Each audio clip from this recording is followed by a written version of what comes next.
What to play? What to play?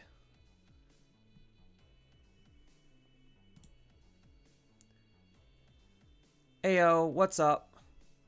Looking sharp. I mean, people like this one. So I think, like, for gameplay, I might use this avatar, but for, like, YouTube videos, I'll probably use, like, the other avatar, because, like, I don't know. I feel like the closer up one is better for, like, introspective videos, and, like, topical videos, but, I mean, if I'm just messing around, I don't care about using this one, for, like, little bits of gameplay and whatnot. So, I think that's my personal approach to how I'm gonna be doing that. Um, nice, thanks. At least, like, that's the going idea. Whether it actually pans out is to be determined, but that's the idea. Um,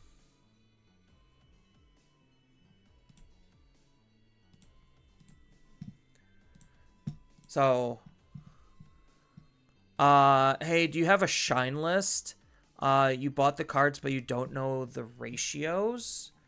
I could try to find a shine. So, like, the way that I go about, like, certain aspects of deck building is you don't need to reinvent the wheel. So so there's two major questions with how to approach Shine.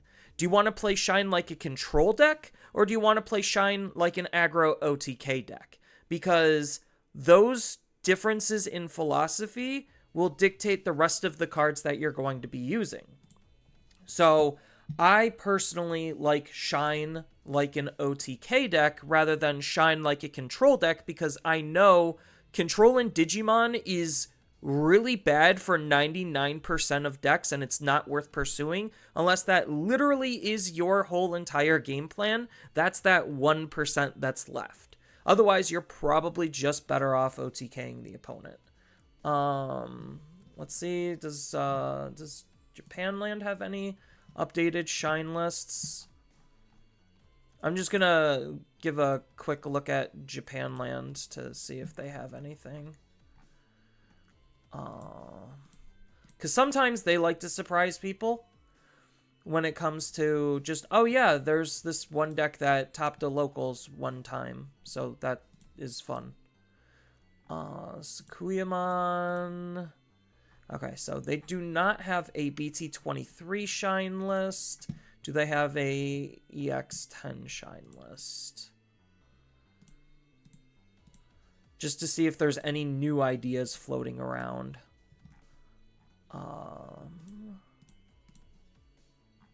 That's Puppets. That's Mastimon. That's Lucimon. I don't know why they think Lucimon is good.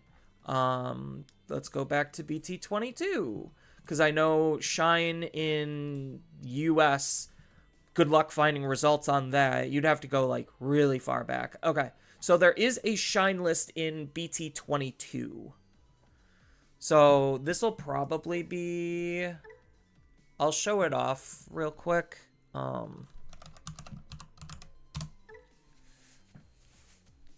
Let's go yellow. Color yellow. Because none of these cards are strictly just red. So what are we looking at here? So we got one of you. What's their Marcus's? So it looks like this is trying to be more OTK focused. So they got one of you. How many 3 burst modes? 3 of the good one. 2 of you.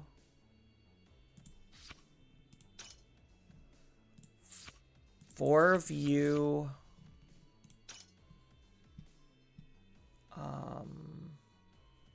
They have the Marcus setter. So 1, 2, 3 of that one. 1, 2, 3, 4 of this one.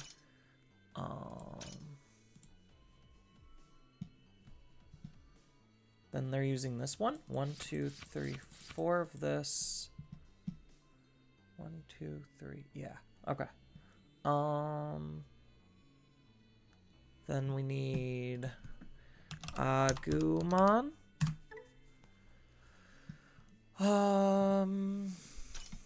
This is the one. We need that one.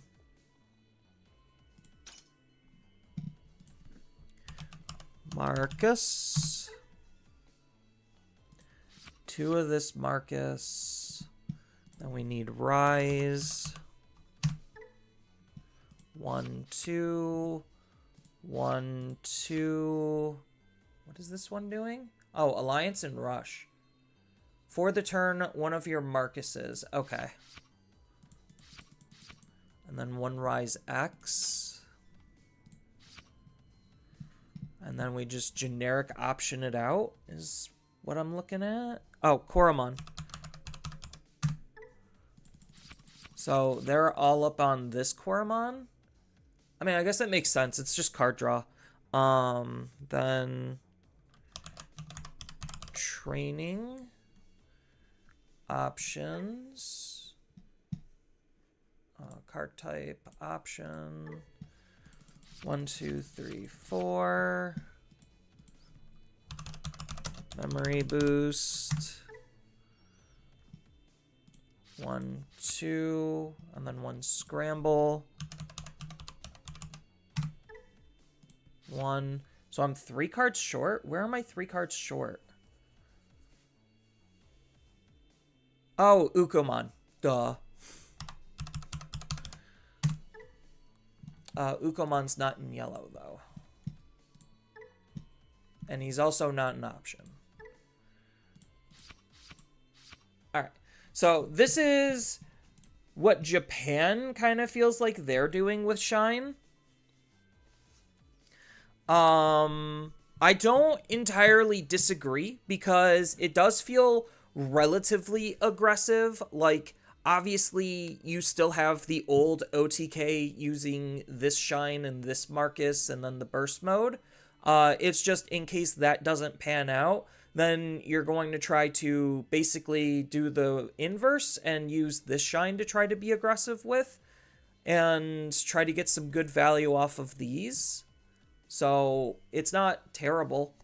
What is this card doing again? On play when digivolving for the turn, one of your Marcuses. Also, it's treated as a Digimon with 3000 DP. It has Rush and Alliance, and then your Digimon, one of your Digimon can attack. When one of your Marcuses is deleted, put it in, and then, yeah, put it in. Okay. This one's just setting up the Marcus. If you get to play 1 Marcus. Yeah. Okay. So, yeah, this is probably, like, a good generic base to go off of when it comes to, like, Shine stuff. So if you feel like you, like, through testing, don't really need Rise Greymon X Antibody, or you want to, like, change up how your Marcuses are laid out, then you could do that as well. One of your Marcuses may suspend all turns. When this tamer suspends one of your... Okay, so this is basically just boosting. Yeah, this is boosting. Boosting our Digimon. So this Marcus is meant for this. This Marcus is meant for this. And then this is just a good Marcus.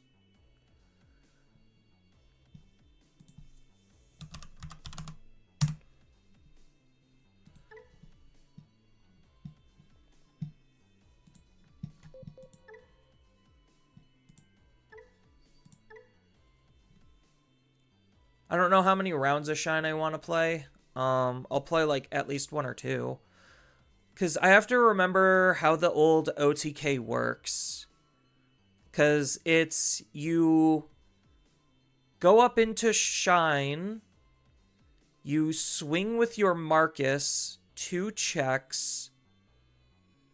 Then you burst mode.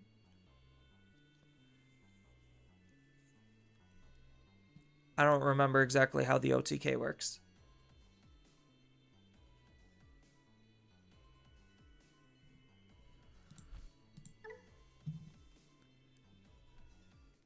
There we go. Like, I don't think Shine's terrible. I just think that, like, there's obviously better. The big problem with Shine is the setup.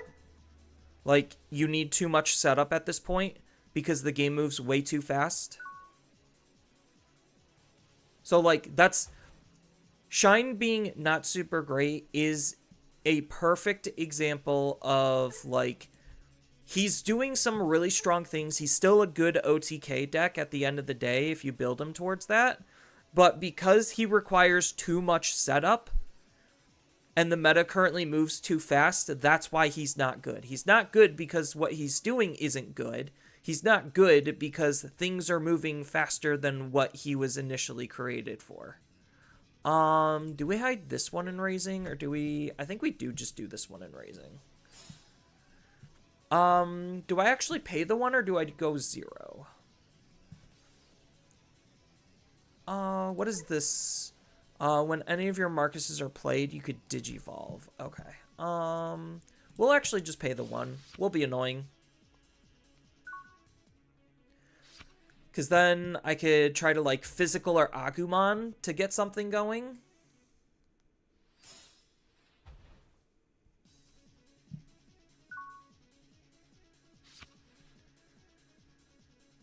So...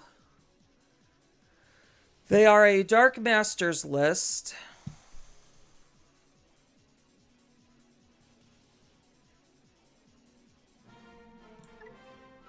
Oh, I guess they just didn't feel confident in playing against Shine. Because I was still debating on my move. Like, did I just take too long? Like, I didn't even take a whole minute to decide if I was raising her or not. Because I'm just mathing out before I raise, because I'm not digivolving. So, like, my play probably was just play Marcus. That's probably what my play was in that situation. Either that or I double digivolve, play Marcus for free. So if I double digivolve, then that costs... so I would put them to 2. Yeah, I would put them to 2 memory. And then I get to play a Marcus for free, gain 1 memory, but then I don't have anything else to do with that. So I think the play was just hard play Marcus. This is okay. Uko start is always good. Never going to complain about that. Maybe his hand was just bad and he didn't have the patience. I could see that.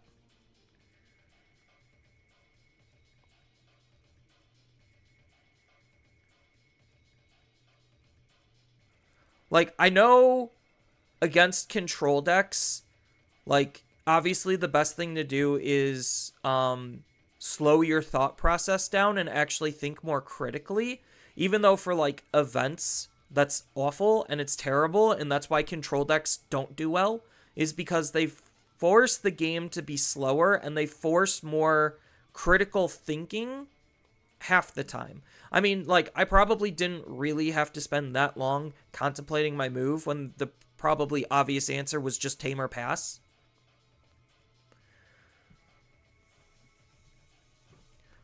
Or I could have even raised out, memory boosted, and then tamer passed. So maybe that was the better play line, because then I have my Digimon on the field to be able to do whatever I want with, and if he's not just hard playing like a Piedmon, my Digimon was actually pretty safe. Like, I don't care if my Digimon couldn't swing or whatever. I don't care if he played Machinedramon or whatever. Like, I feel like maybe that was probably the more optimal play line. But that's where you have to, like, really slow down and think about your options. Is like, if I move this Digimon out, is the opponent reasonably going to be able to do anything about it?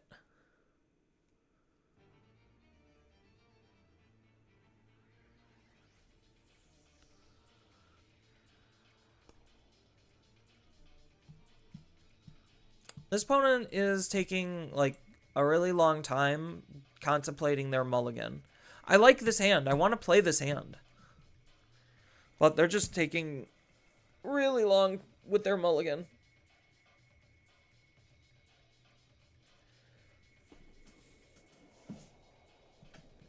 I'm going to go grab my tea for a second. Hold on.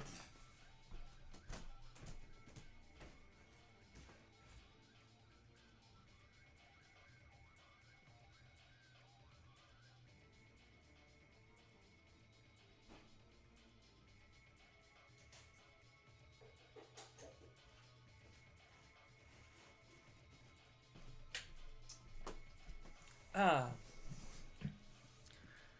They're still not done yet?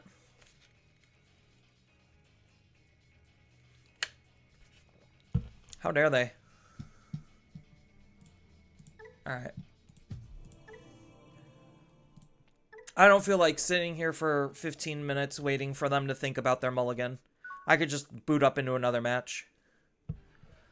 Not as good, but it's fine. We just need to find a level 5 and we're good.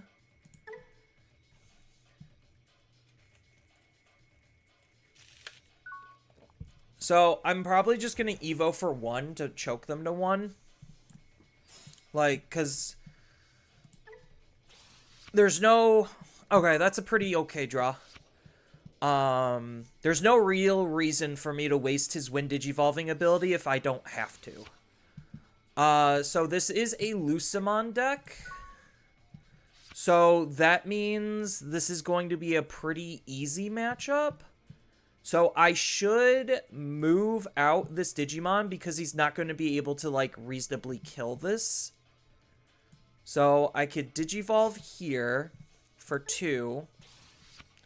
Play out the Marcus. And then I have 2 options. I could either Agumon or Memory Boost. I think for right now, probably Memory Boost, so I could decide which Agumon I want in my raising. So we found a level 5. It's just which level 5 do we want? Probably this Rise, right?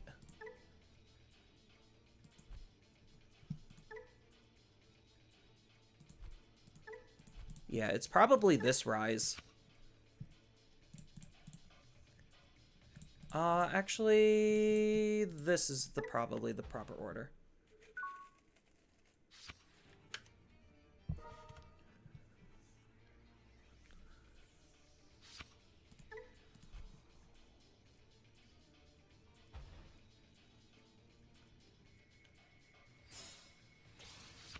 Uko looping, I see.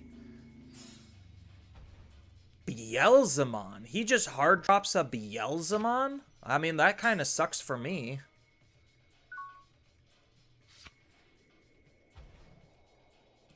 Oh, this is an on play? So I'm definitely going to be raising this one.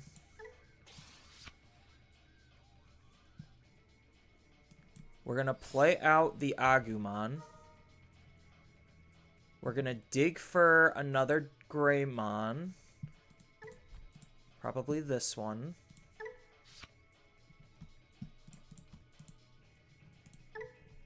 And then we're just going to hard play this, choke him to 1, and kill this.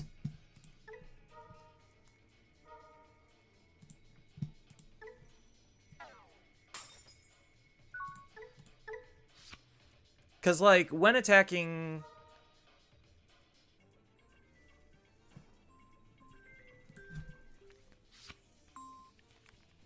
Hey, what's up?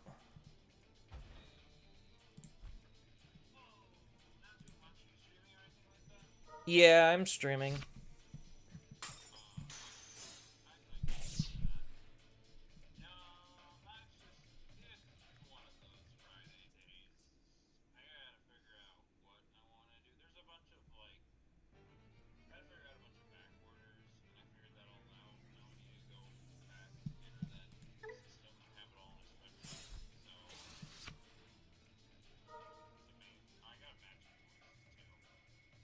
Sounds like fun.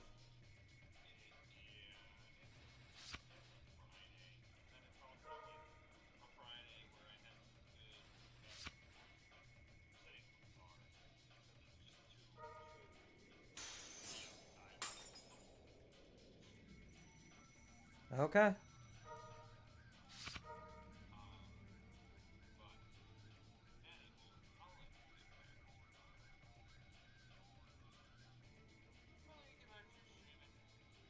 Okay.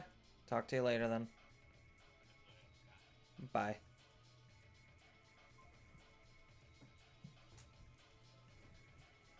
I mean, I guess I got punished for this play. No, you could trash my security and recover. I don't care. Hey, look, more memory.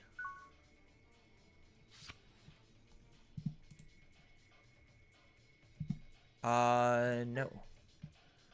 We're just gonna use this ability. So, when any of your Marcuses are played, we could Digivolve. Turn one of our... So, I could do this.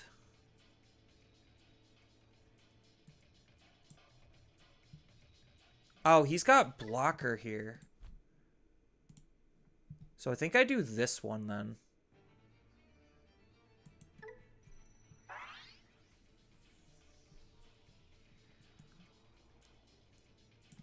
Then I Digivolve. I could suspend a Marcus. So I could use this effect, suspend Marcus down.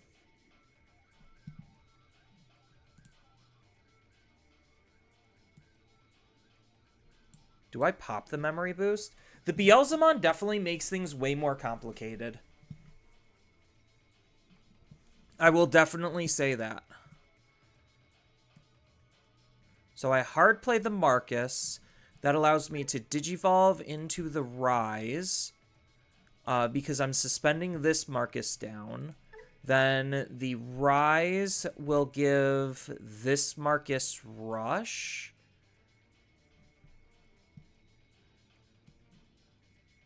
Or do I just Digivolve and then... No, I think I do it this way.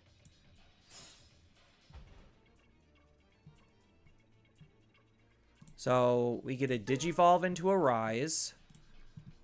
So we're doing this first. Ooh, burst mode is huge here.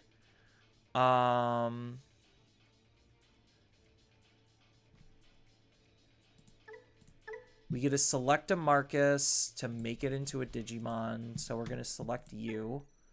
And then now you have Rush. We are not going to attack. We're going to suspend you to get a free evolution.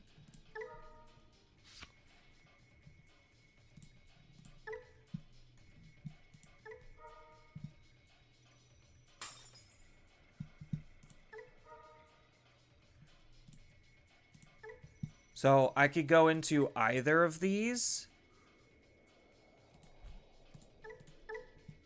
When this Digimon leaves the battle area, by returning a Lucemon from your trash, you get to play one Satan Motor level 6 Demon Lord. So he's going to be hard playing the Beelzemon to de-Digivolve 2.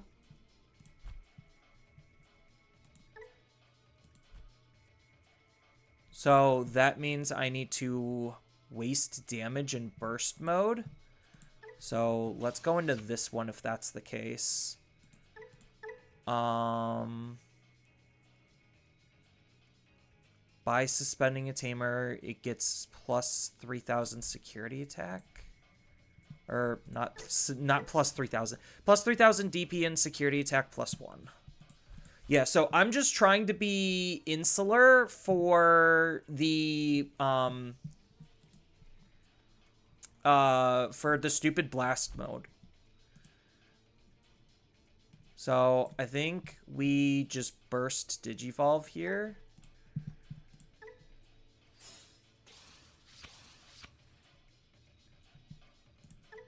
Use this effect to play Marcus from my hand.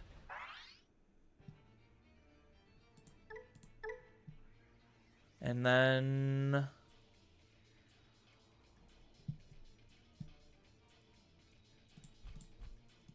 we swing first.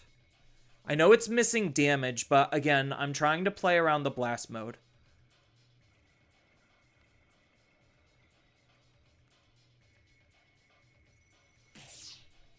Yeah, so he's gonna kill one of these.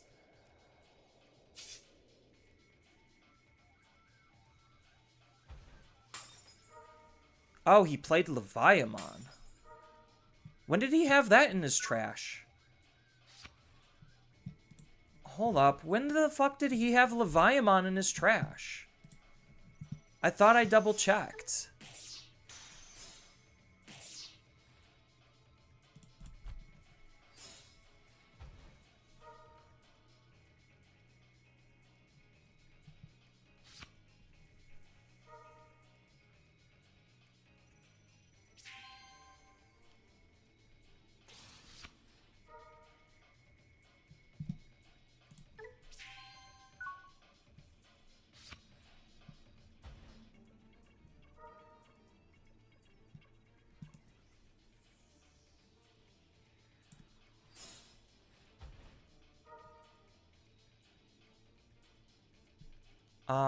We need to take this.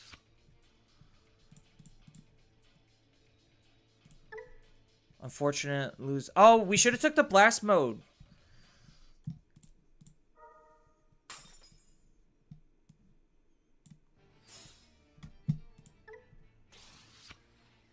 Oh, I found the blast mode anyway. But missing out on this Marcus trigger is kind of huge.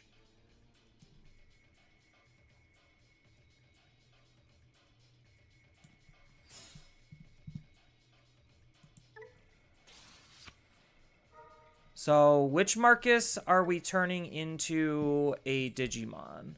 I think we have to turn this one into a Digimon so we could Digivolve into here.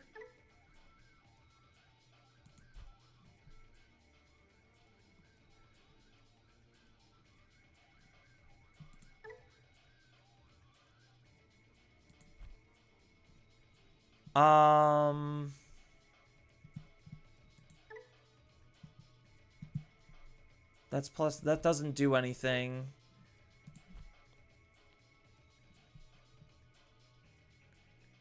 Because if we do this Marcus, then we get to gain a memory. And then we gain a memory, we could maintain turn, but we're not able to use... We don't have a way to actually use this. So the big question is this going to be enough in terms of the removal? Oh, well, technically, I think this is fine.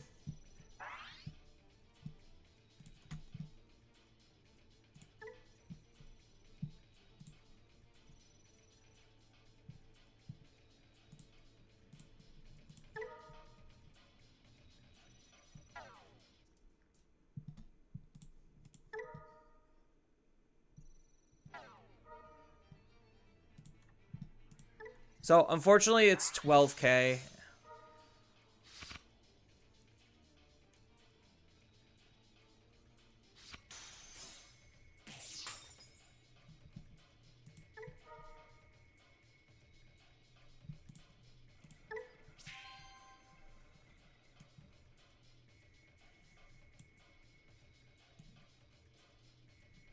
Yeah, now my Digimon's suspended, so that's the only unfortunate thing.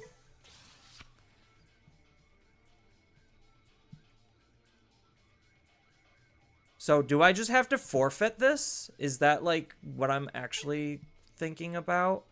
Because this will only minus 6 because this Marcus went away. And this isn't suspending any of your Marcuses. All of your Marcuses get... Yeah.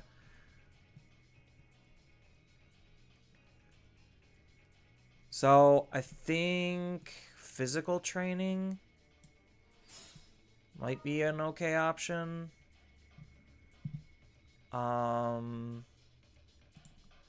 Just, I guess, take another physical training.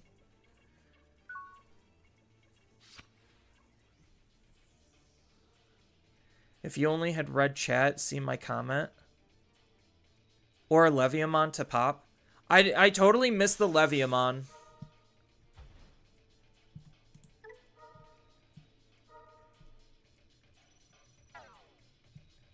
Yeah, it's literally like this chaos mode is the only actual good chaos mode. Everything else is mediocre at best.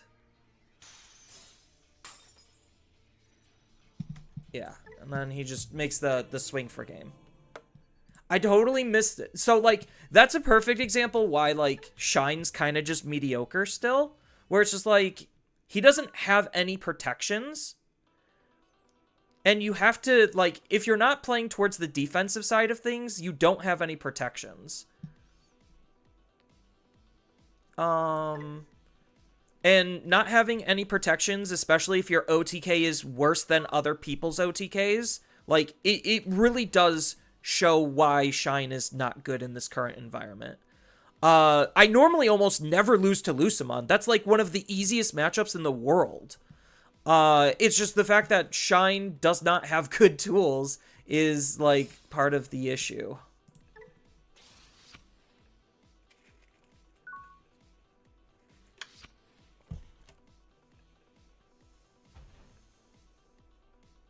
So, like, this is also a matchup that's probably incredibly hard for Shine.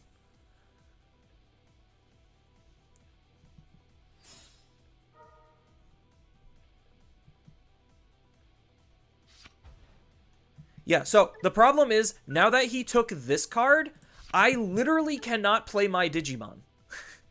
I mean, I can, it's just very suboptimal.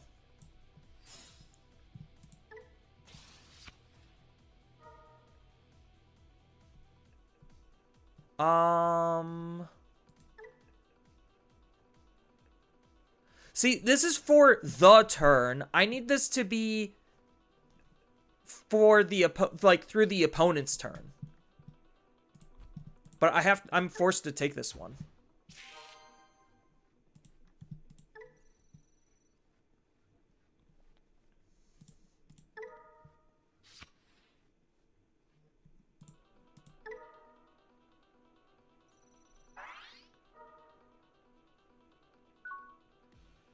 Yeah, so now he just digivolves into his raid, and then he just kills my Digimon. So, like, nothing I really did actually mattered.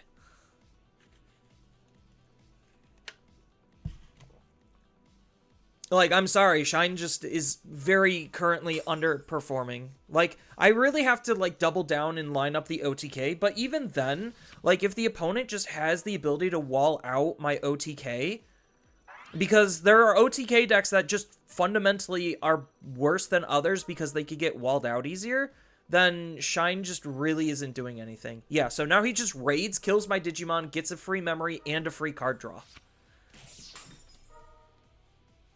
Like, sure, you could make the argument that I didn't have to play into this, but I'm eventually going to have to play into it, which is the problem.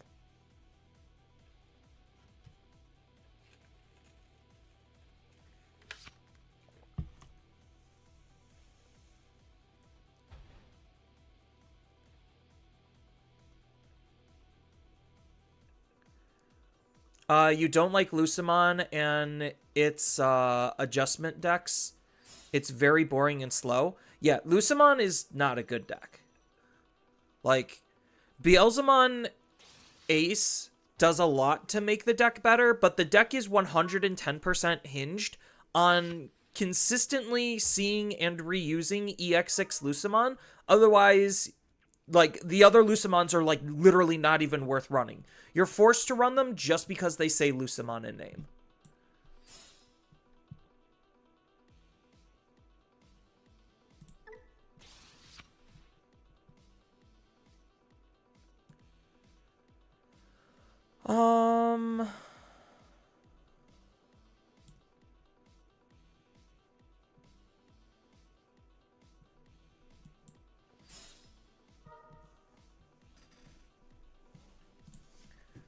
I think in this case, we're kind of just forced to take the Rise X antibody.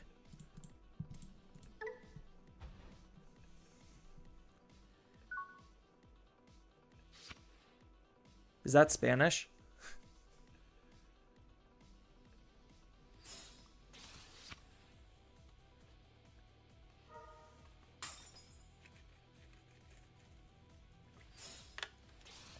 Oh, he's running Gaiomon.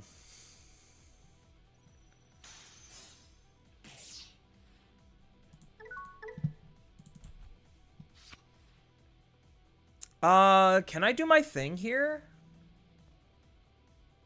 Or do I need, like, one more turn of setup?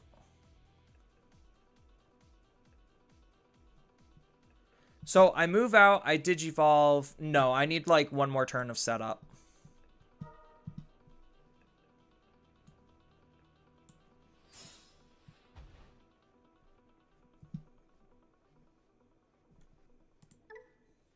Yeah, this is for the turn, and it's not even gaining me memory. He could beat at my security, I guess. Hey, Empire. Just playing some games casually on Halloween.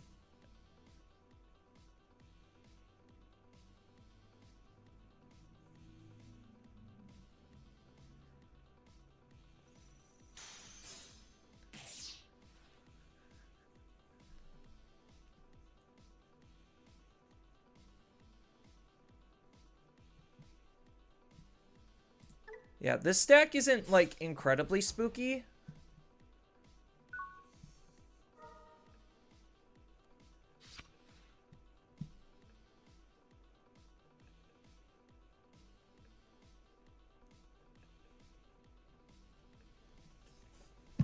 I'm just trying to figure out, like, what else...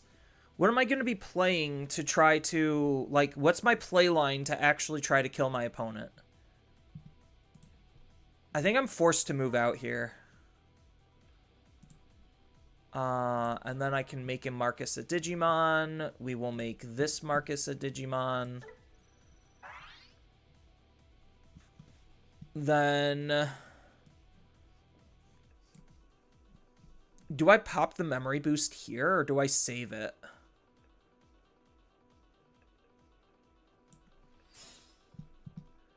We're going to Digivolve for 2.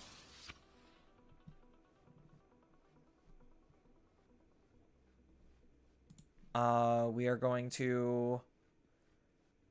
I guess I could pop it here. So I could hard play this Marcus. Use this effect. No, I think I'm just better off Digivolving in this case.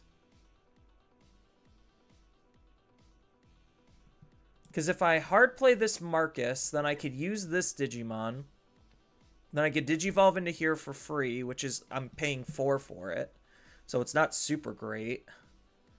I could use this Marcus to Digivolve here then. Or to, like, reduce the cost so it's actually 3 to do that. And then set up this Marcus off of the Rise X antibody. No, I think I'm still just better off doing this.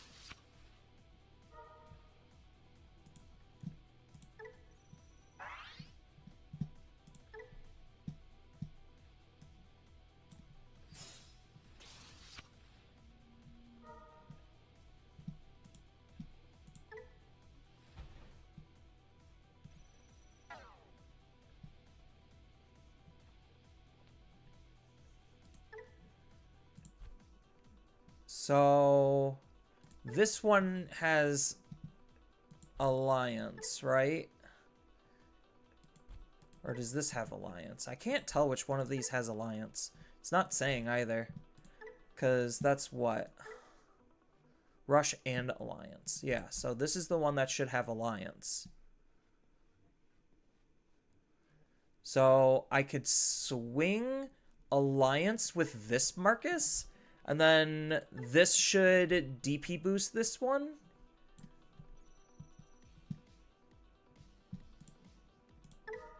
So we're gonna draw a card. We're going to plus minus.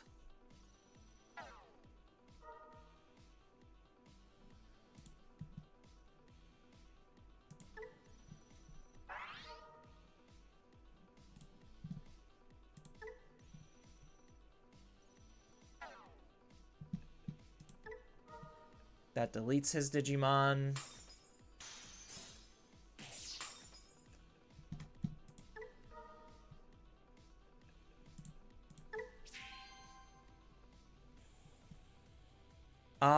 So that was a pretty productive turn, I'll say. So I'm not... Do I swing with this?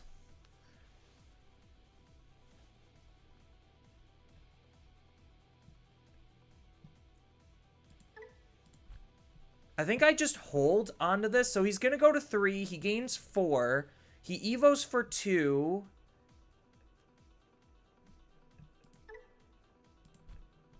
Yeah, so this is as good as dead for the most part. So if that's the case, just set up another Marcus.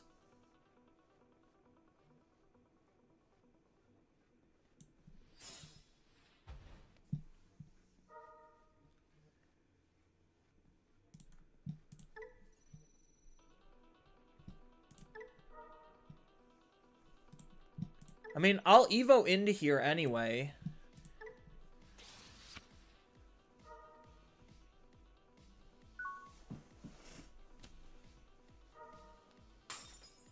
Oh, he gets to gain 2 memory. Because he gets to play the Agumon back out.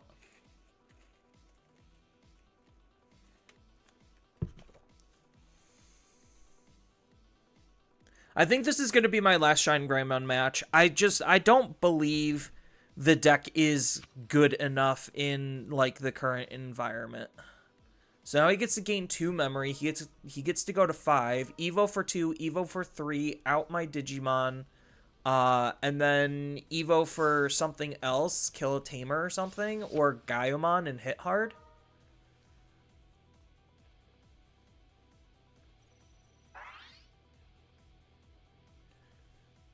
I mean, he knows the top card of my security is a Marcus, so he could just burn my security, and then I just straight up lose the Tamer. Yeah, so now this is the Goader, so he's going to goad me into attacking. And then he's going to ace me, and then I die. So he could just... Yeah, he could just do something else.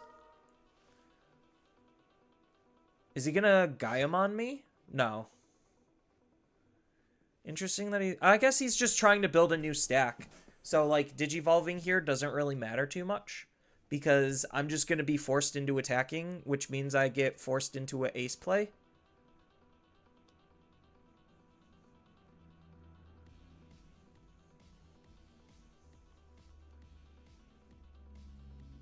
To be fair, it is a... isn't this a bad matchup? Yes. So, like, between the caveat of, like, bad matchup and inefficient tools and, like, too much setup... Like, I do not believe in the viability of Rise Greymon as a deck anymore.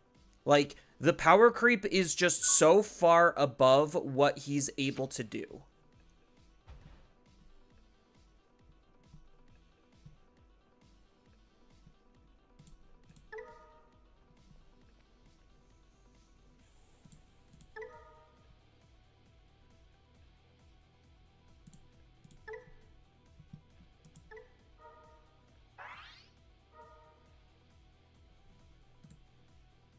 Yeah, and now I get aced.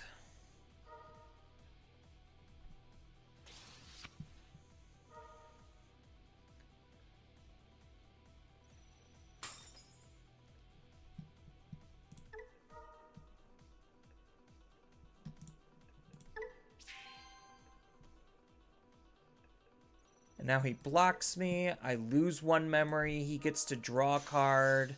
And I lose a Marcus.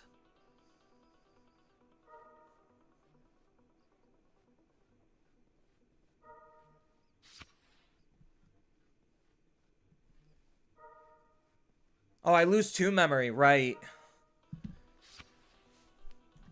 Yeah, I'm not even gonna entertain this anymore. This is just a complete and utter futile effort. Alright, so if you want to know how to play Shine Greymon, the answer is build him towards an OTK, and his OTK is really bad. Otherwise, throw the deck in the trash.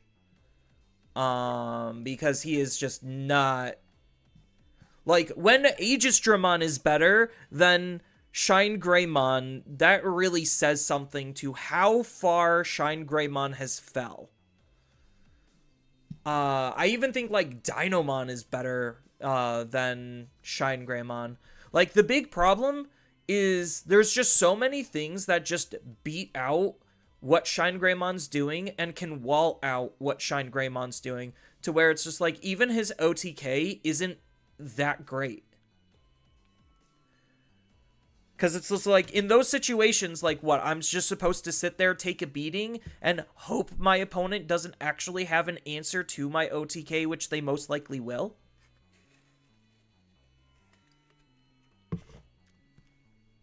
Because decks like Aegis-Dramon also struggle with OTKing at this point.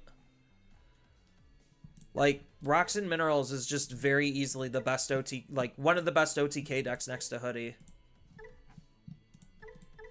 It's just like, if I'm going to play a deck that's using Tamers and OTKing, I might as well just play Rocks and Minerals. Like, and I'm not trying to shit on anyone who wants to try to play Shine Greymon. It's just, it's moments like those where even against bad decks, or not like bad decks, like rogue tier decks at best that have no competitive like record of success at all, like when Shine Greymon has a very hard time beating the mediocre competitively viable decks, or like even not even competitively viable. No, Lucimon's literally done nothing. Like, it really does not paint a good light in utilizing a deck like him.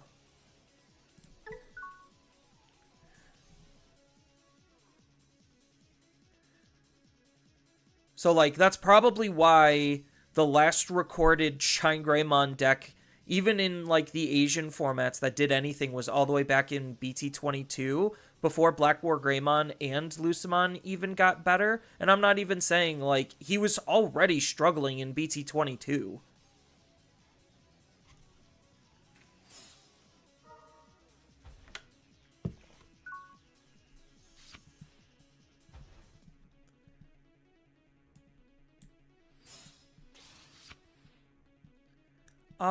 Do I set up a Tamer, or do I just memory? I think I just memory boost in this position. I don't need to, like, use a Gravel right now. We're gonna be taking this Tsunarizumon, because we're gonna most likely move this out, chip at the opponent, and then set this one up in Raising, and then try to, like, Gravel or Close, depending on how much memory.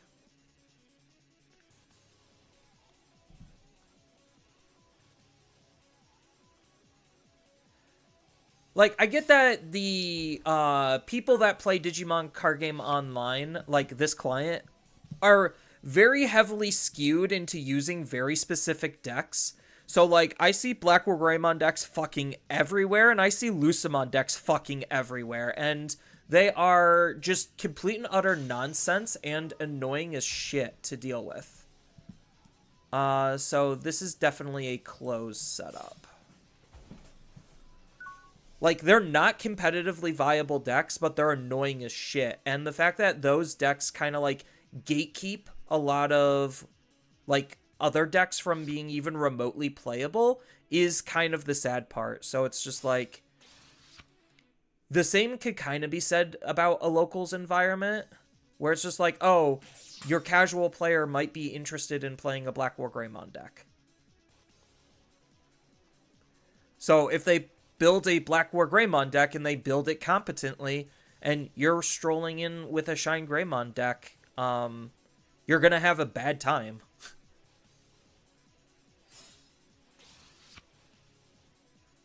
It's just certain decks completely invalidate other decks, which is like the nature of the beast, which is unfortunate. Do Do I Uko, or do I just Sunariza and just try to hold? Because if I Uko, I could Gravels to play the other close. And then I could get, like, maybe one more cycle in because I'm still missing pieces.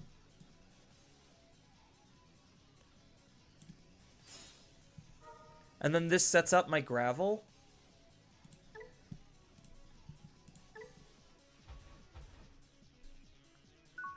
Yeah, so, like, not this turn, but next turn. So next turn I'm going to move out with Ukomon, and then start setting up my Sunarizumon. And then I should basically be good to just win the game on the spot.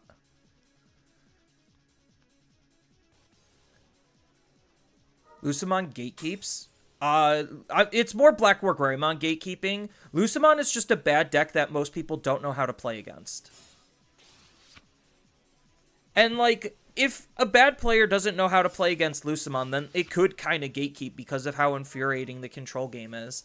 But again, like, the best card in the entire Lucemon deck is the EX6 one. And if they aren't able to constantly reuse EX6 Lucemon over and over and over again, I really do not think Lucemon is good as a deck.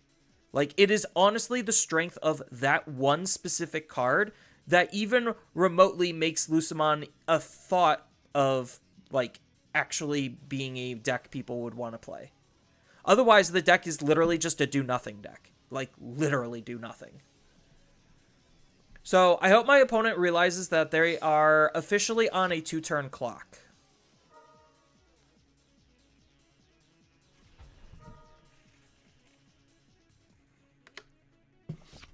So, I guess they're going to try to do something.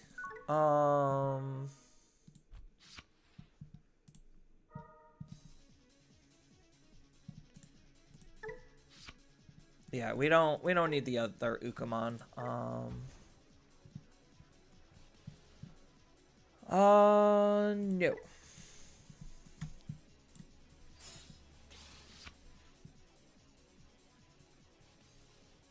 None of these are mem setters. Is there an argument for me just to hard play one? Or do I just double Digivolve?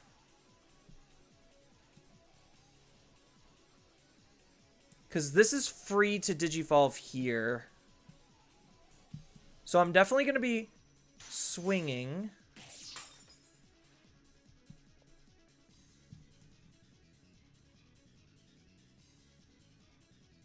And then I guess if they don't get rid of this, then I should be okay. Oh, this doesn't have an on-play. Why did I thought it had an on-play? I mean, it's still 4 cost, so it doesn't really matter. Having extras of these in my trash isn't that bad either. At least, like, if this lives, then 2 start of mains will definitely allow me to have more sources to play with. Oh, so they're going to Shine Greymon me here.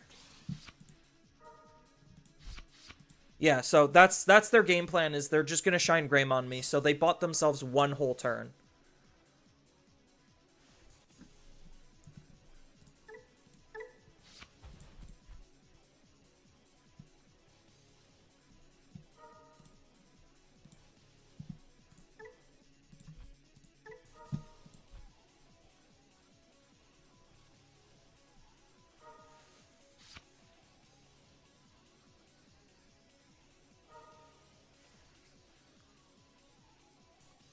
Also, decks having brutal counters wouldn't be as much of an issue if every one of those decks took 3 turns to kill the opponent instead of just 1. Yeah.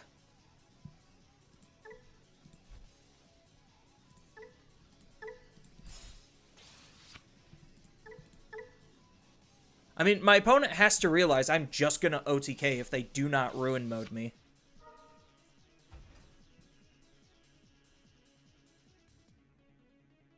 So, I guess this was my fault for attacking into security when I reasonably didn't have to. Because they were at force security, so from force security, it was pretty safe. So this is 100% my fault.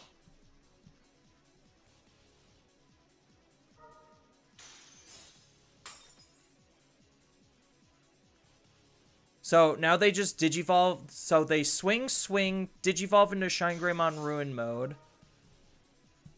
Yeah.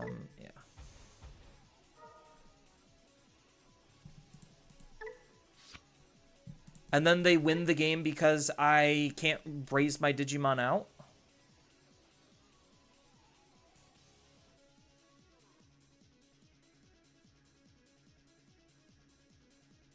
Yeah, so this loss right here is 100% my fault.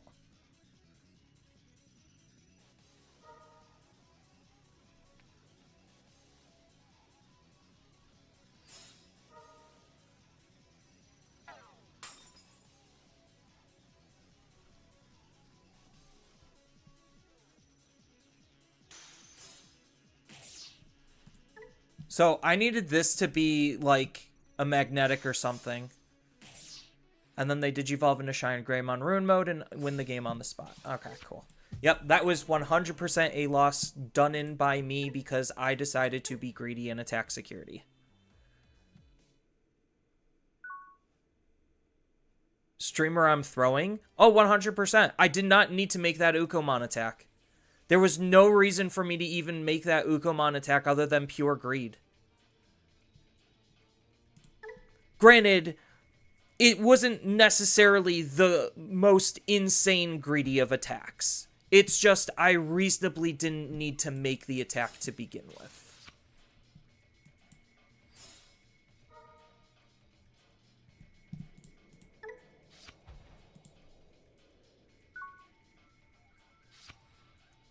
Because without the Shine Greymon Ruin mode, they wouldn't be able to basically lock me out of playing the game.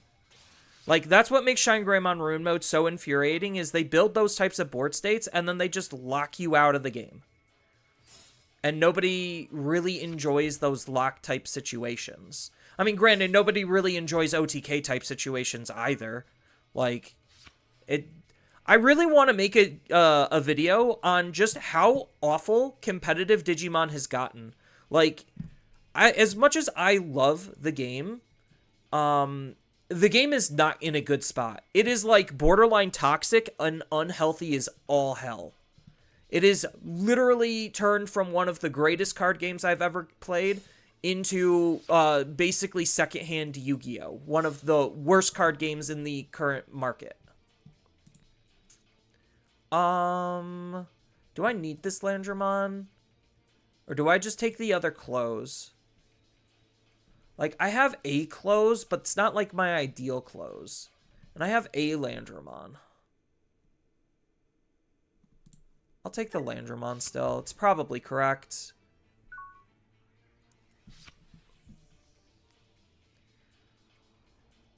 Like, and it's so funny seeing a lot of people online think that Digimon is in this, like, great and healthy state. And I'm just sitting here and I'm just like, no, this game has been in better conditions. Like, the fact that games are literally lasting only 3 turns is kind of an issue. I mean, like, 3 turns and 20 minutes per turn when it comes to the big power turn. Oh, if they're playing this, that means they're probably on Chimeramon. But, like, Yu-Gi-Oh! Just had an emergency ban and restriction update that a lot of people really seems to think did a lot of good. And I probably would say it did because what Yu-Gi-Oh! Banned was a lot of their floodgates that made the game toxic and unhealthy. I mean, granted, they still have hyper-degenerate combos, which were untouched. But for the most part, the game got healthier because they decided to take an active role in trying to fix and balance what was wrong with their game. Digimon definitely can learn a lot from that, because currently the fact that the next ban and restriction update we could assume is going to be coming is not going to be happening until, what, February, March? And we have like so many degenerate loop and OTK decks running around, and then we have some pretty toxic like other I don't really want to say the control is super toxic. It's been annoying since aces were a thing. I think like the control is just not, it's just purely unfun. Because it's trying to remove, like, the big thing that I've been harping on is we're trying to, like, Digimon as a game is trying to remove all semblance of interaction with the opponent. Like, I can't reasonably say I'm doing anything that's impacting how my opponent is playing. I literally am not. We're both basically just playing solitaire. Like, there really isn't anything going on between me or my opponent. I don't have my tamer set up, so this is a bit of an issue.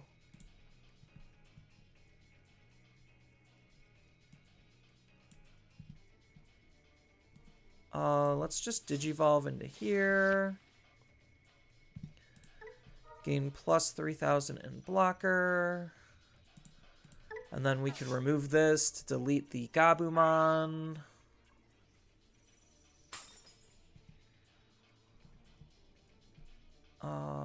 Swing. And then might as well just gravel, set up the close from hand.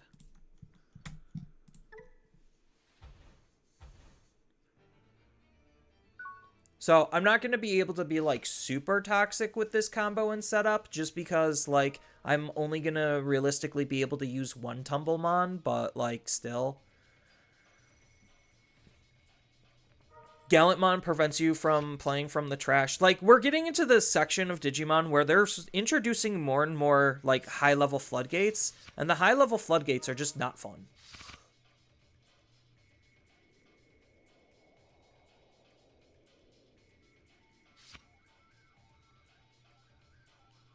Because it's like that one turn with Sakuyamon that you just saw.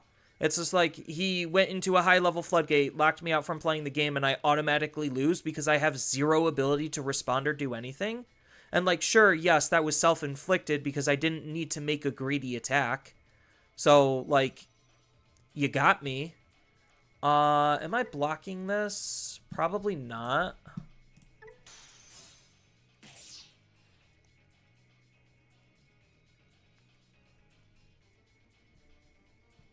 So the reason why I'm not blocking this is because I don't want Chimeramon to be online. Even though I think Chimeramon probably is online. What's this card? Oh, another Sukamon. So you have 1, 2, 3.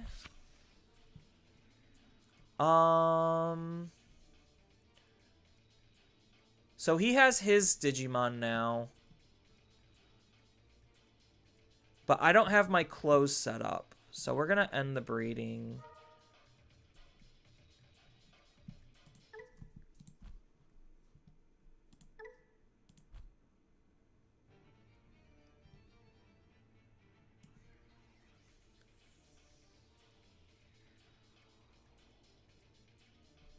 So do I Parag?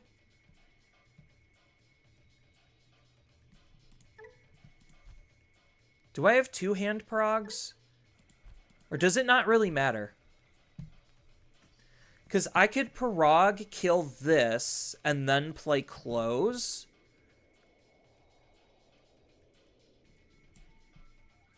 Because I'm basically just saving these for when I'm going to be doing this. Because it doesn't have to be this prog in order to, like, do anything. So, yeah, I think I do Digivolve into this Parag. I could technically kill his field.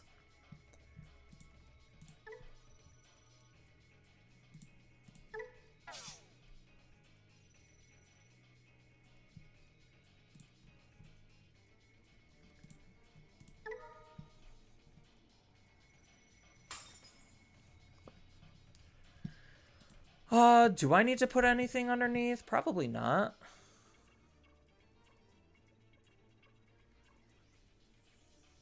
Oh, I could blast, actually.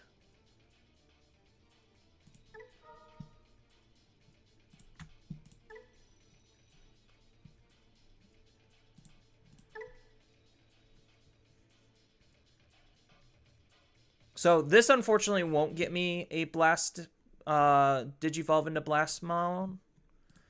Um, oh, good call out. I could swing, use this ability to de-digivolve his Digimon. He still gets to Chimera, but, um...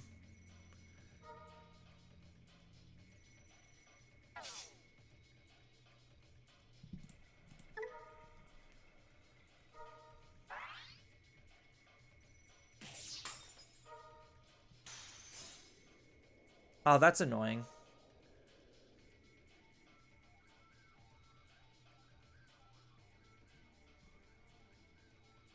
Yeah, and then I'm just gonna end with playing a close. He does realize he doesn't get there's nothing to de-digivolve. I guess he's just doing it just to do it. And then I should be able to OTK my opponent next turn.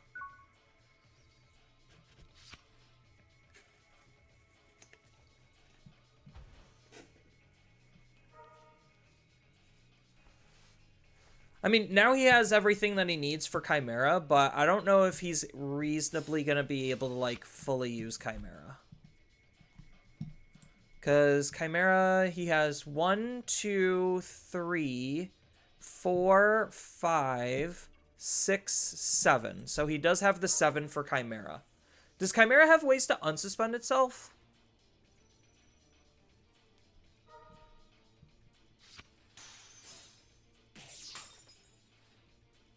Because he's going to do 2 checks with Chimera.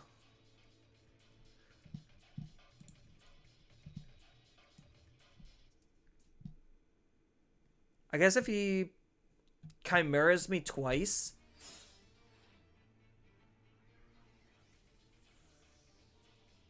Like, he does Chimera A for 3 memory, and then if he has the option, he could Chimera B for 1 or 0 memory. Oh, no, but he needs to have the option set up, doesn't he? Because it's a delay. Never mind. I don't think there's any way Chimera can win. So he's got blocker, piercing, jamming, retail. None of that actually seems to matter. Well, the retail probably does. I'm not gonna lie, the retail probably matters.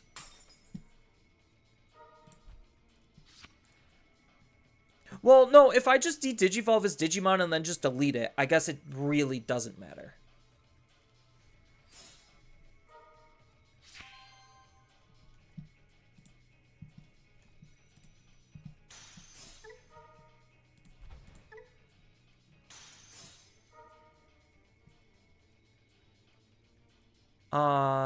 Add your bottom security to them, place this card as the bottom. Okay. From hand? We'll just set up a free close, I guess.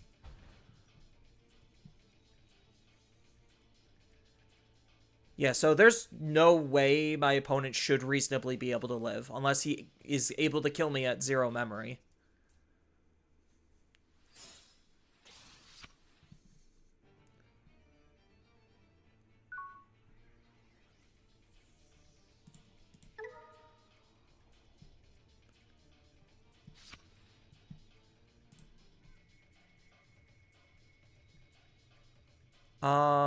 So we're gonna trash one.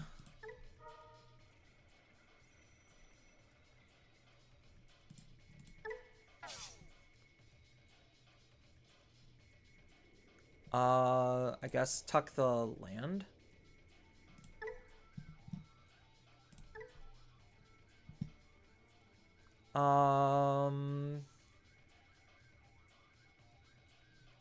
Those could go to the bottom. That's fine. And now I'm gonna spend just a hot minute OTKing my opponent and doing lots of things and ignoring their board state.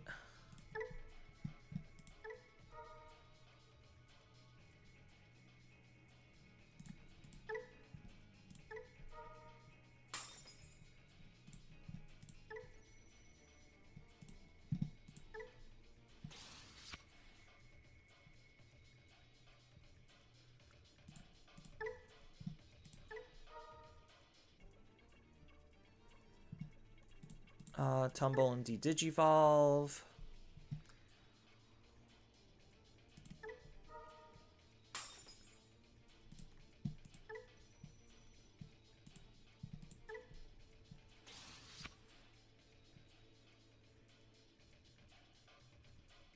And then when digivolving by trashing 3. So we trash 3, then add.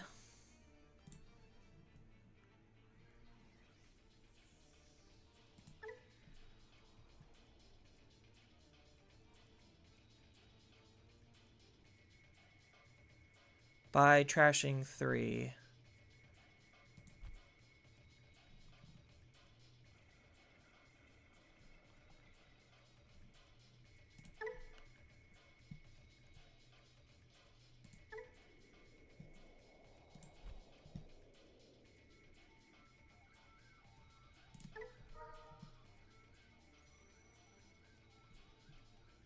So I forgot. I don't. Does the de-digivolve? When does the de-digivolve happen? Hold on. I always forget when the de-digivolve happens. Oh, he took that way far back down.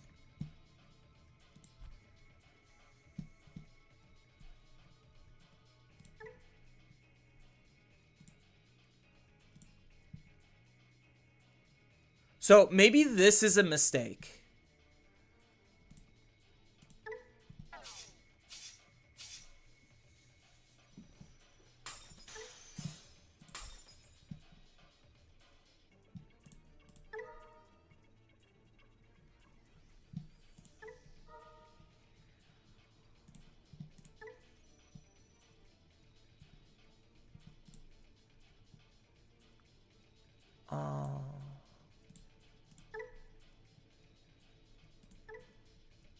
Yeah, because now he gets to de-digivolve me.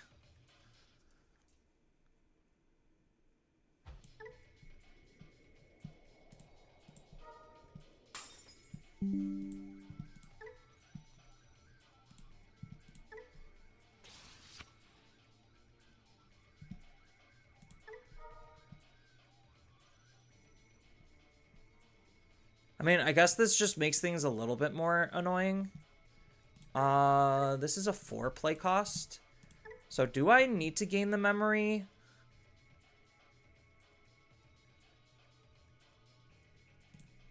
Probably not. I could probably just delete his Digimon. That's probably good enough.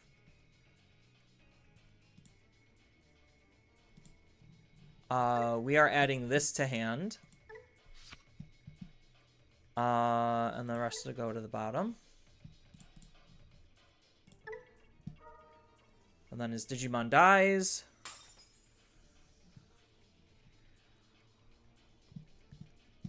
And then I can pop this to go into another one of you.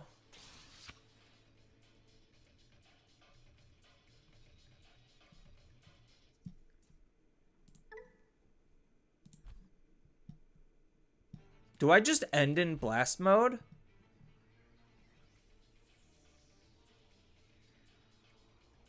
Like, I think I've already committed too much to this.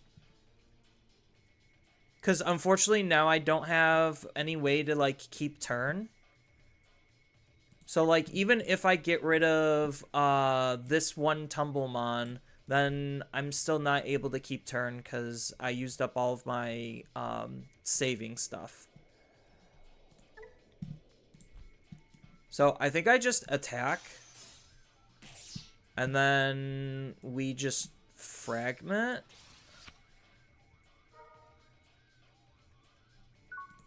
Because this ends the attack, right?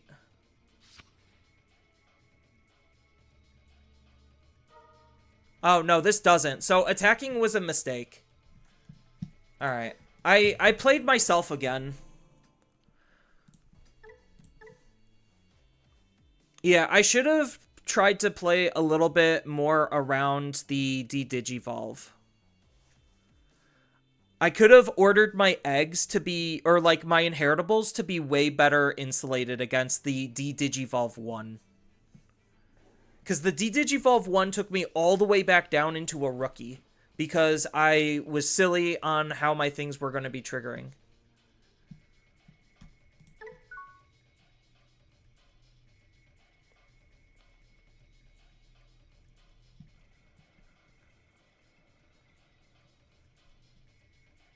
Yeah, I always forget if I'm able to de-digivolve before deleting their Digimon. Empire. That's my hang up. Is do I get to de-digivolve after? Is the de-digivolve before or after?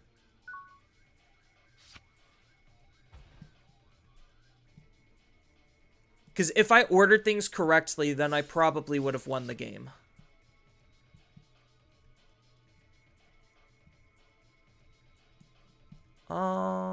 Does it really matter when I use this? I'll just use this here. I can set up a close next turn. We're gonna grab the gravel.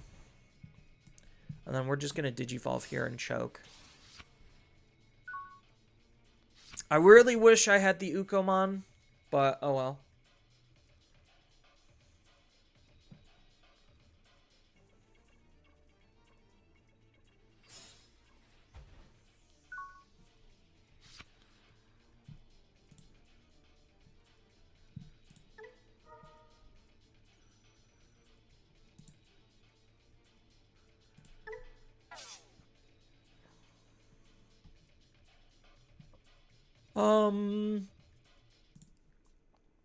I needed to find a level 4. That sucks.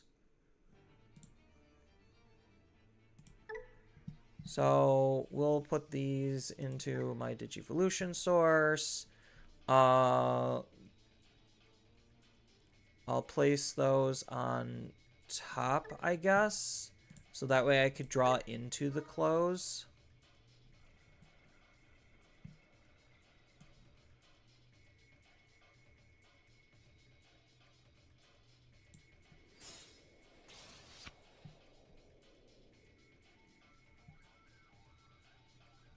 Second Ukomon.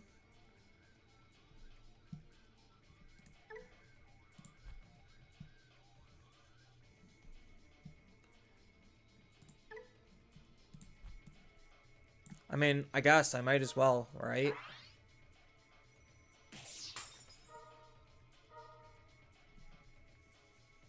He gets to play out a high Commandramon, and then if I die, then I get a fragment, stay alive, and kill his Digimon?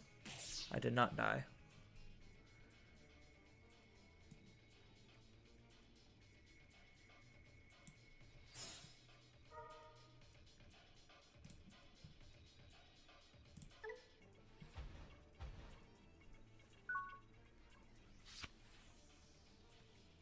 Also, that's why I prefer having Pyramid over Blast. Yeah, no, Blast is very mid.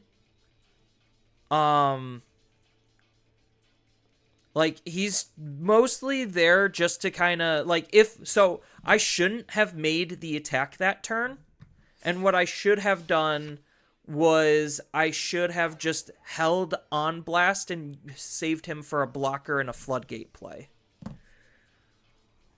But the D-Digivolve, it's mostly like just how good D-Digivolve is. Will I use Fragment 3? Why, yes, I will.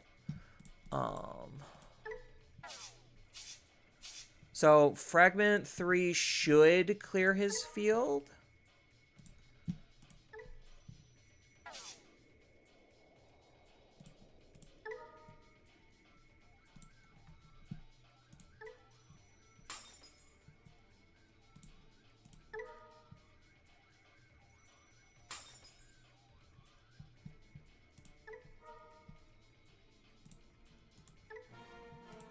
Yeah.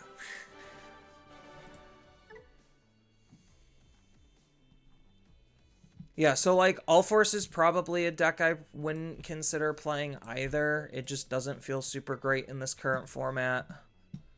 Um, what was this? Oh, yeah, this is Dinomon. But Dinos is right there. Let's just do a little bit of housekeeping.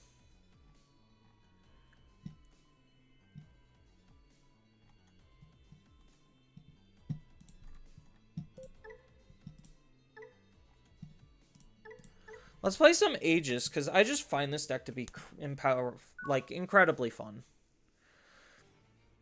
Yeah, so like D Digivolve is one of the most important mechanics in the entire game. And it's funny because it used to be one of the worst mechanics in the entire game because it was overcosted.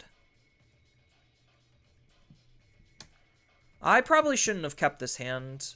I just saw I had 2 searching opportunities.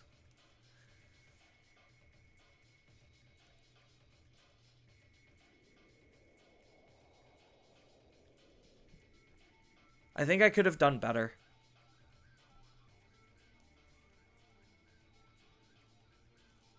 I mean, honestly, the deck really doesn't even need the pyramid.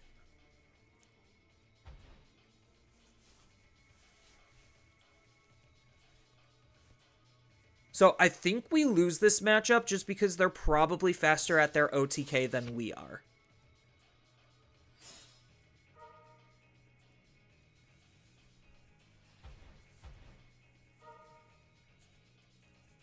The unique emblems are incredibly fucked up cards in their own rights.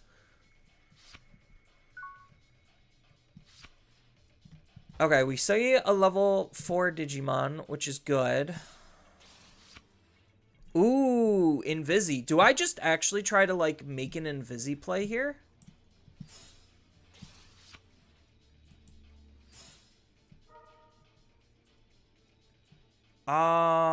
Ooh. These are all very good picks. I think I have to pick the Aegis, but I really do want to try to, like, grab the Metal Seadramon X or the Seadramon X antibody.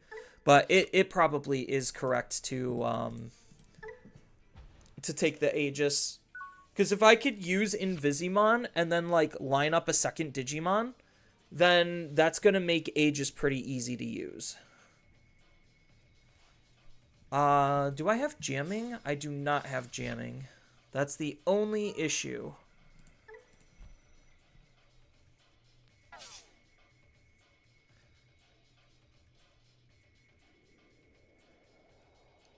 Rocks and Minerals using D-Digivolve before cost or less gain 1 memory is like machine gun of different ammo. Yeah. No, it really is. So is he going to attack with this? That's the big question.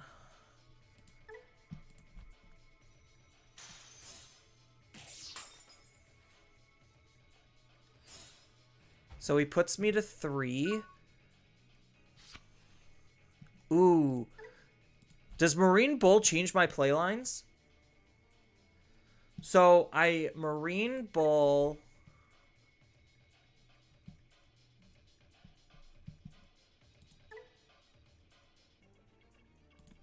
I really wish I had jamming on this stack.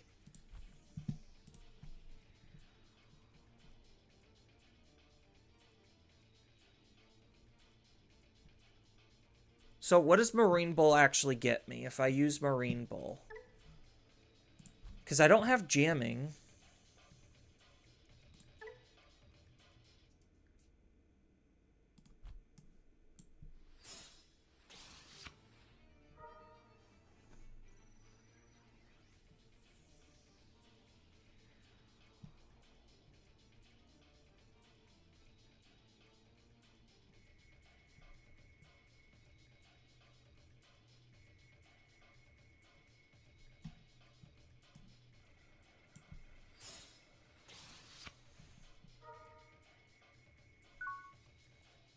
So I'm doing this because my opponent reasonably shouldn't actually have the ability to respond to me here.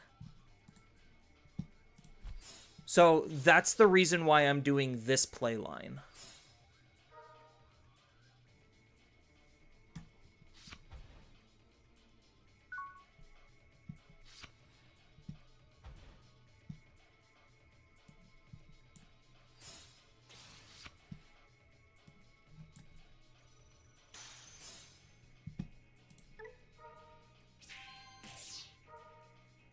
So I do know from this position, my opponent is actually able to OTK me.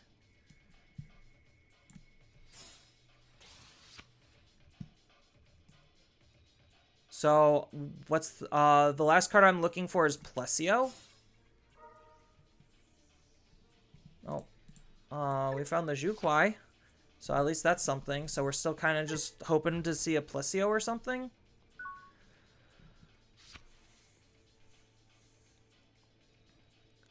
So ideally, my opponent doesn't know that I have an ace.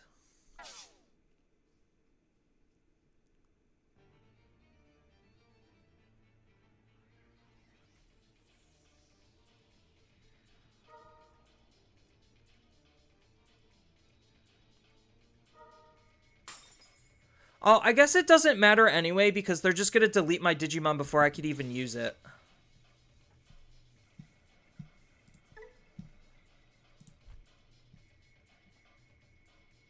Oh, they're playing Gatsumon in here. Okay. And then they get to put 2 memory back in. Digivolve for 3 less, so they'll go to 2. And then delete my Digimon, and then I can't ace, and then they should just be able to OTK pretty easily. Yeah, so, like, I wasn't able to... So, like, this is where, like, other OT... Oh, what? He went into Pyramid. I think that's incorrect. Oh, so he is still going to de-Digivolve me. So it's not like that actually matters that I have an ace.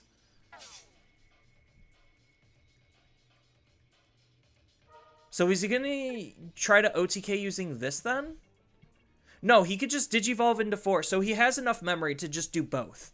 So if he has the magnetic, he just has game still.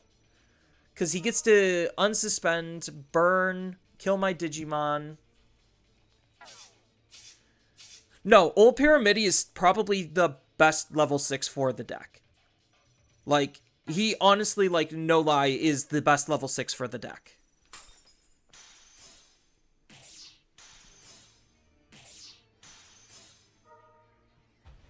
Yeah, so now he just Digivolves normally into Magnetic, and then just wins the game. Oh, no, he takes away my Invisi.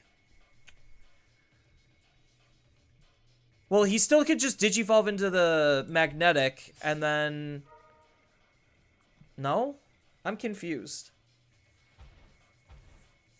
He didn't OTK me.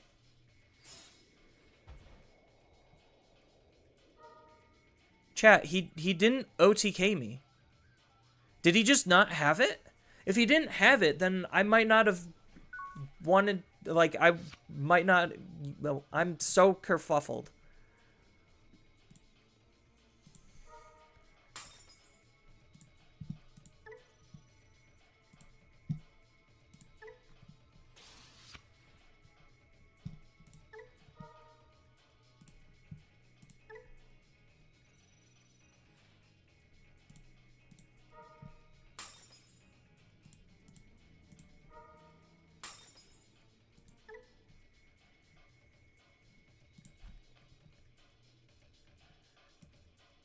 Yeah, so I have to try to find a Plesio off of this. Nope.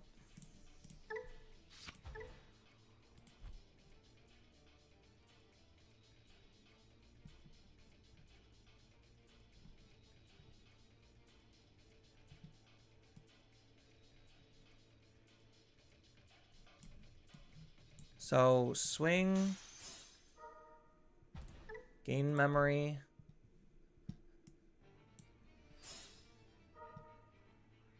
Okay, there's the Plesio.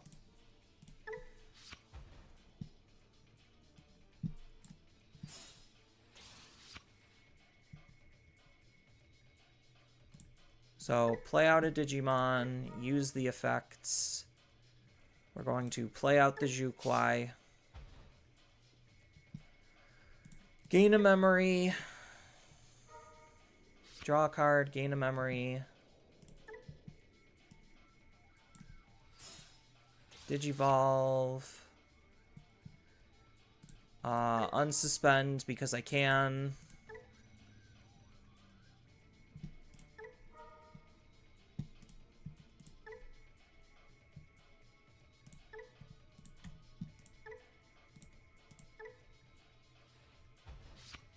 Although he could have won, he just didn't use his evolution when he attacked.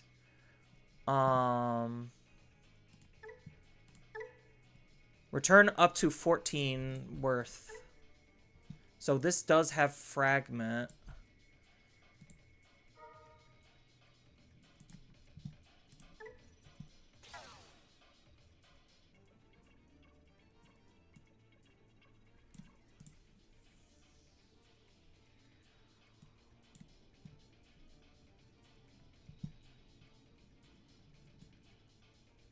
Yeah, I don't think I have a an extra way to get rid of his Digimon. So he just wins because he was able to pressure me a lot enough.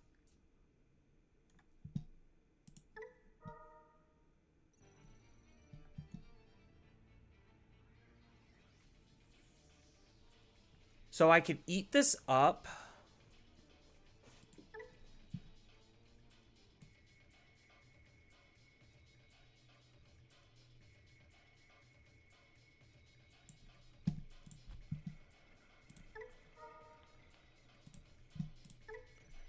Yeah, I literally was one memory off. Oh, no, I gained the memory back here. Okay.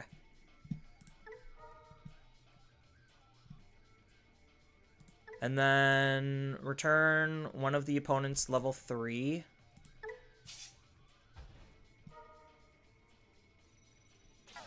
Okay, there we go. Yeah, easy peasy.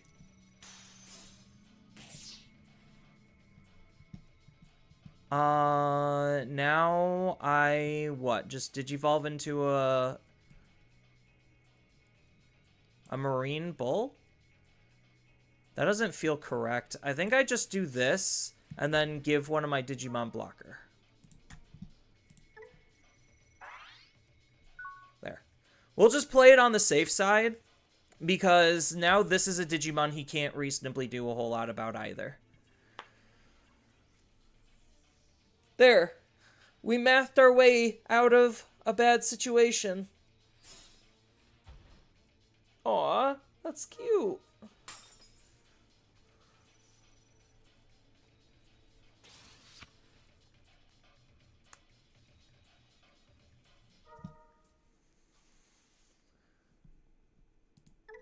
So what's the protection? While I have one or more memory, it isn't affected. While I have one or less memory.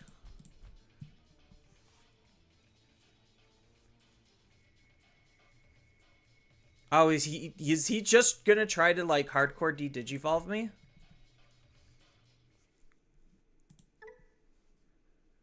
Okay.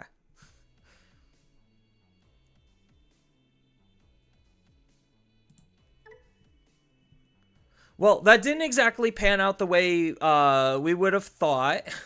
But, I mean, I guess if they just failed to OTK me and then I just out their whole fields, like, the game reasonably was over. Because, like, he... we could keep this. It's just all gas.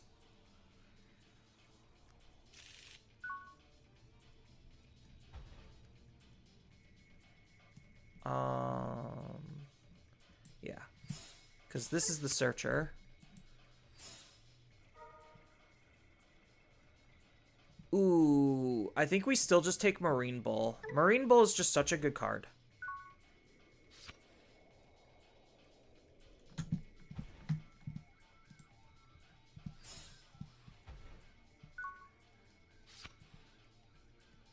I think this is a good matchup for us.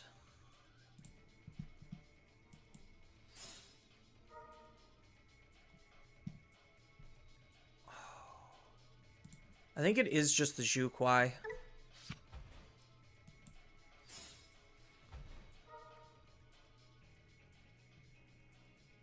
Take an aquatic. Take a liberator.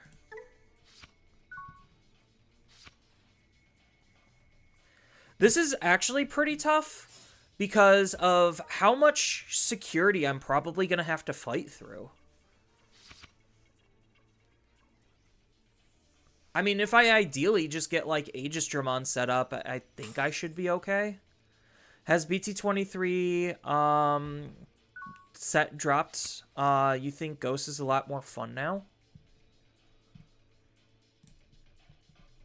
I don't think BT23 has dropped yet on here.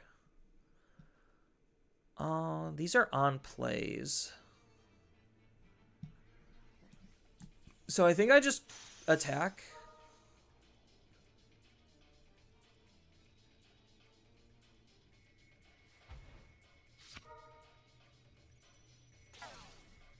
Well, I mean, I wasn't expecting it to live anyway. We take this, and the rest can go away.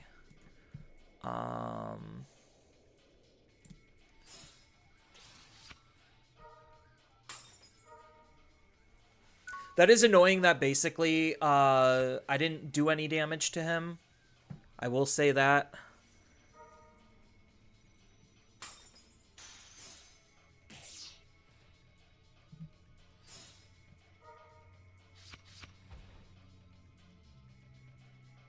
So I gotta try to find Marine. I'm missing one card. I'm missing the Plesio again. Hard play Cherrymon. So I could just hard play a Zhukwai?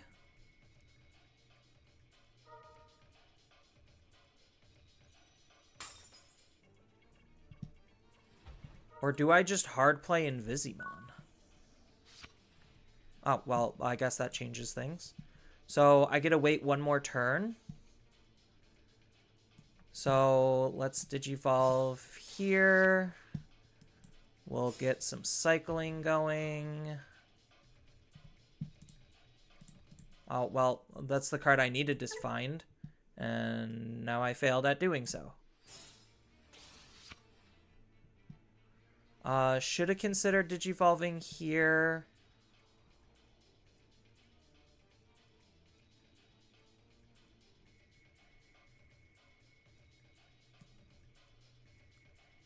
I think this is probably okay.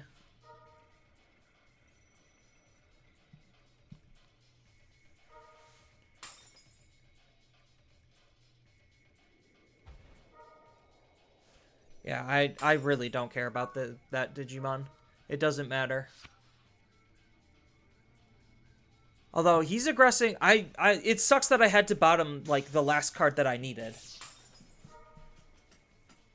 Like, that's the only unfortunate part, is I literally just had to bottom deck the last piece that I needed.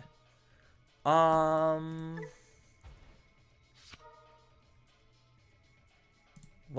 bottom decked it again. So that's 2 gone.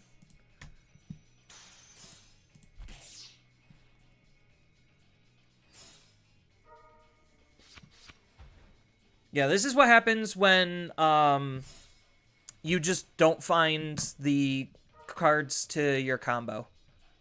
Is literally this. Like, I'm basically not even playing the game. So now I'm like forced to move out to try to do something. Because otherwise I actually just lose the game on the spot.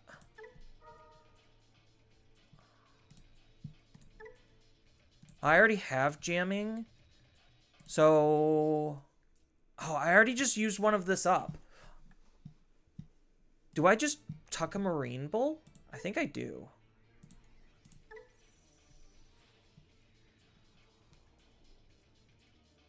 And then I could kill his Digimon? Oh, well, I mean, I have jamming, so that I'm pretty safe regardless of what I attack with. Oh, I could Invisimon. No, yeah. So I think I'm, like, forced to Invisimon here.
So I could do this.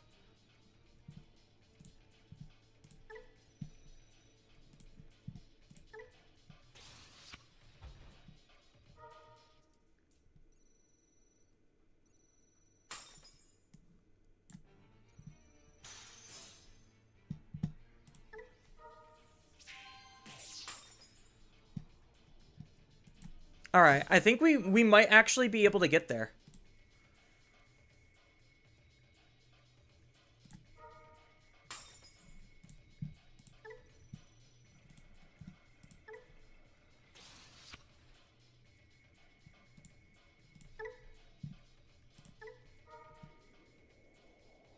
Oh, I don't have the Jukwai. That's unfortunate.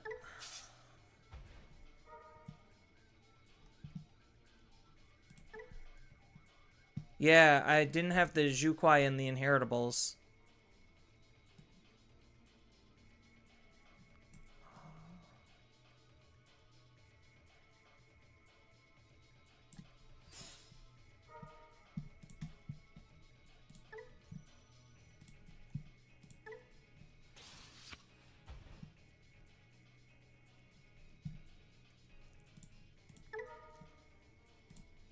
All right, we're going to see how this ends up.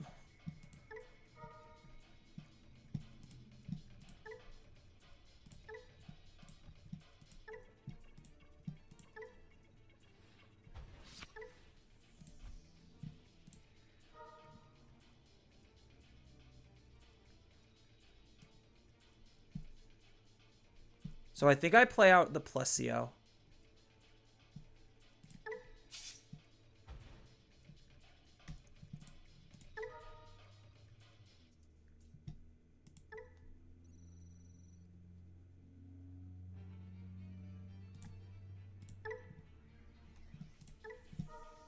We're playing 4D chess here.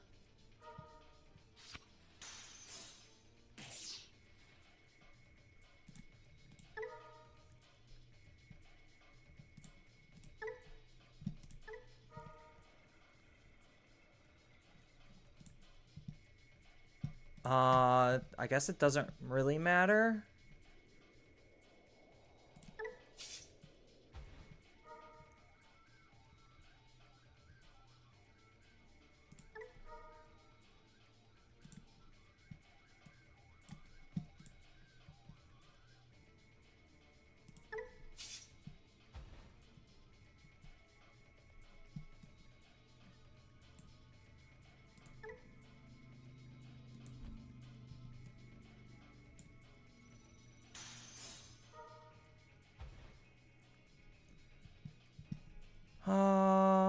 Oh no, I don't have the other proper Digimon.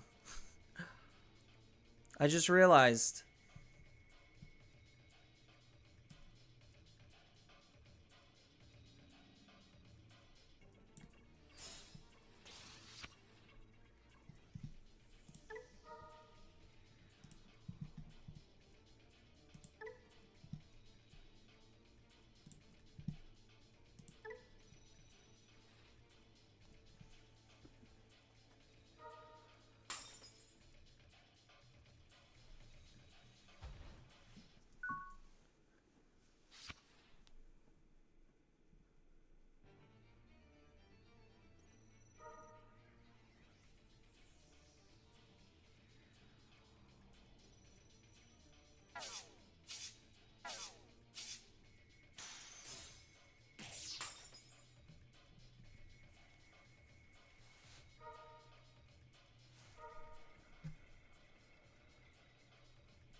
And then he could hard play a Dark Master. Oh, he's just gonna hard play Apocalypse? Is that the new one or the old one? Oh, I guess he does have all four. Alright.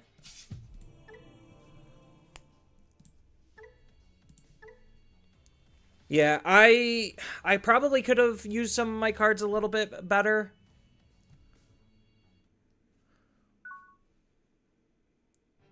One stack getting deleted. It can make a board of 3. We're mulliganing this. This is a little bit better.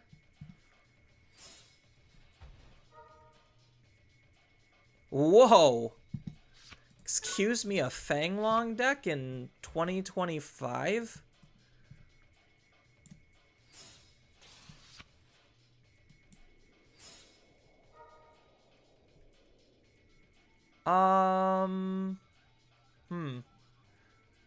I think we just take the Marine Bull.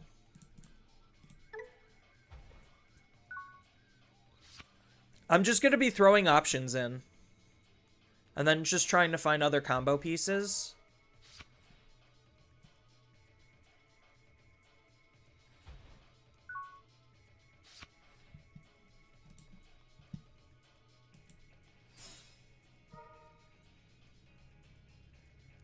So we have an Aegis.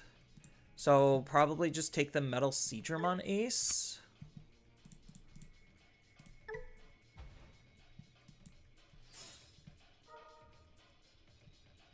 Well, Marine Bull's the only viable option. Sucks that missed out on all of those searches.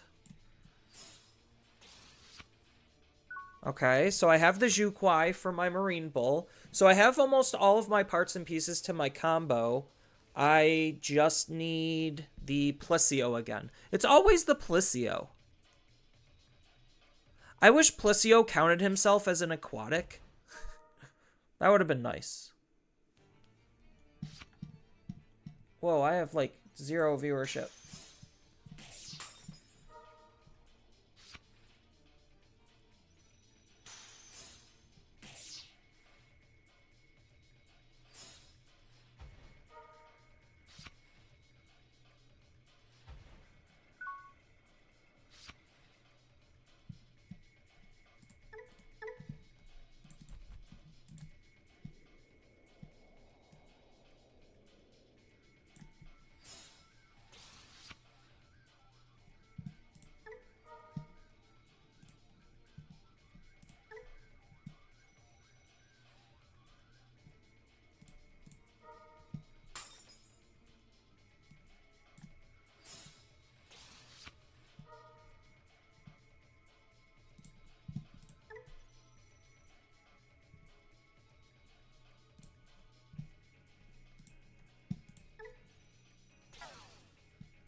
What's my ability?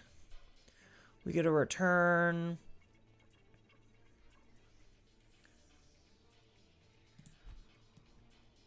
So we're not going to play out anything, but we just get a bottom deck something. That's fine.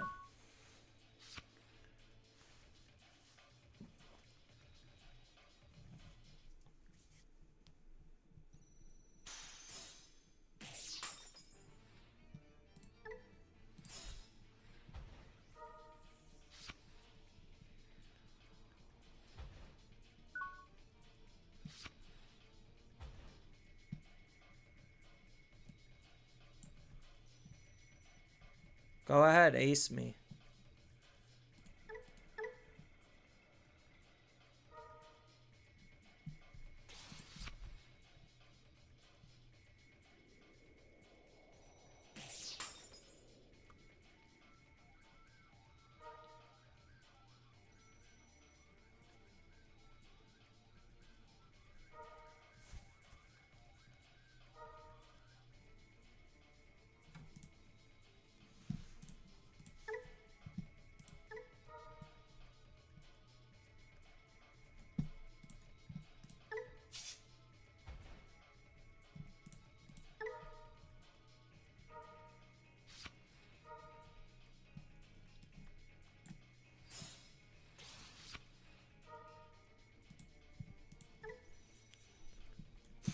I love this, like, really awkward back and forth that we have.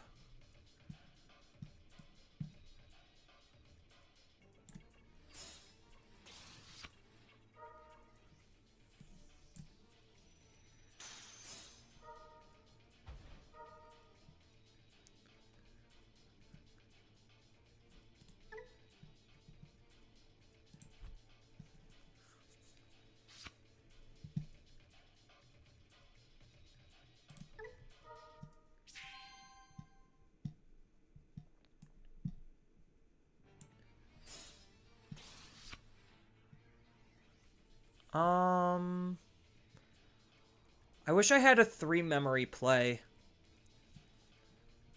I mean, I technically do, but I'd rather not do that.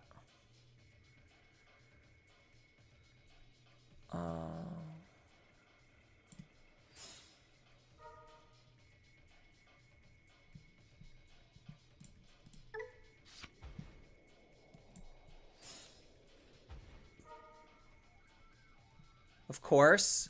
Of course. 2 Plisios just gone. Oh, I ordered those incorrectly. Oh well. My opponent's not really going to be playing the game anyway.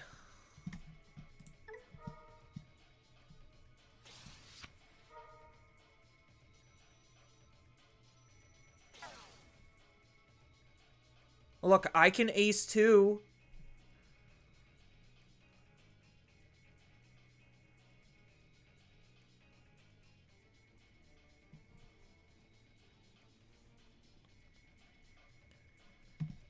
Yeah, the fact that I also have an Invisimon setup is incredibly extra brutal. You're still here, Empire? Okay. Good to know I at least have somebody watching still. Oh, does he not know on play effects don't work? Well, I mean, I guess he could technically get rid of my rookie.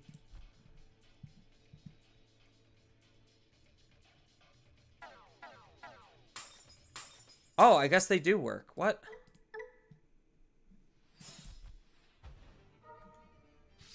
How the fuck does this protection work sometimes?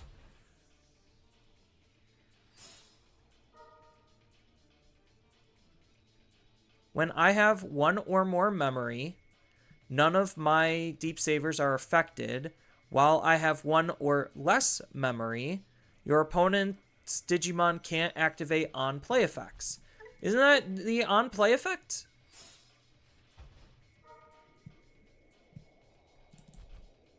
Shouldn't my Digimon have been protected from that?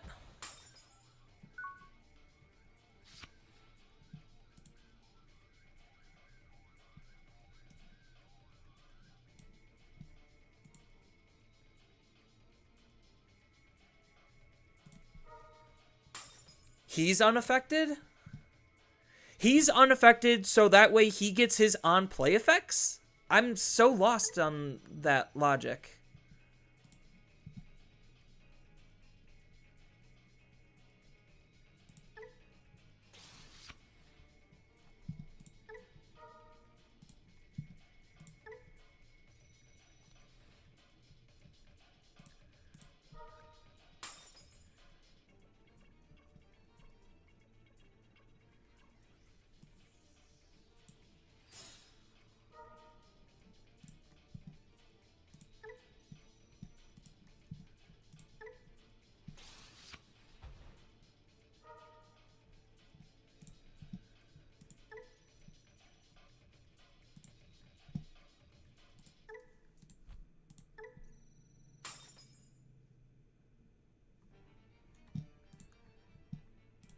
Of Vajramon?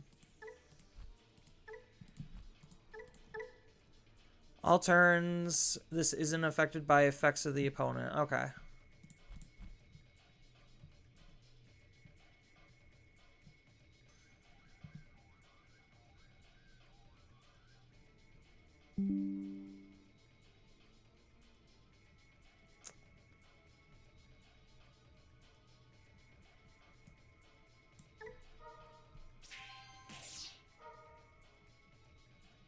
Yeah, because now I don't have a Mega to go into.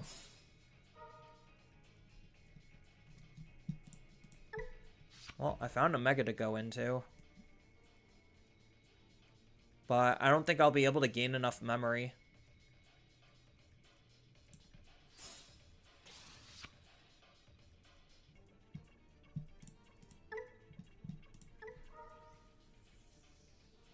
I needed to draw that Hammer Spark like a turn ago.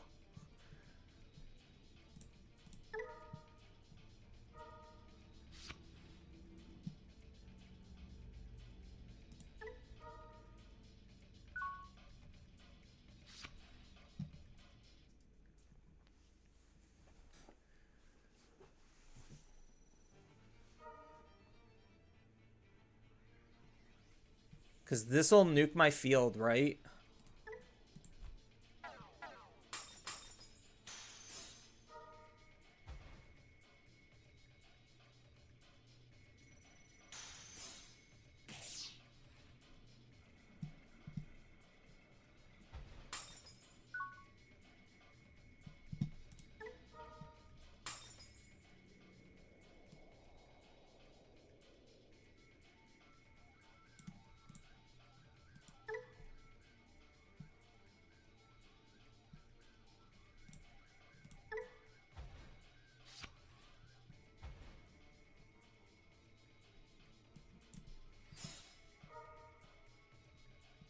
This is just some really goofy games.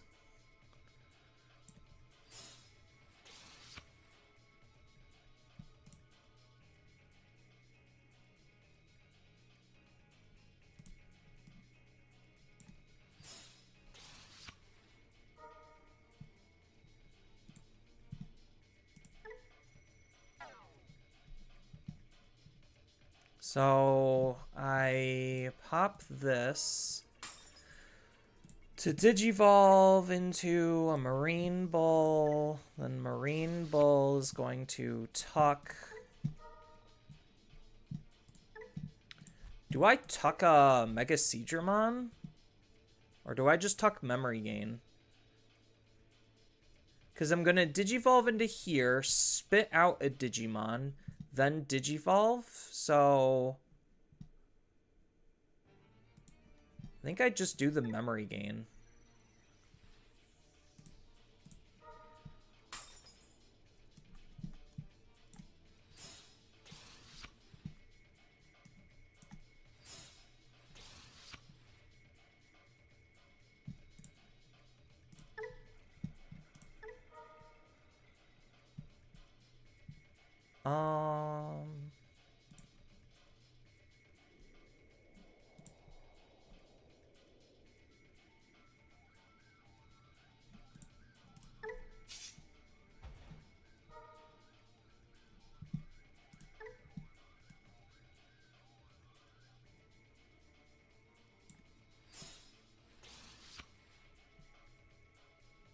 And then we DNA.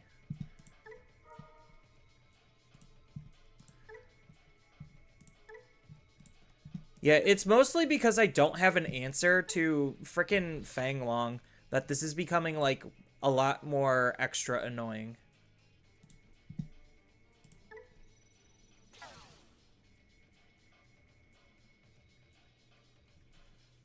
So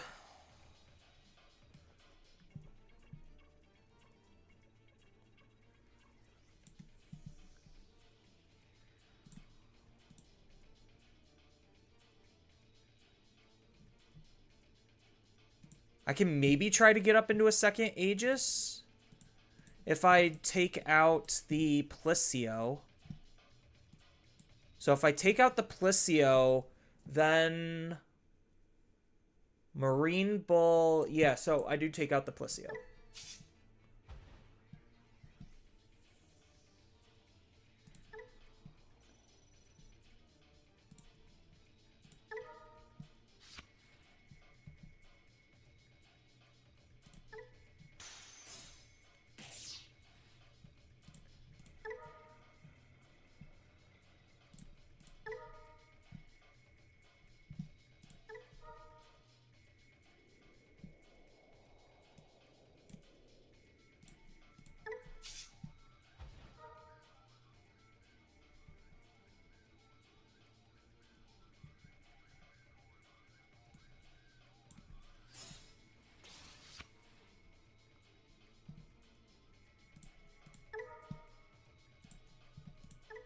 I wish I had blocker on him.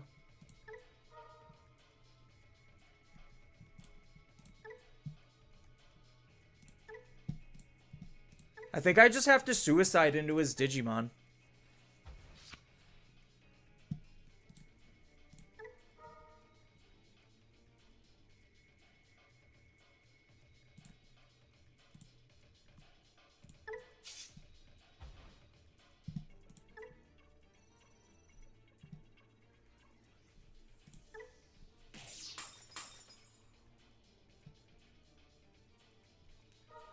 So he gets to gain some memory, but as I know he doesn't have any rush.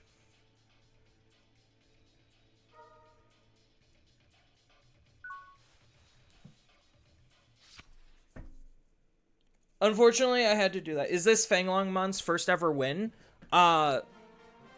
You tell me. Did he win the game? I don't think he did. I killed his boss monster after swinging with like a super stack, and then I killed him with my dummy stack, and then I just proceeded to like, cause like, what's he reasonably gonna be able to do?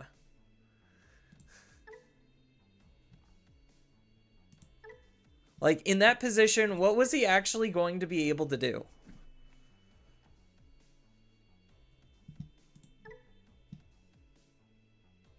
Man, blue OTK decks, like, they get you thinking. Like, they really do get you thinking. And that's the fun of it. This is a hard mully. Oh, this is real bad.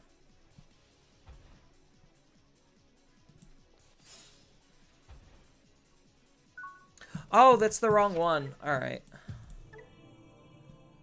Yeah, that was a real bad hand. We'll try again. For as many consistency tools as these decks tend to run, they also tend to brick a lot. Okay, this is a way better start.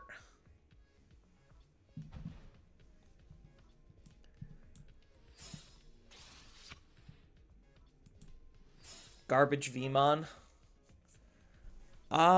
Ooh. Both of these are good. I think it's just taking the Thomas, though. I think the Thomas play is just the preferred pick. Mastymon? That's some nasty masties.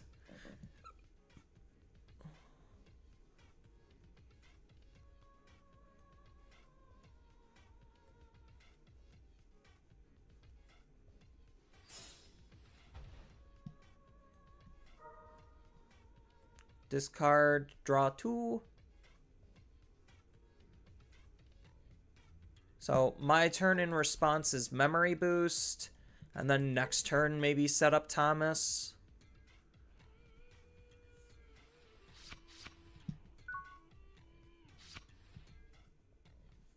We are definitely not.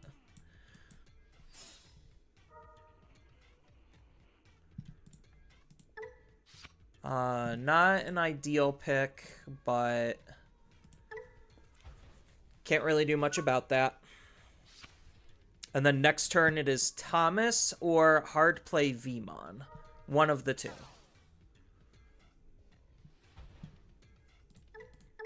Yeah, this just gets you there.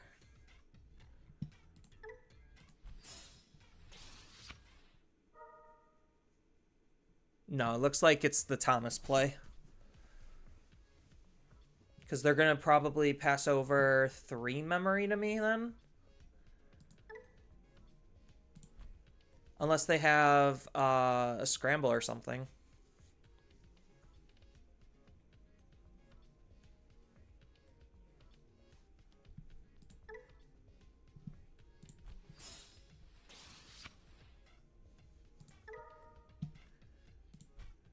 So he's going to set up a Mastymon here. And then end of turn DNA.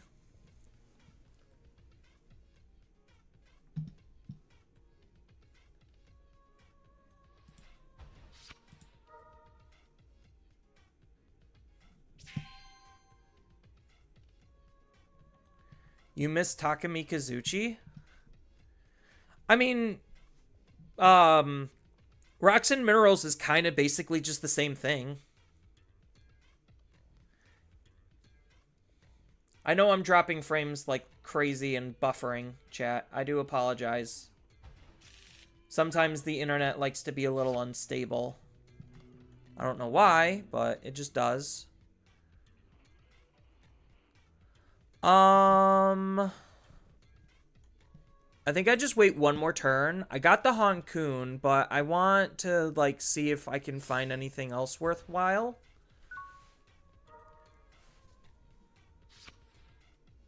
Interesting that they're using the old Mastymon. Oh, the new one might not be updated in here. That's why.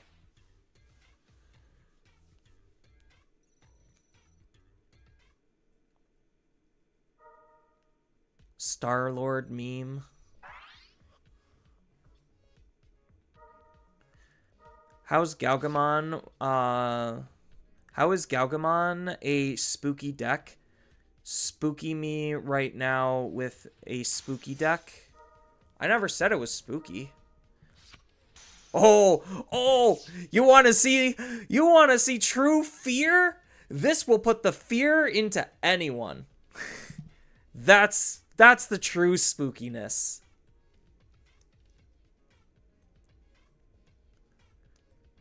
Like, this card makes people weep.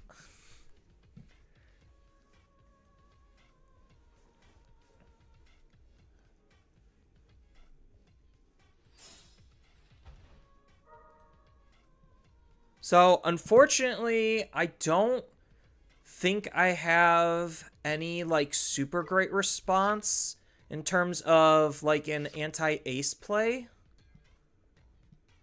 Would be nice, but don't have one.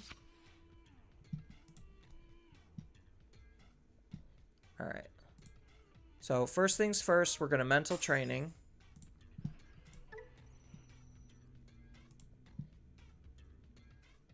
There's an argument to just go into the Jukwai and save this for OTKs. Yeah. That's a pretty okay pickup.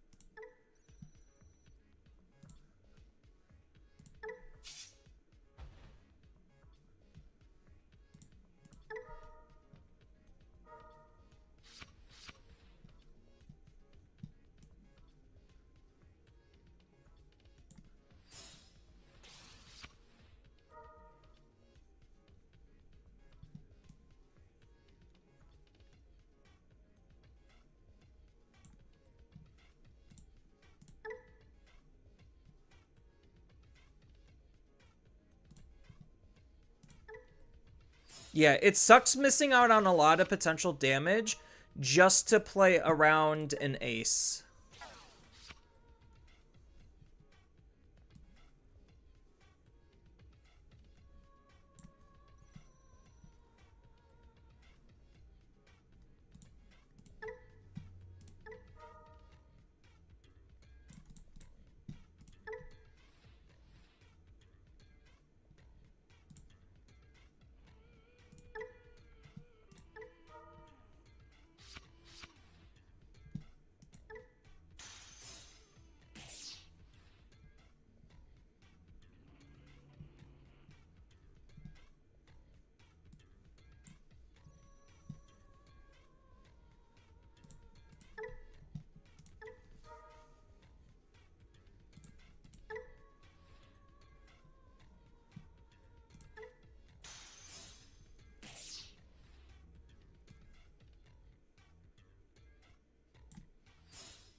So how many more attacks do I need?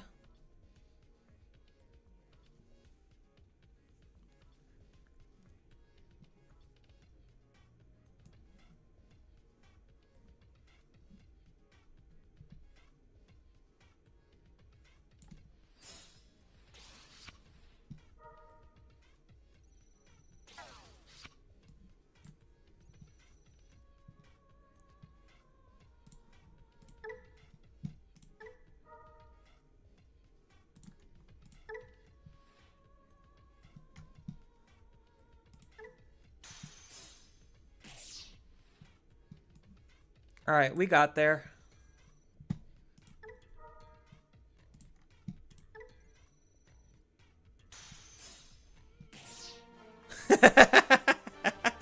All right. See, it's moments like those where I just it's chef's kiss.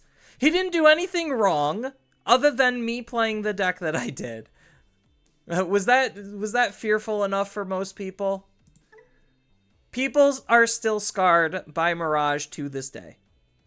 And all I did, so think of how much extra damage I had if I actually was able to make that initial attack.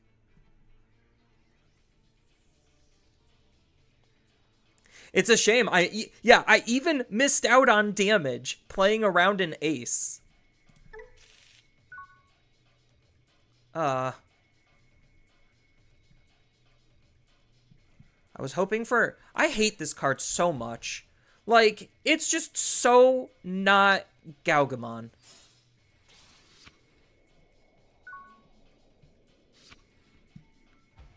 Like, I just wish every single time it was Gaugamon.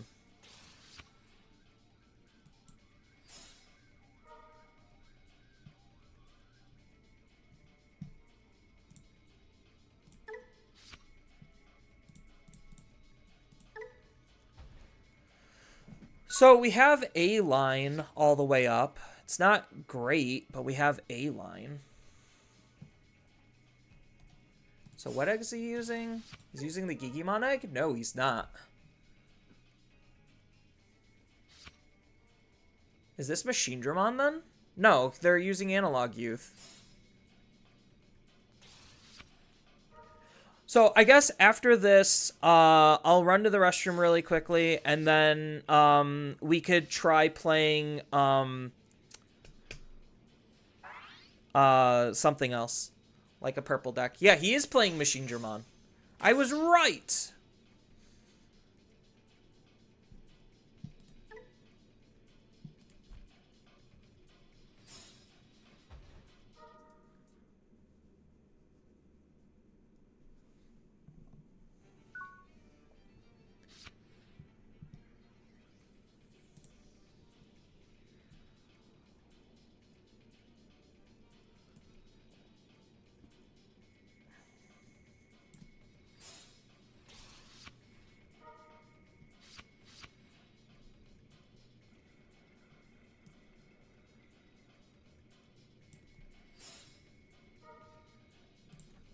So I'm choosing to do it this way just to memory choke.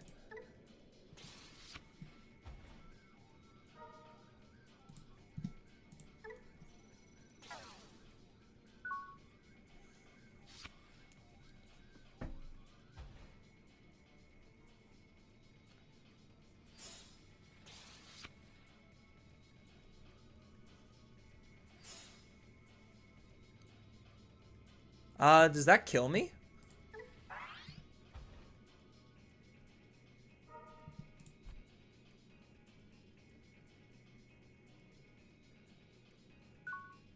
No, it does not. I only have one card in my trash? Yeah. I think he's just trying to not have a big hand size.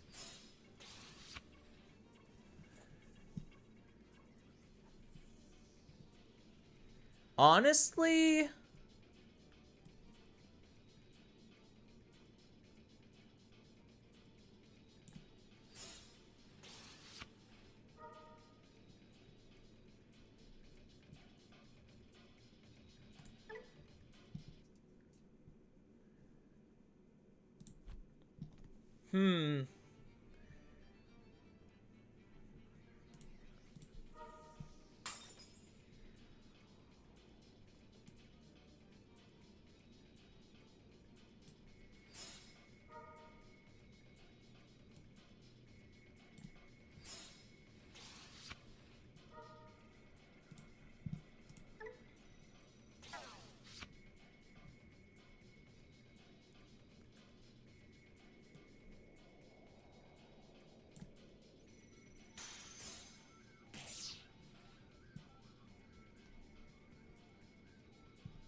Well, missing out on the Thomas is kind of unfortunate.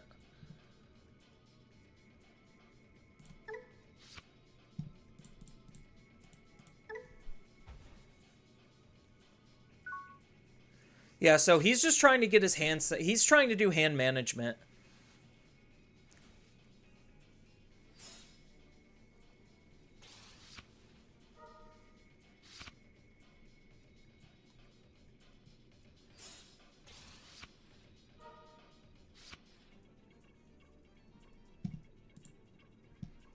Yeah, so he is playing this Machine Dramon.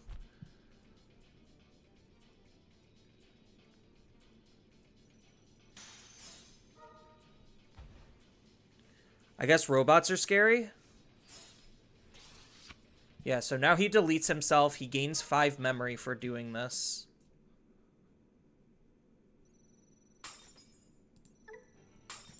Oh, what?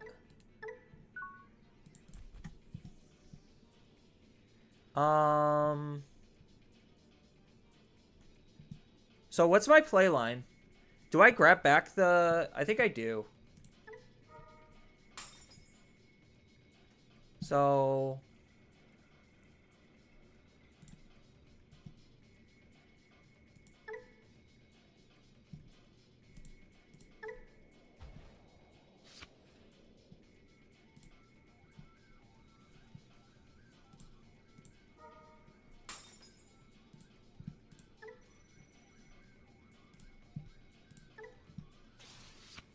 Oh, that's such a beautiful card draw. I just realized I don't have a level 5 Digimon. So that's not good. Drawn to a level 5? Oh. Drawn to a level 5?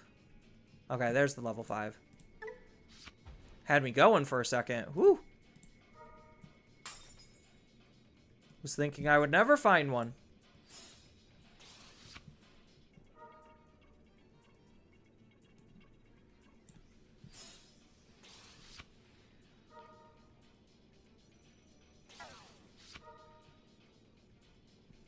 There we go. No tamer, no issue.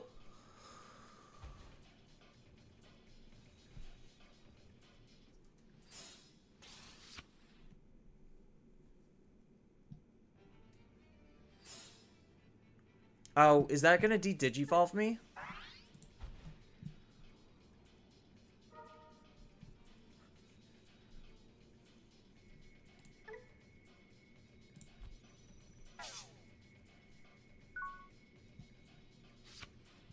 That was very rude of them. Chat, can you believe how rude they were? Oh, baby! What a card draw!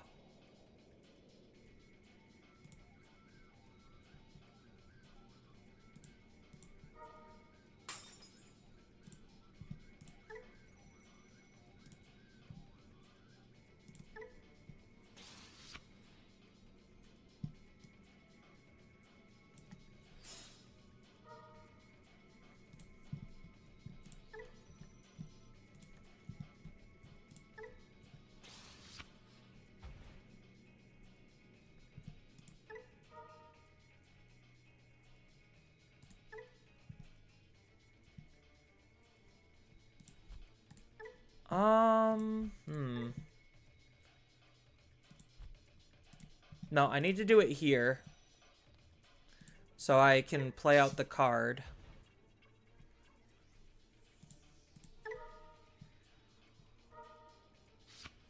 And then this lets me play the Thomas.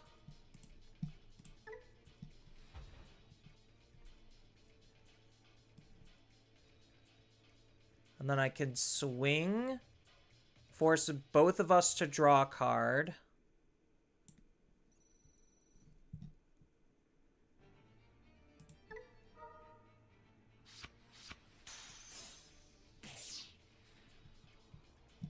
And then burst mode.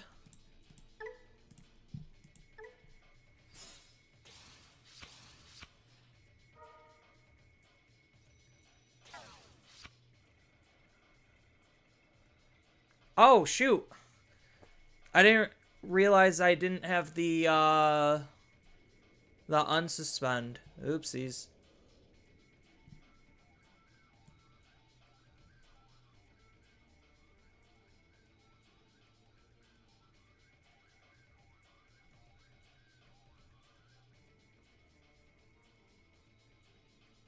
Yeah, so now I don't have a good way of unsuspending him. Oop.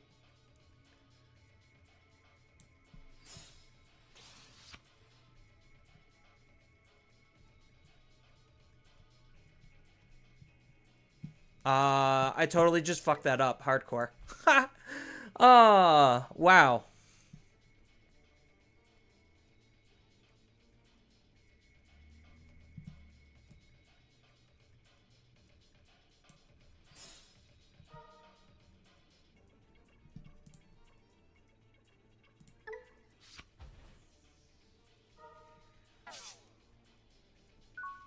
Yeah, I totally fucked that one up.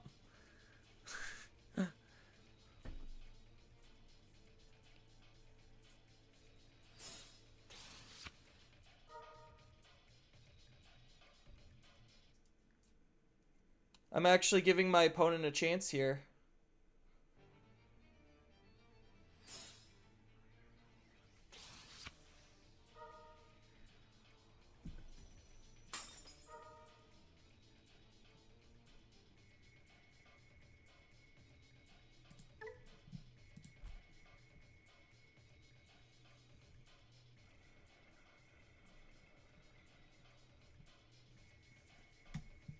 Yeah, because this one can multi-attack.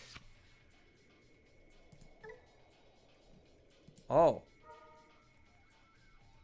So he's going to delete this one then?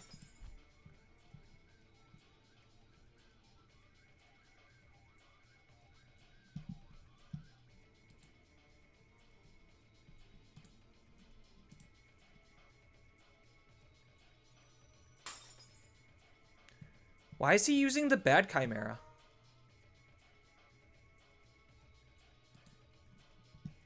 Yeah, because... Yeah, this just lets you DNA. I don't know why he's using it.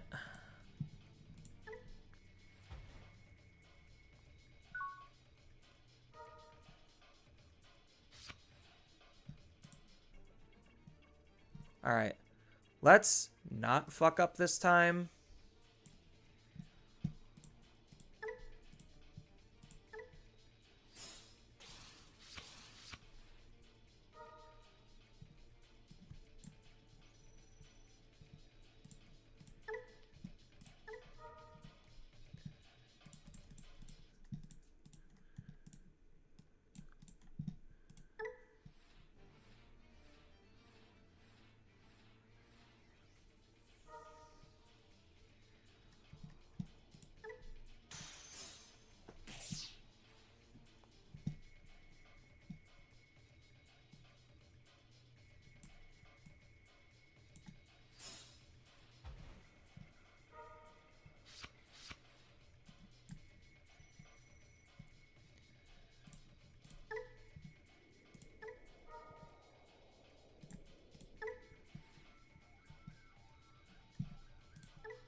Yeah, okay.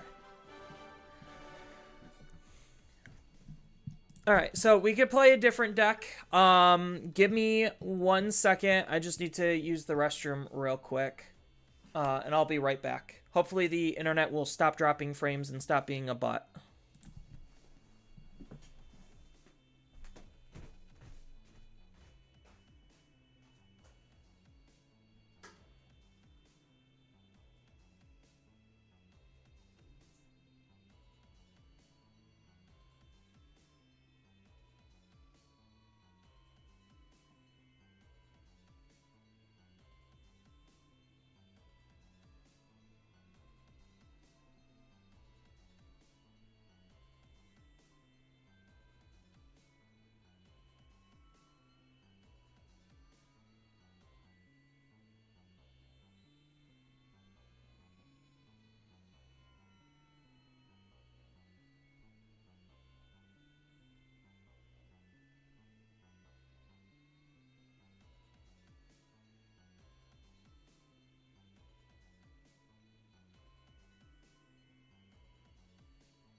All right.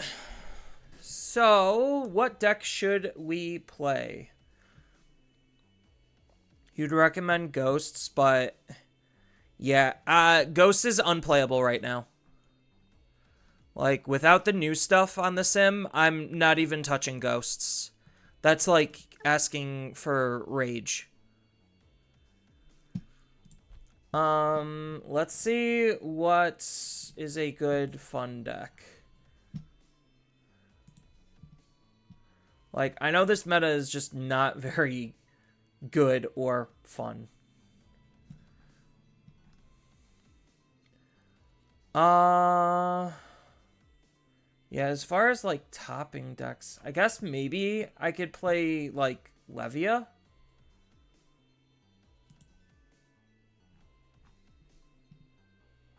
Like, I haven't really touched that much of Levia.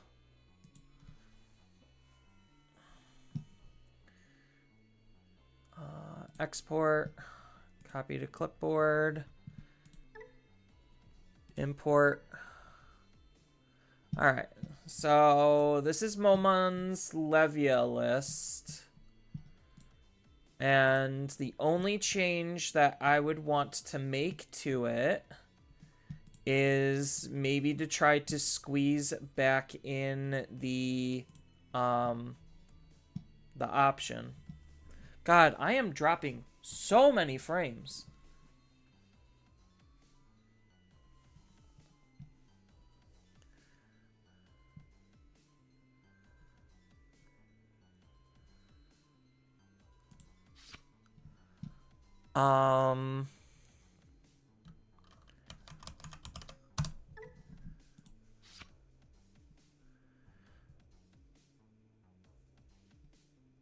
Where else is the cuts for a Biting Crush?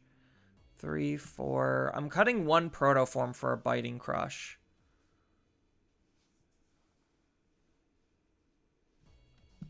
I just don't know where the other cuts are. Maybe I could cut... No.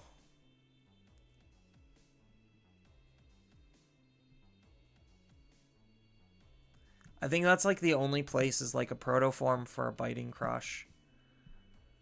Outside of that, it's like Purple Scramble for a Biting Crush. So maybe let's try that.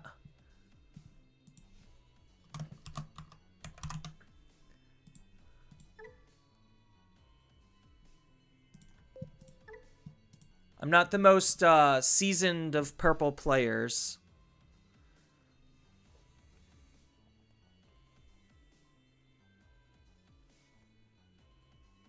So...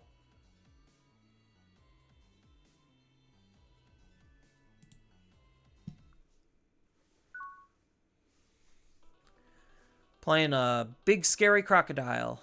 I guess we could keep this. We're most likely just gonna Gobbly Memory Boost.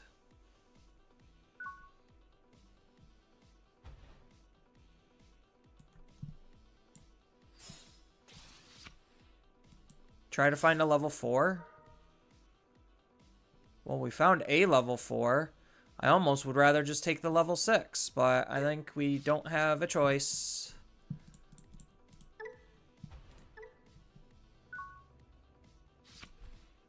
Yeah, so I could just Digivolve this in Raising.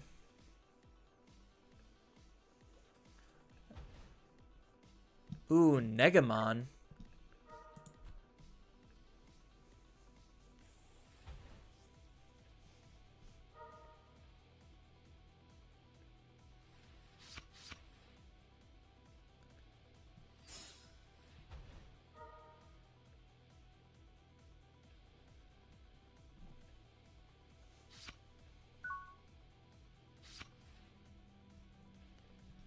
Seventh Lightning. By trashing one card in our hand, we get to delete one of the opponent's level 4 and one of their 6s. So we're not going to do that. We're going to Digivolve here. Ooh, okay. So next turn's probably an Anubis turn?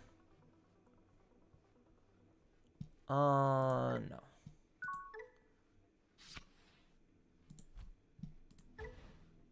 Yeah, next turn is probably Anubis.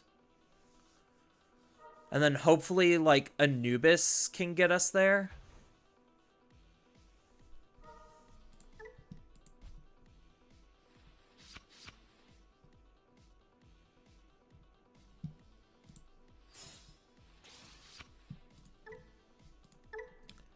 Russian collision, so he gets to kill my rookie. Who cares?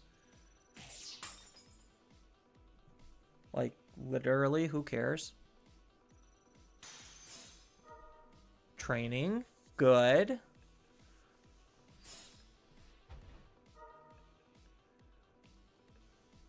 Why are they running Loudmon in here?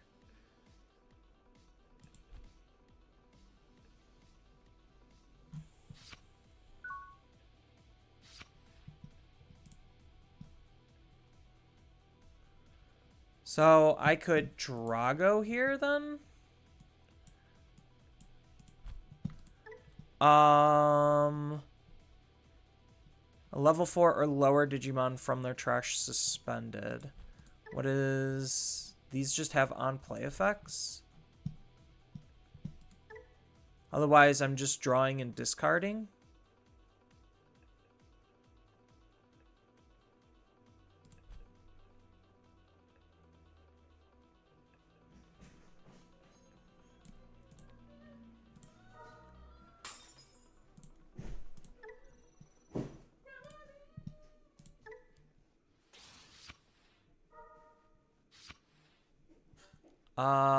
Ooh. I think we just discard the Dober X, so that way to the Anubis we could play out... No, we discard the Dober, so that way due to the Anubis, we can play out and do the whole Dober X thingy. Okay. Biting Crush, that's fine.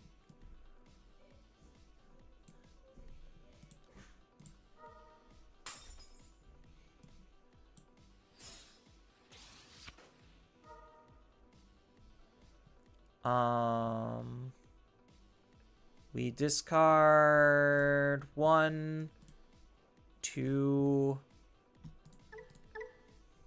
So when Digivolving, we get to trash up to 3 cards, then play a purple Digimon from your trash with the play cost reduced by 3.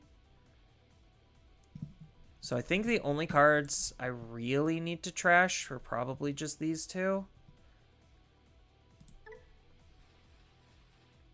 And then I could play out the Dober for free. This will let me draw a card. Ooh, Shine Greymon.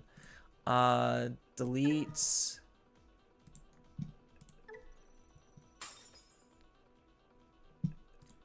What is... He has an on-delete effect? From your trash to your hand. Okay.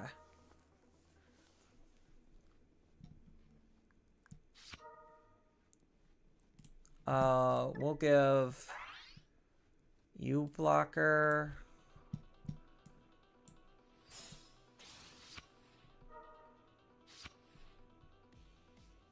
Draw 1, trash 1.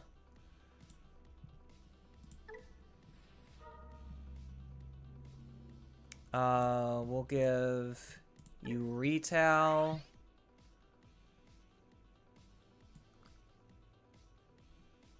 I could attack into his Digimon. Is that going to do anything? How am I ending my turn? Am I just Digivolving into...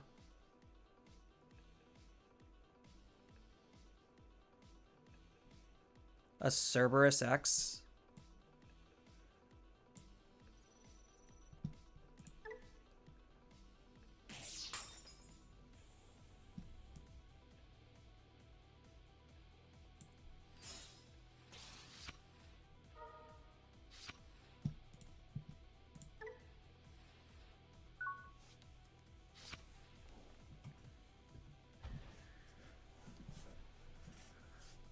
Yeah, so, like, am I just kind of slow controlling the field?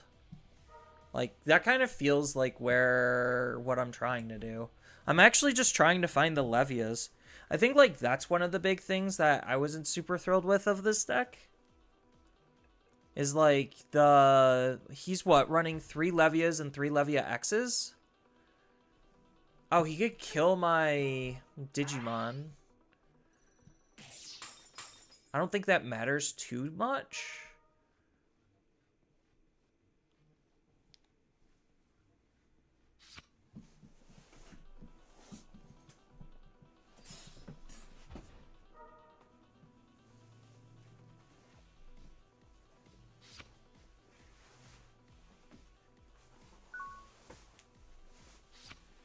So he played a Sound Birdmon.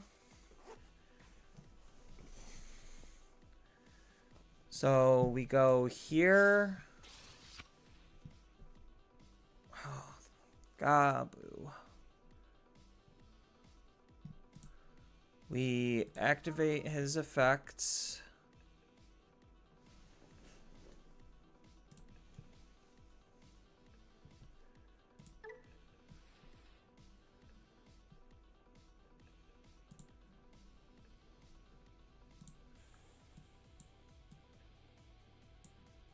How much memory do I have? Honestly,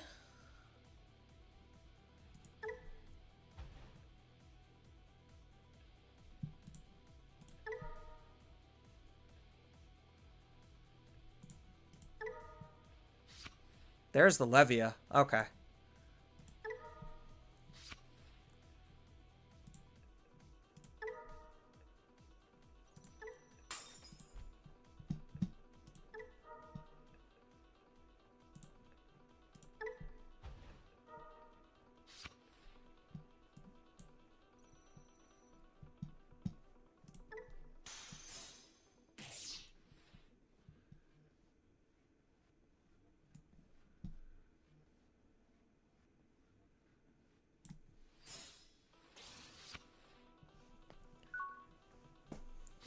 Yeah, that probably wasn't super smart of me, but we'll see.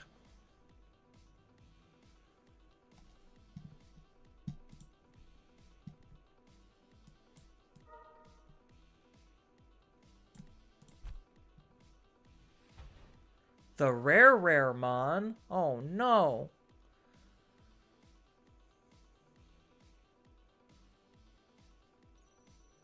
He de-digivolved me. Where?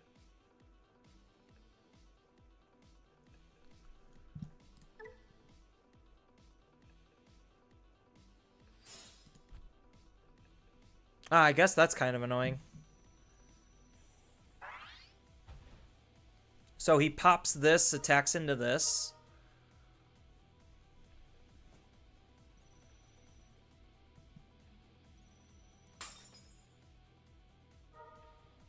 I mean, maybe. I probably am missing out on a lot of, like, damage.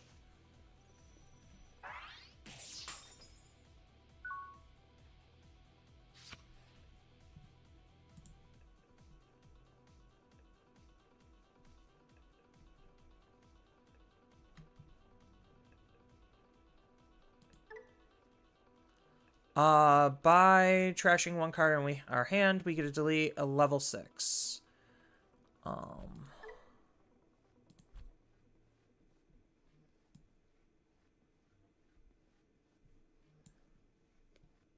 Yeah, because I have to get rid of this before I do anything, which is unfortunate.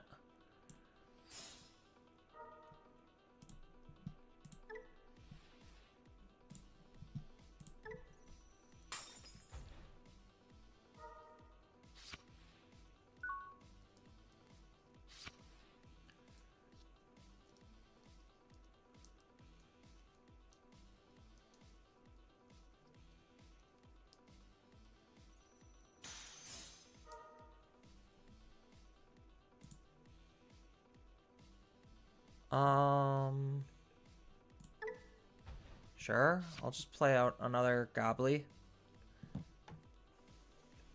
I don't feel like I need to discard anything at this time.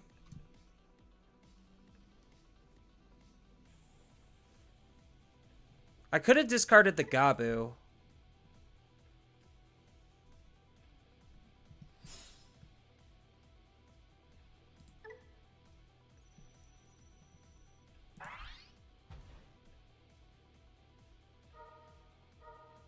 So he's going to delete this and attack into this.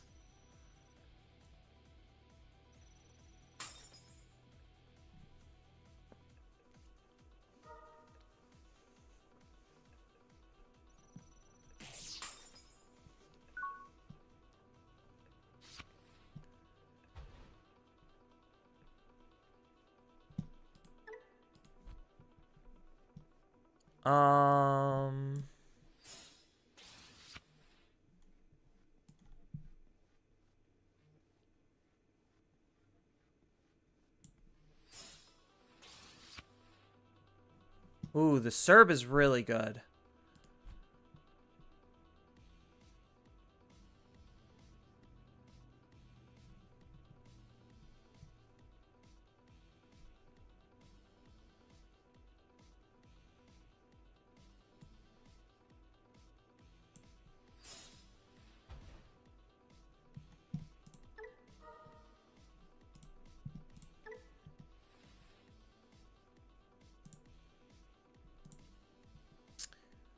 Do I want the Anubis or do I want the Serb X?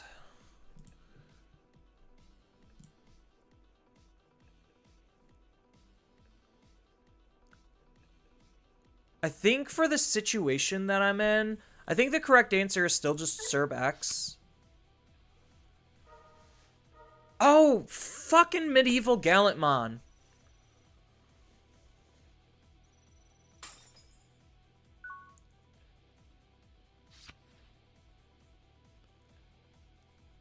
I really hate Medieval Gallantmon.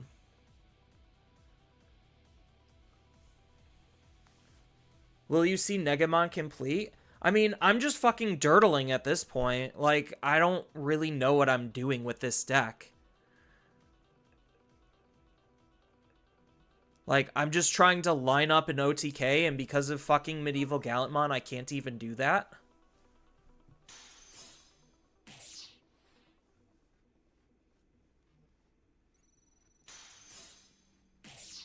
Well, there's the Psychmon I wish I had earlier.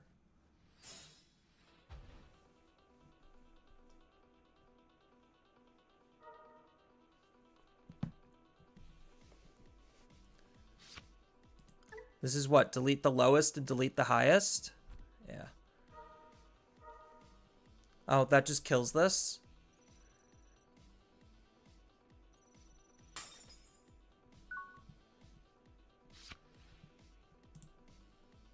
Medieval Gallantmon's just such a fucked up card.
Alright, can we just stop fucking doing shit? Like, opponent, please, for 2 whole seconds.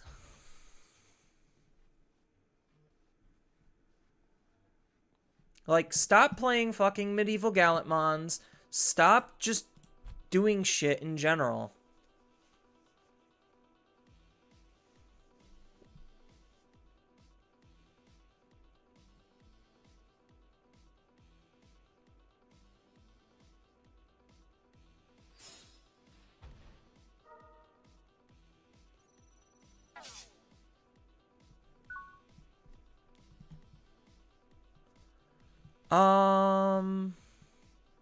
So how does this card actually fucking work? When an effect plays an opponent's Digimon or Tamer, okay, so I have to trigger this with Dragomon.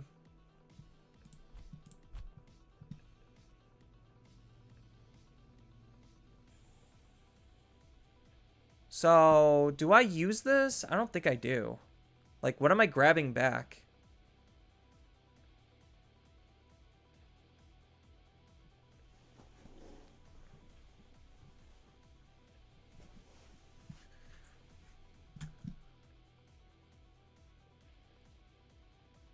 I would grab back, what, a Leviamon? Delete both of his Digimon?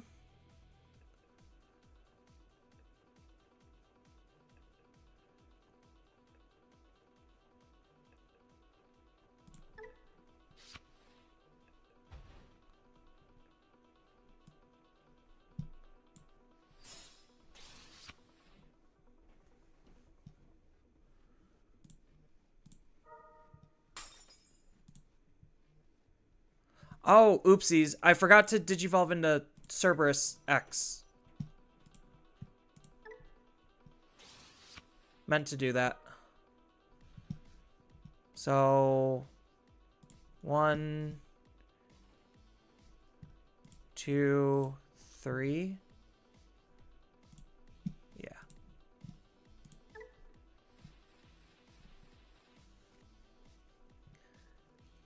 And then we play out the Dragomon.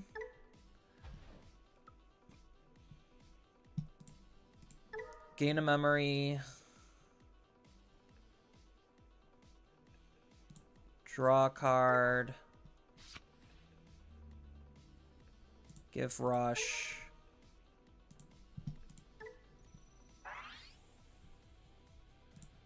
Gain a memory. Draw a card. They're literally gonna... I'm gonna mill myself before I win.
So now I just need to give this blocker, essentially. If he plays out a level 4.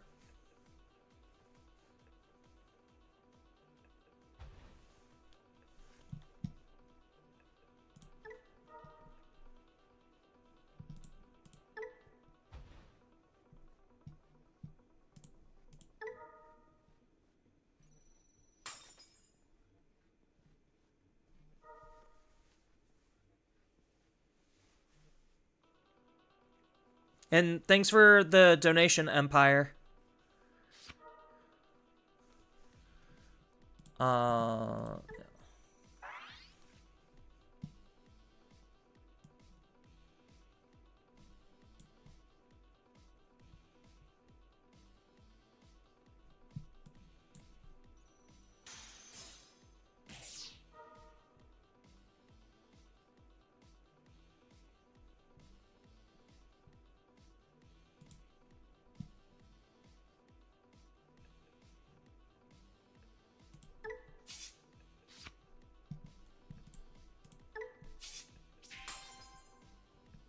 Unfortunate.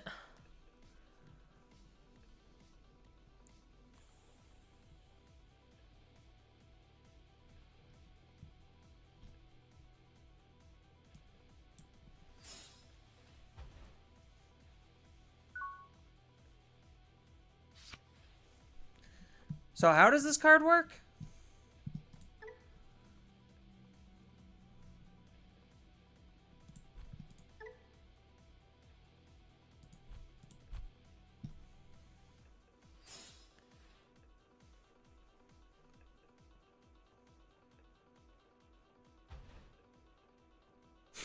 He just gives me 10 memory.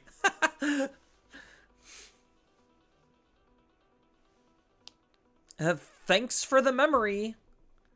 So that's the gimmick, is he literally just does this, and then in the breeding area, when they can attack, you get to return 4 Negamon from your trash. Oh, he deleted my Digimon. Not nice.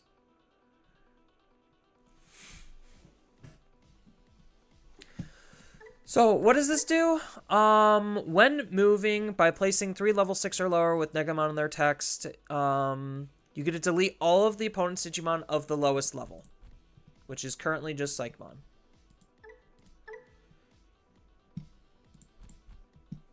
So I'm debating, if I use this, what am I doing?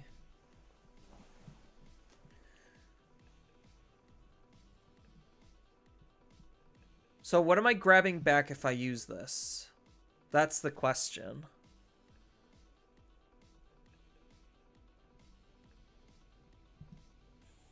I don't think I need to grab anything back, right?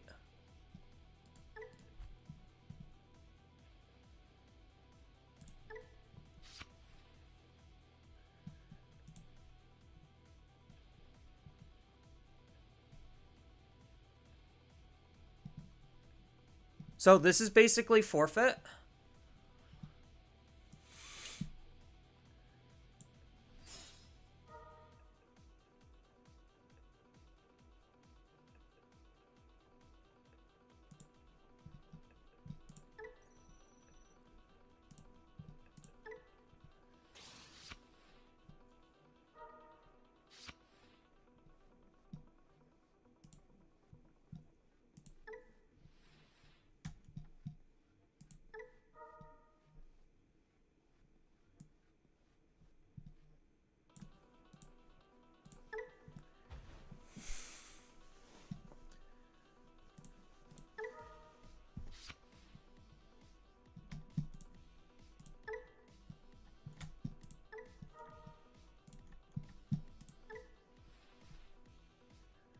No, I'm not going to be decking out.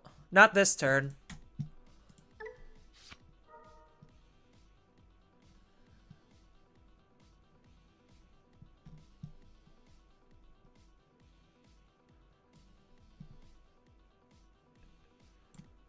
So I'm just trying to figure out what's my play lines here.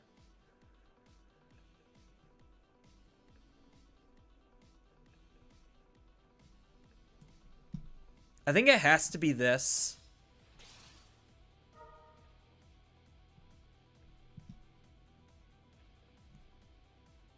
Oh, I should have done it on this one. I'm an idiot. So I'm reviving Lotmon.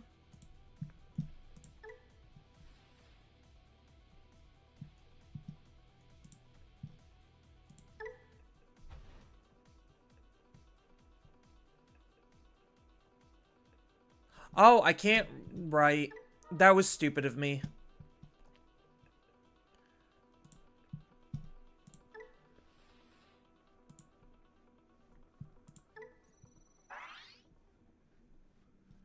That was really dumb of me. I forgot that I had my psych out.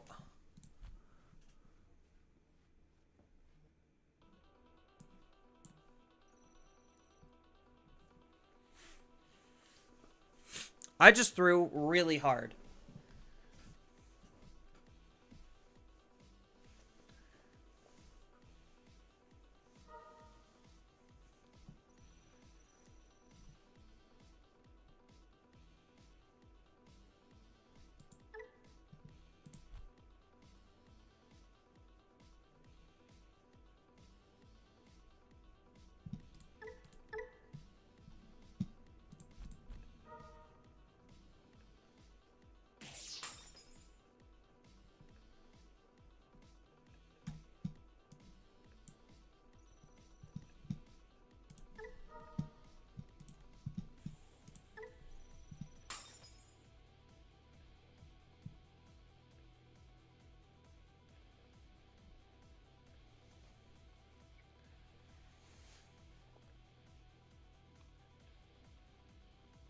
So I'm trying to force the Negamon out.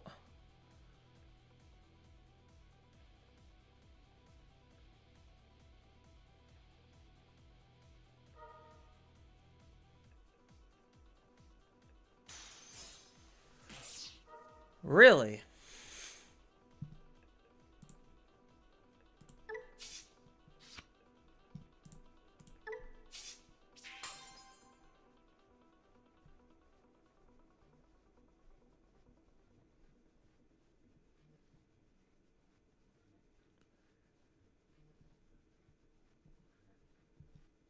So I could X antibody.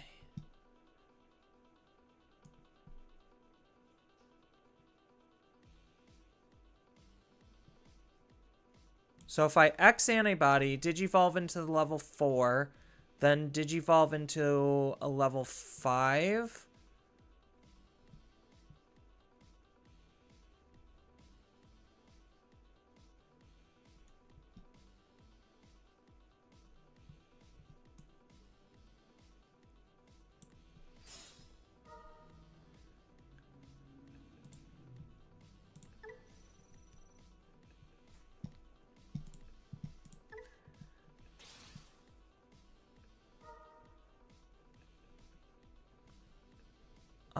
We could discard probably Levia X.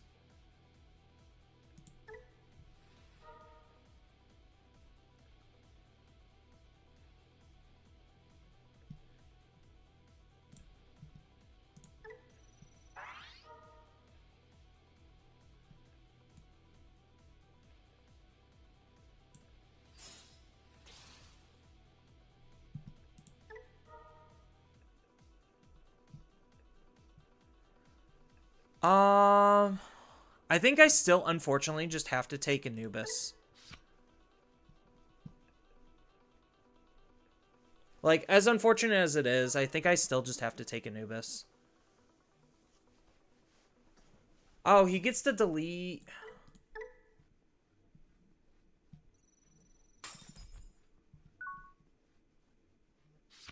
Oh, shoot.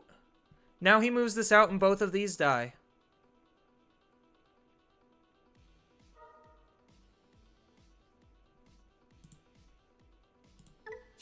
I should have left it as a level 4.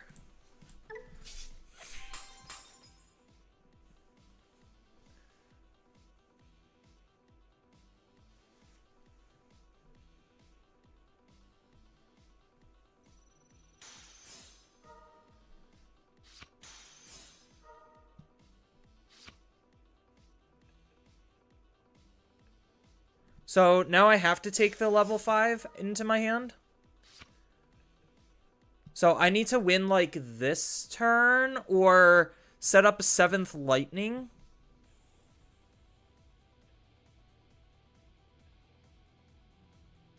So I play out a level 3.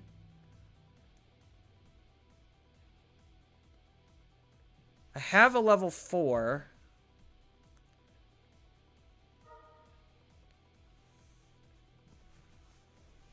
I'm just trying to think, like, how do I navigate this turn?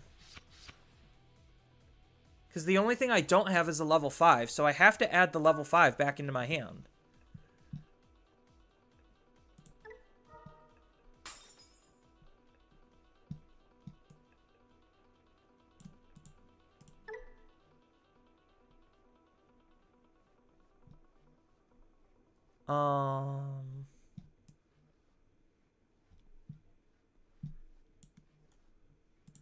And then it's going to have to be lab.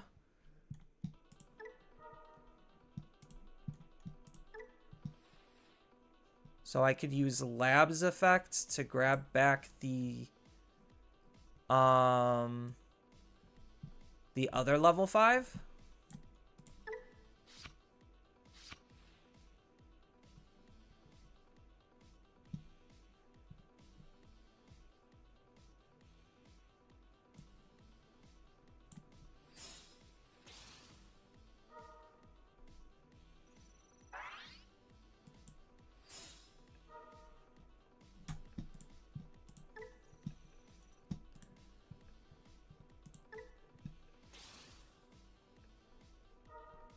Oh, I forgot to do the Cerberus again. Oh, but I didn't have enough memory.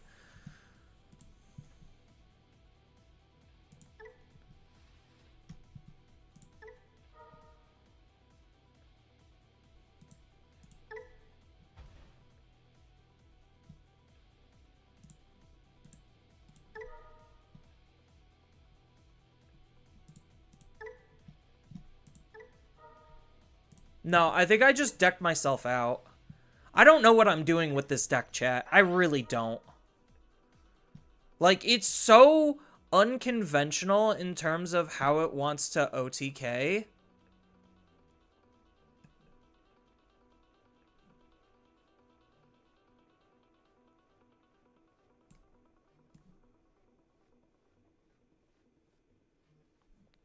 Yeah, because, like, I have to play the Drago out, but then I can't Digivolve. No, alright. I literally do not know what the fuck I was doing with this deck. It's not my deck.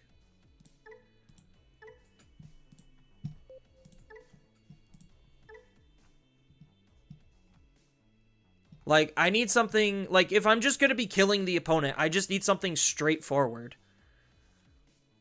Also, you faced the one deck that relatively is okay with a grind game. I mean, yes, but like navigating specific play lines and hoping my opponent plays poorly is part of the reason why I don't like those types of decks. You want to try Puppets again? Puppets was more fun. So like a card like, you could realistically figure out how to navigate and play around Leviamon. Like, you really could.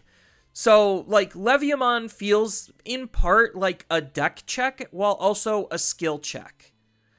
Because, like, oh, and I see, like, that's partially why, Momon cut the Biting Crushes, is because Biting Crushes were not very effective or useful, and then just literally living off of zero deck might just be better.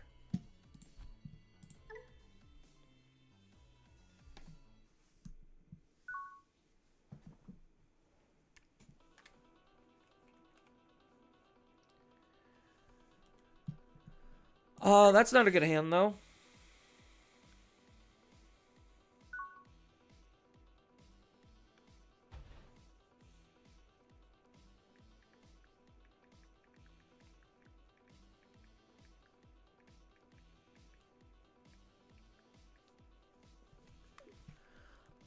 This hand is awful. Well, I found a rookie, so it's a little less awful.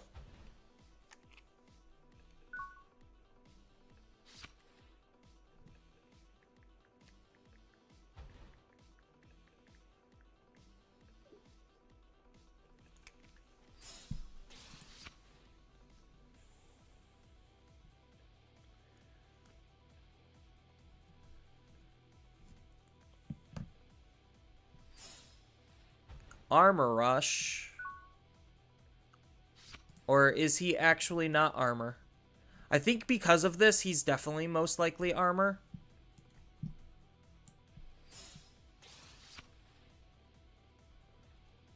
This hand kind of blows, like, massive chunks.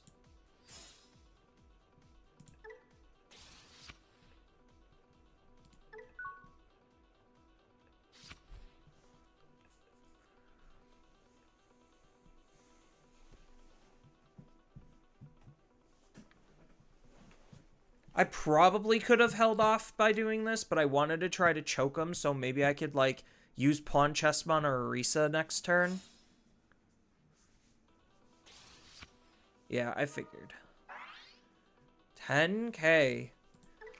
The fact that, like, we could get 10k level 4s is absolutely ridiculous. I don't have a shoe in my hand.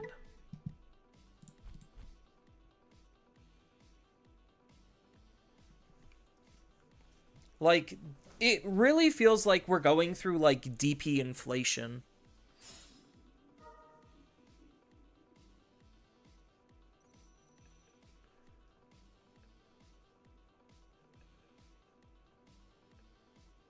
What's he digivolving into? Old Magnamon? Okay.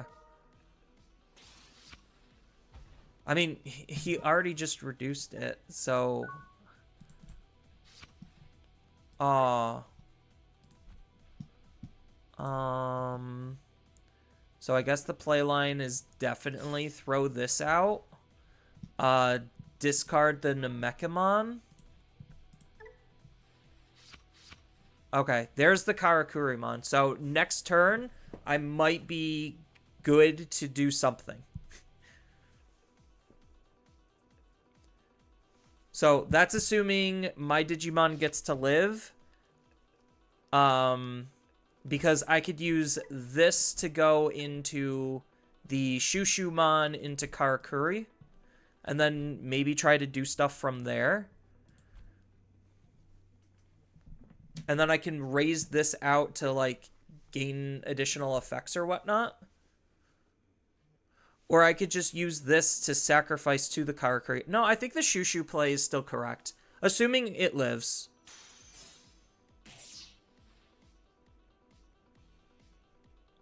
Emblem would have been nice.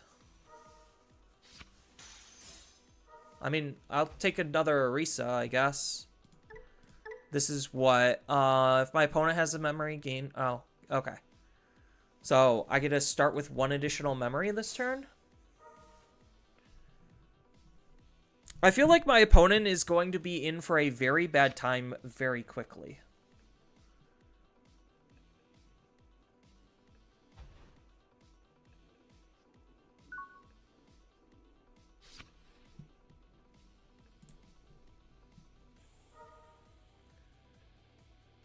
So honestly, do I just Karakuri or do I Shushu into Kar? So if I Karakuri, I sacrifice the Pawn Chessmon and then go into Kaguya for free? No, I think I do just do this route.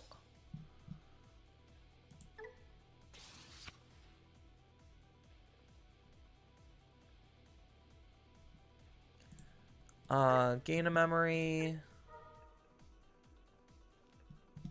Use the effects. Goodbye. Hello. Draw one card. Use this effect. Play out the shoe that I literally just drew. I could have actually scrambled, so that was my bad.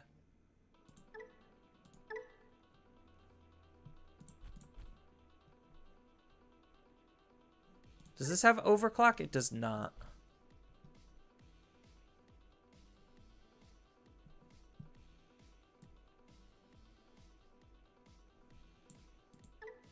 And I do not have reboot either. I have alliance. So when other Digimon are deleted, delete one of your opponent's lowest level. Be mindful. He could de-digivolve me as a jump scare. I'm attacking into one of his Digimon.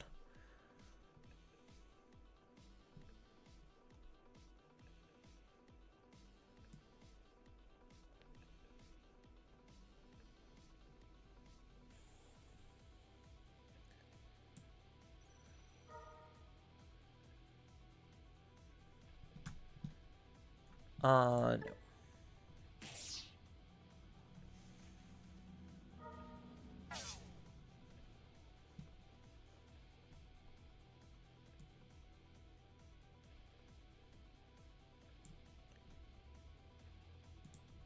Honestly, maybe this isn't terrible.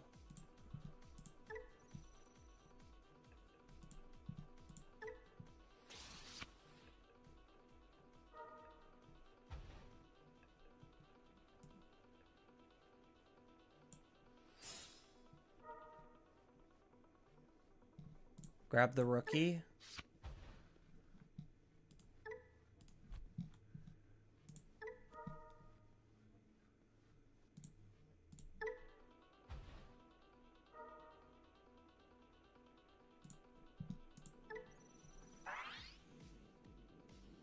Yeah, so because he aggressed too hard, I don't have de-digivolution protection.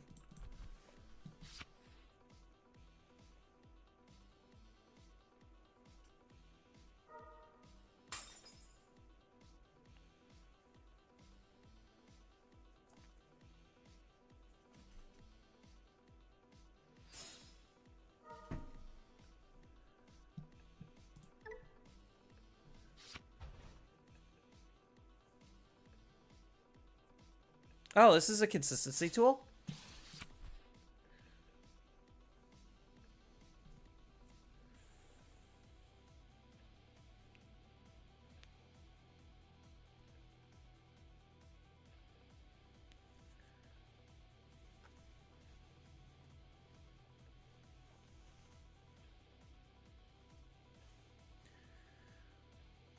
Hit 3, 2, 1, and just wait for it. Oh, okay.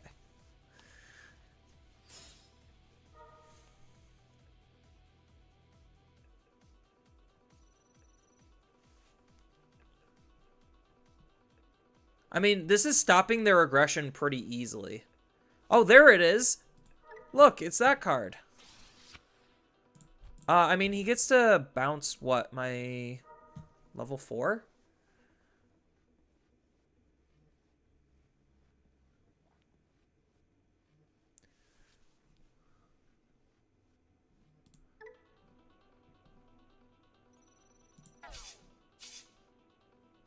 Oh, that was rude.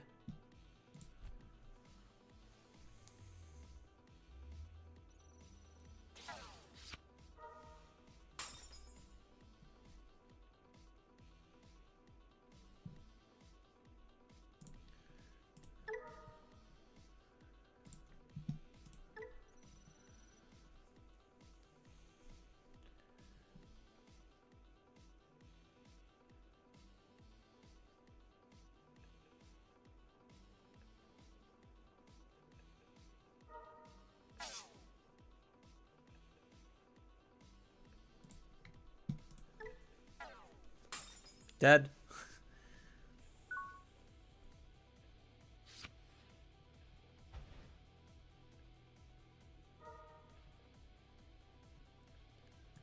So we put this in here.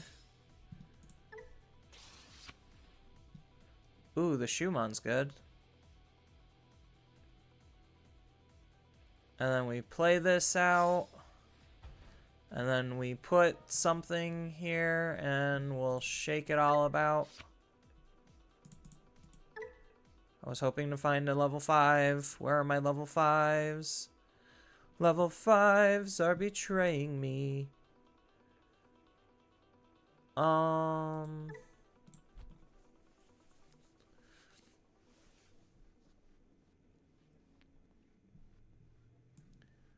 Swing. 2 checks.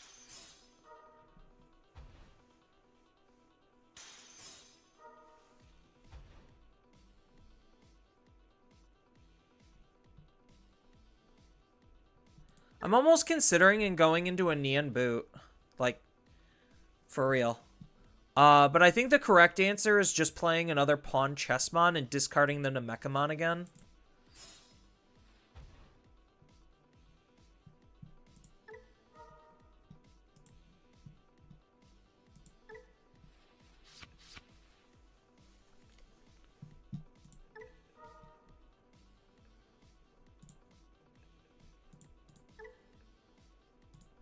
Yeah, the minus 4,000 is not going to do anything right now.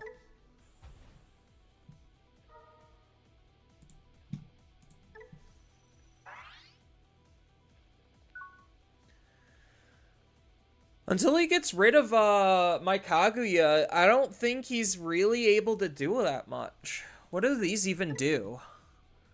Oh, so he gets to just gain 2 free memory, so he could start at 5 memory. And then by suspending this tamer,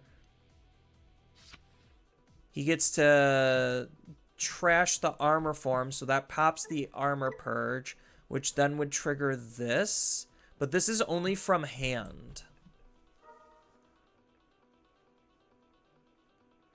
Well, I guess if he has the good Magnamon, like, he's just going to try to be, like, super extra aggressive with his Magnamon. Oh, he's going into a Flame Dramon.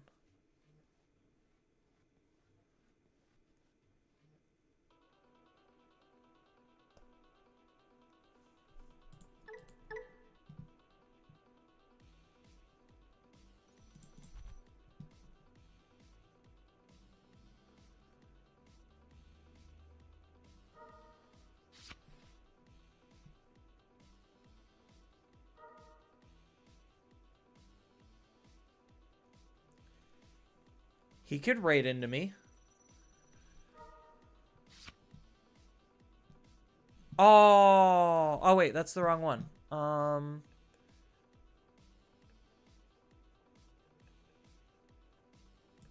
Yeah, I don't know why he's doing that.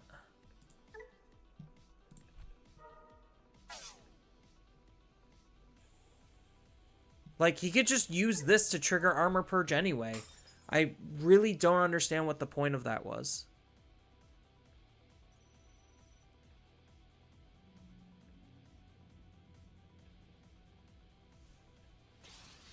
Okay, that's the DP reducer. So he's got 1, 2, 3. So it's only minus 6k. Do I have DP reduction protection? No. Okay.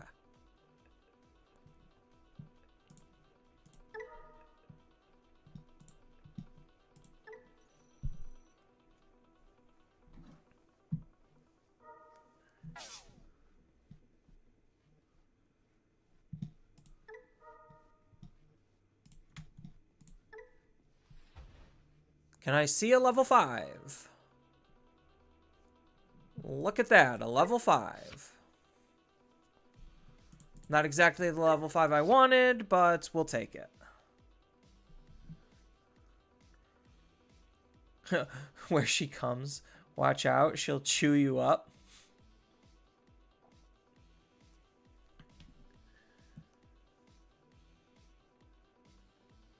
I mean, one single Kageyamon is just absolutely wrecking this deck. Oh, he gets to suspend something. Oh. Oh no, he gets to suspend something. Actually, that kind of is a big deal. Like, realistically thinking about it.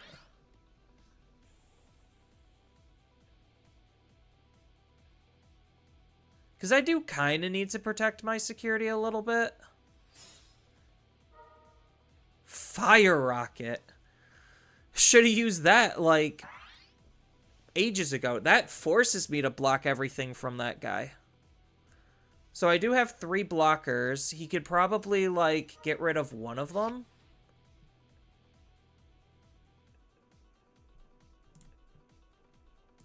Let's block with a shoe. Oh, he's got piercing. Right. So I just literally wasted a blocker then.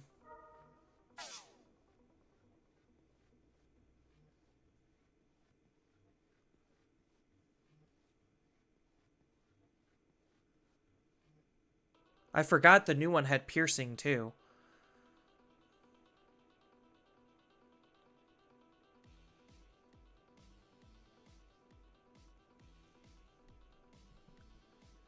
Yeah, if he doesn't have a cheap unsuspend, so like his best option is literally to use this effect to get rid of this, gain a memory, draw a card, use this effect to reduce it.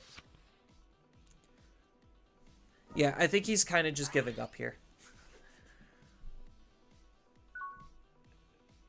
20k? Oh, that would be spooky.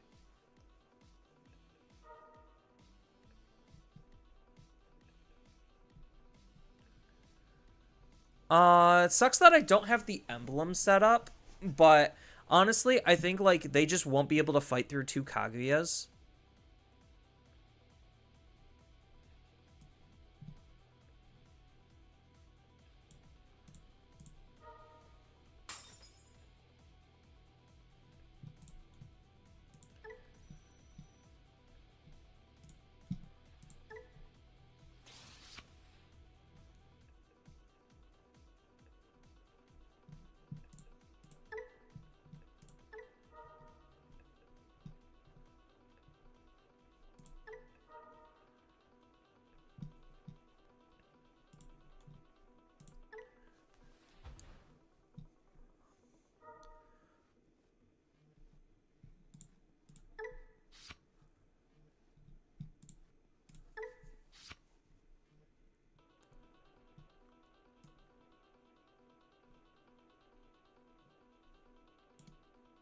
Kaguya costs how much? 3? That's not bad.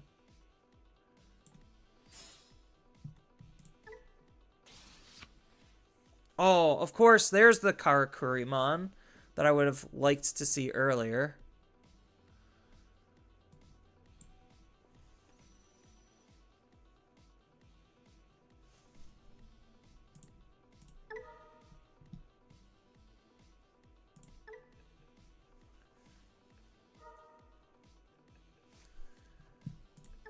It's got double alliance. No, I don't care. He could block.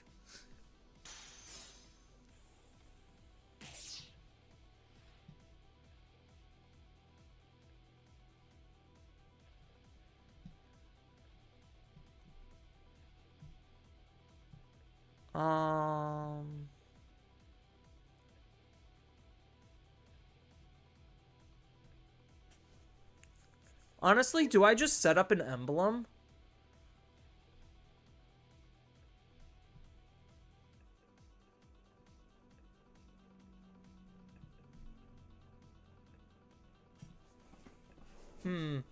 Like, my Digimon are most likely gonna live through, security.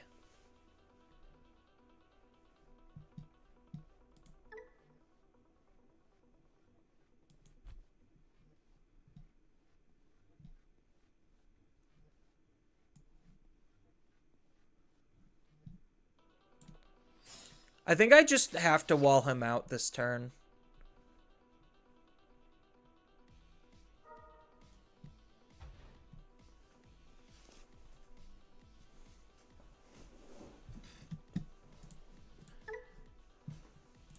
We'll just use up all the deck space.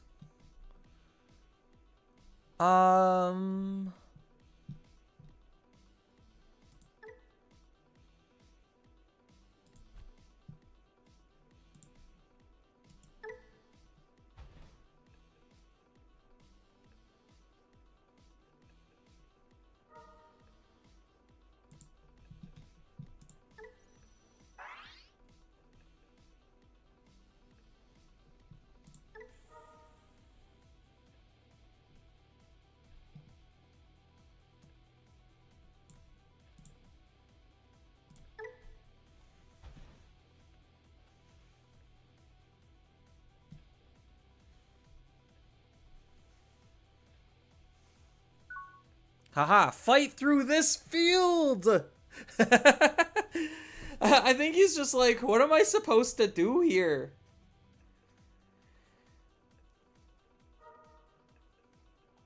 I mean, the sad thing is, Paildramon just absolutely wins the game on the spot.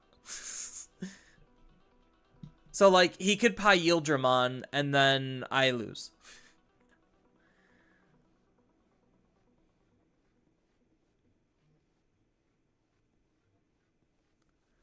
I think he's better off... Oh, is he going to try doing form change shenanigans?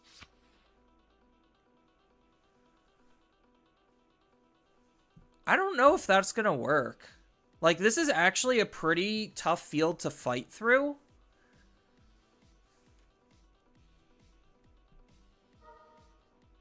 Like, he gets to have 3 memory, sure. But I think, like, next turn, I do just kind of win. I probably could have won on my turn, right? Because I had 1, 2, 3, 4. So 1, 2, 3, 4. Yeah, I could have literally won on my turn.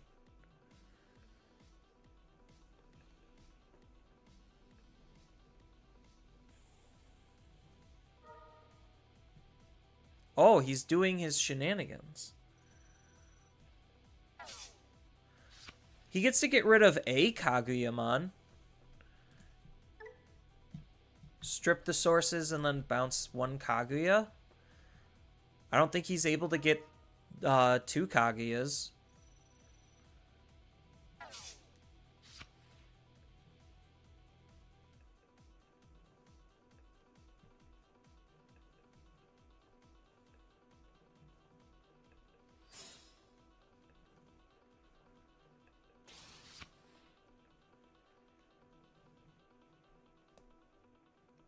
Okay. So that's going to get rid of one Kaguya.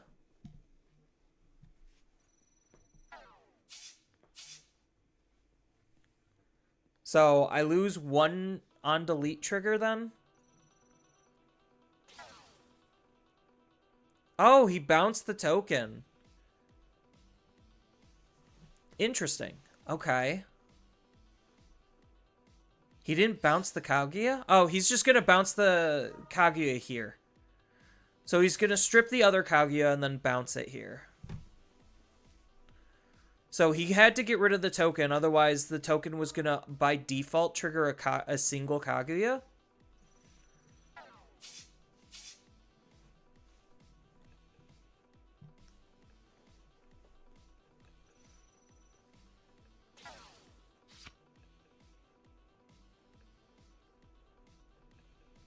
Yeah, but now he's kind of just stuck.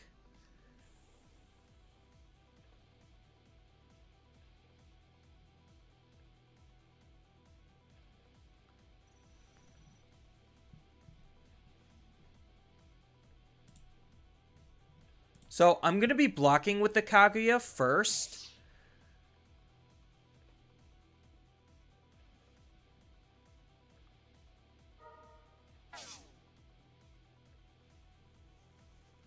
Because at worst, I still want to keep my field. At worst, I want to keep it. And then this way, I could delete the rookie.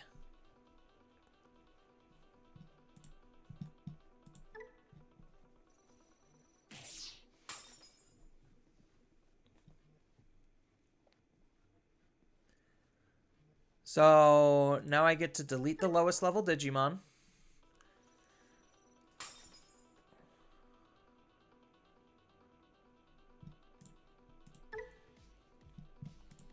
I could play a puppet.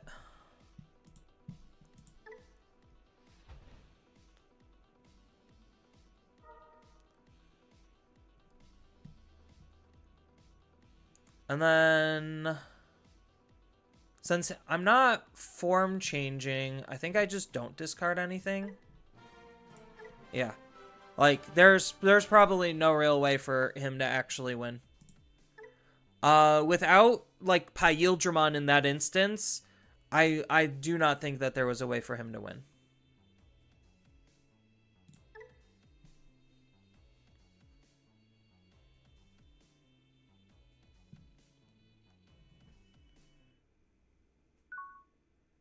Puppets is Halloween spirited because it's like dress up, right?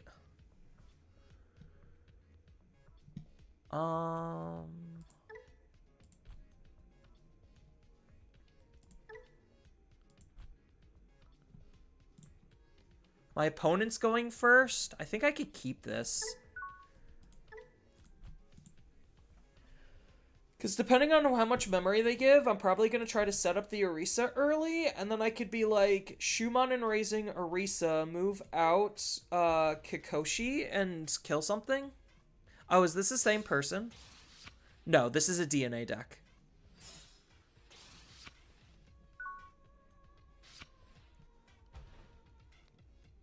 Alright, so this is 100% Shumon and Raising. Ooh.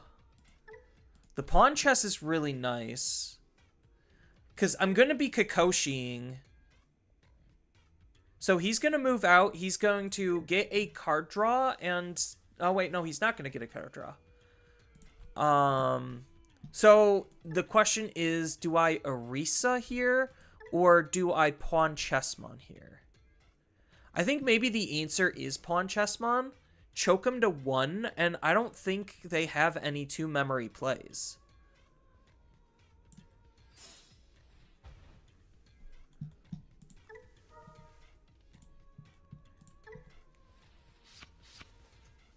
Oh, such good card draws. Such good card draws.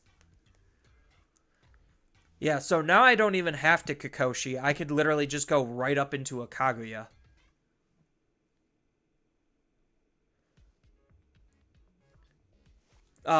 Blue DNA is one of the worst matchups. I could see that. Because they'll just suspend your massive board and it doesn't mean anything. And then Hexablaumon will prevent you from suspending, so it still doesn't mean anything.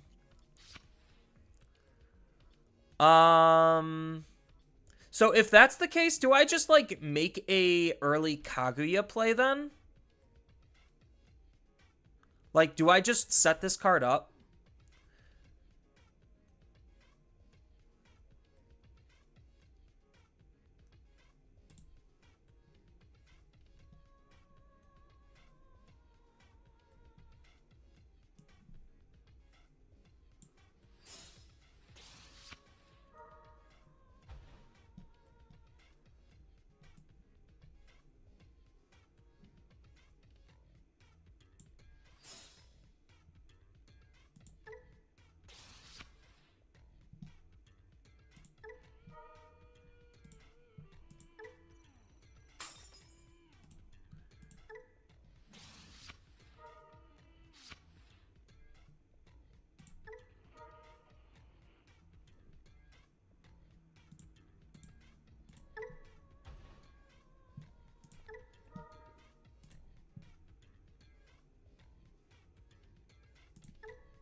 Like, I think if that's the case, being as aggressive as possible is probably for my overall benefit. Because the big thing is I wanted to set up the familiar token to trigger the Kaguya's ability because they might not be able to deal with it. So now he gets to end of turn DNA. Like, I don't care if he's going to strip all of these sources away. Like, I just care about having the Kaguya being a menace.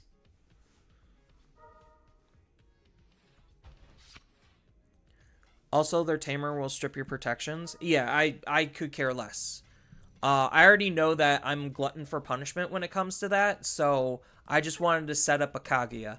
Because now Kaguya will be able to trigger off of the familiar token being deleted. And because I have these two, so we get to delete the lowest.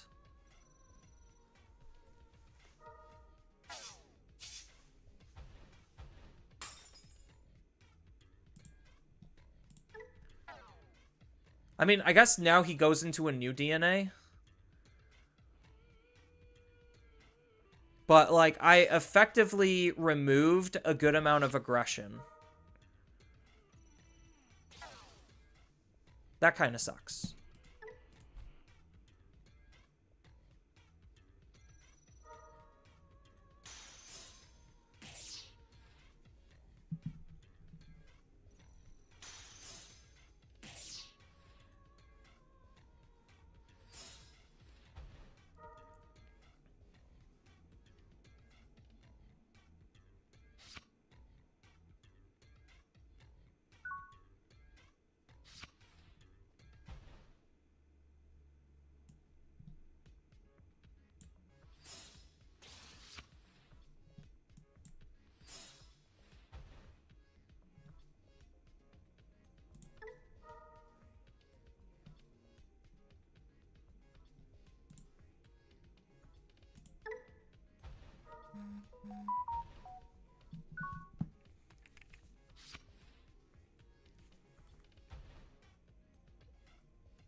Okay.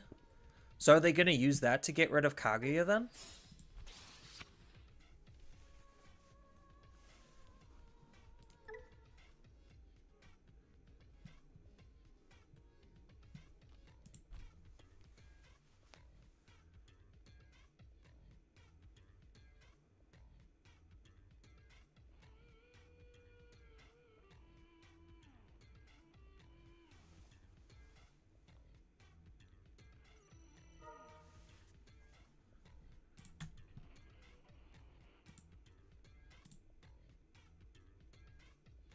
Um...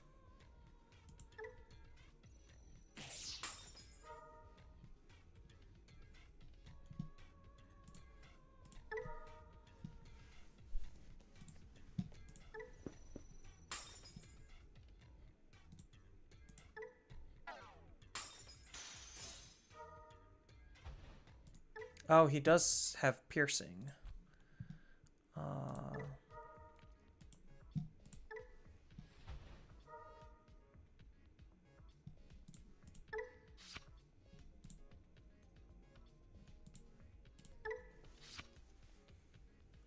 Yeah, I need to find enough ways to gain memory um, to be able to safely set up like a unique emblem. Yeah, now he outs Kaguya here.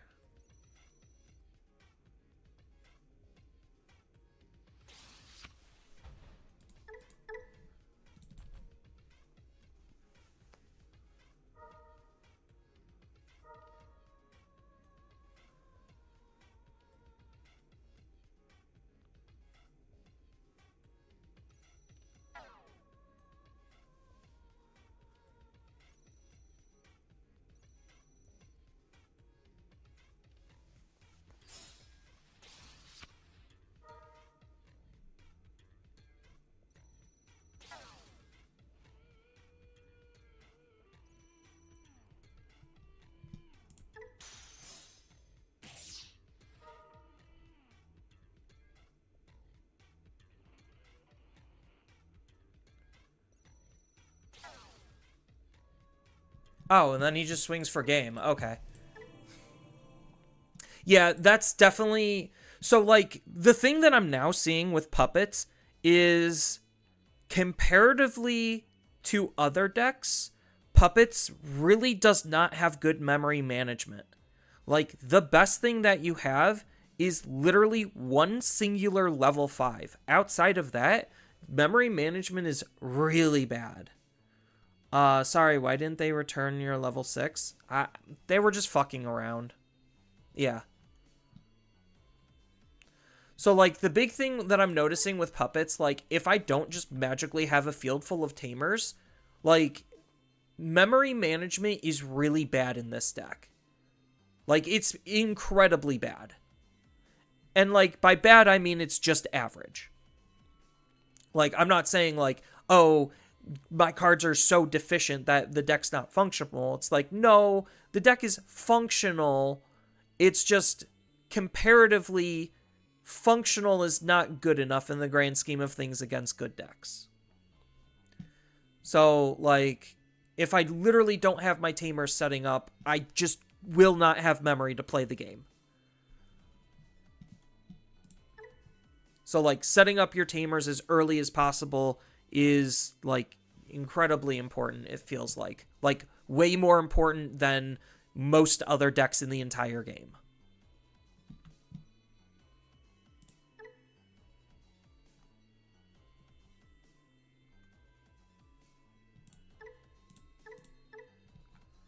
I don't know. I just like some good old-fashioned degenerate OTK decks.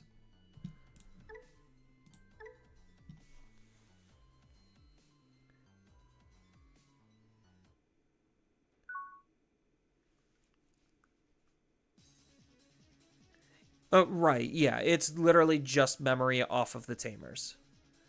And that's not good enough. It really isn't. I just hope I draw into something good, because otherwise, like, Ukomon alone isn't going to be enough.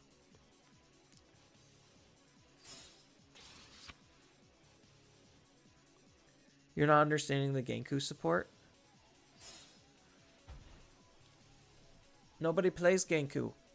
Like, for just normal, oh, that's a good card draw. Okay. Whew, for a second, I thought we were really cooked. Oh, Nokia? Not bad either.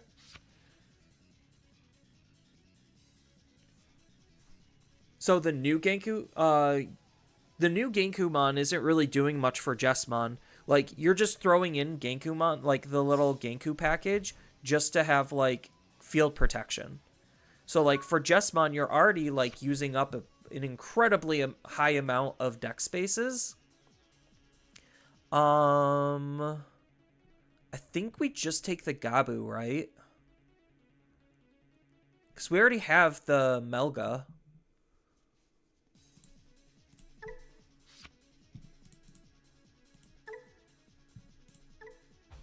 And we're most likely just going to be playing Nokia, so we're going to swing here. Perfect. Agumon has to be the one here. Ooh, that's really good.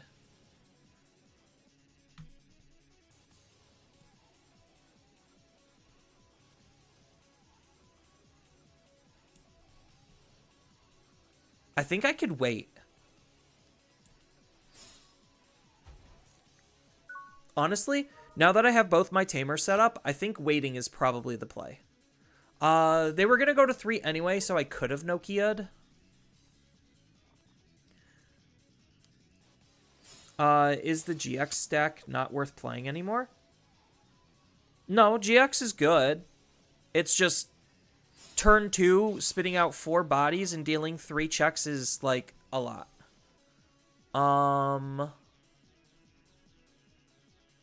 Put a card to the bottom of security? Sure.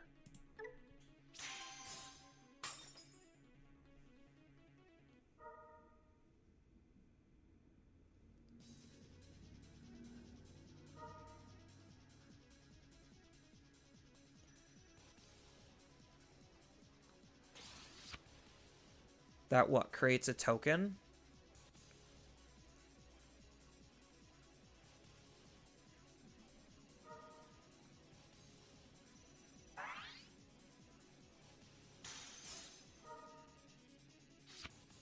Oh. Yeah, I definitely should have done this then.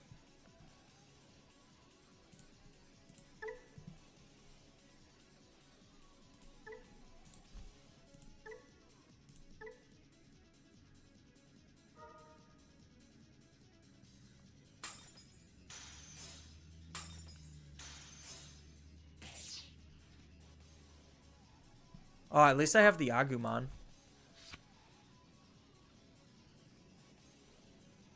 So, what's my play line here? So I move out Agumon. Hard play Melga to Digivolve into Wargrey. Is this doing anything? At the end of the attack, we get to delete one of the opponent's Digimon. All turns, when an opponent's Digimon is deleted. Okay, so this basically is not doing anything anymore. So I don't have anything to worry about if I literally just take the next turn off. I'll just raise out anyway. There's no harm in doing it this way anyway. We'll grab back the Omnimon. Yeah. And then this allows us to hard play Melga. Choose an effect. We are going to Digivolve an Agumon.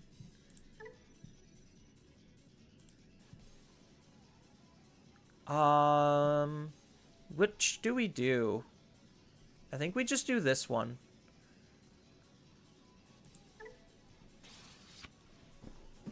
Okay, we chose correctly. Then we get a gain of memory. Now we get a gain of memory.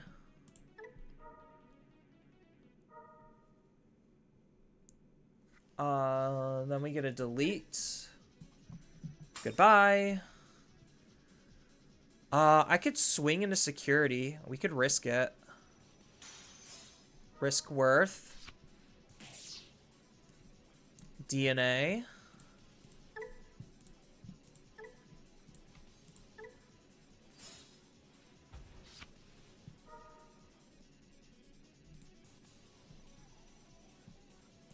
Unsuspend. And trash.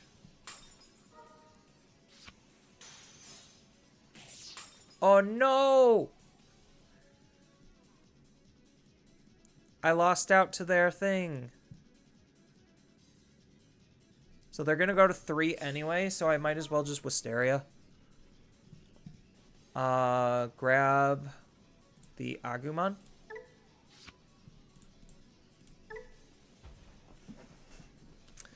That was unfortunate. I mean, I would have died in security even if I had the Nokia set up too. So next turn is reload and Nokia.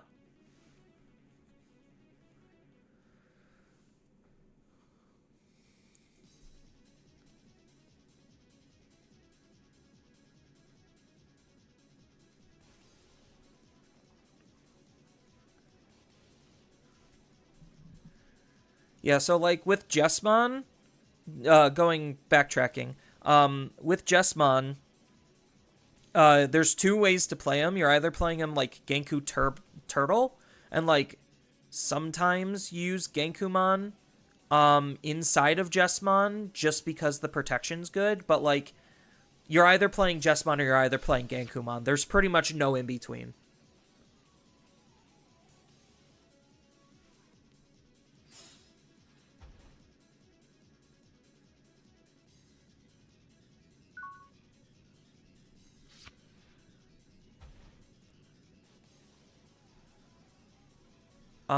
So the Gabumon we are going to be using in raising, since we have everything, is going to be this one. And then we're going to be playing a Nokia. And we are not going to play a Digimon. So I don't think from this position they're able to just win the game. Actually, they could if they have War Greymon. I lied. I might be dead here. If they have War Greymon, I'm dead.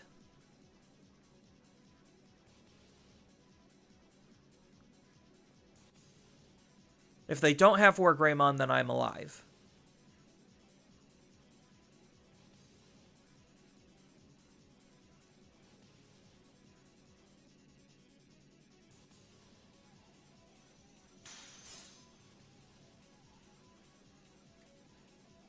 So now he gets to Evo here if he wants. No, he's signaling he has Wargray. The fact that he chose no triggers, he's signaling he has Wargray.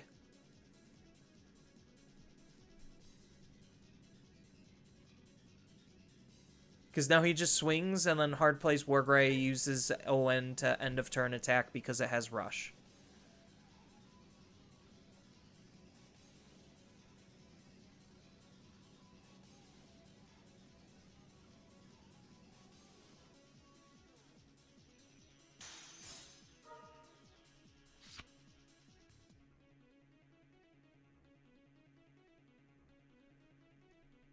Yeah, show me the Wargray.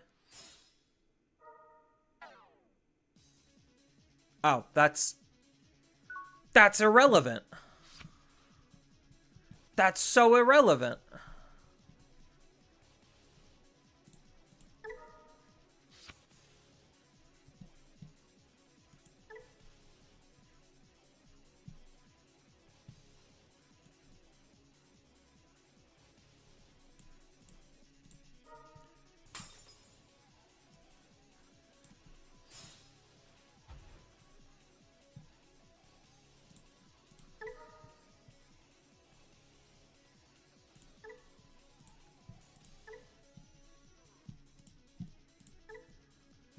Yeah, now I just win here.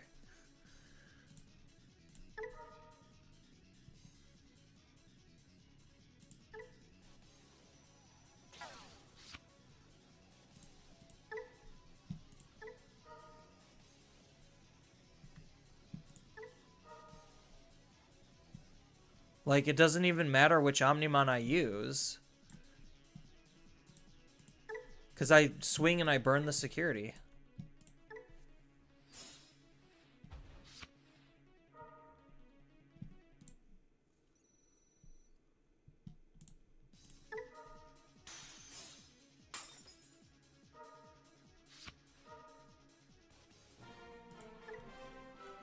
Yeah, he had a play line, but...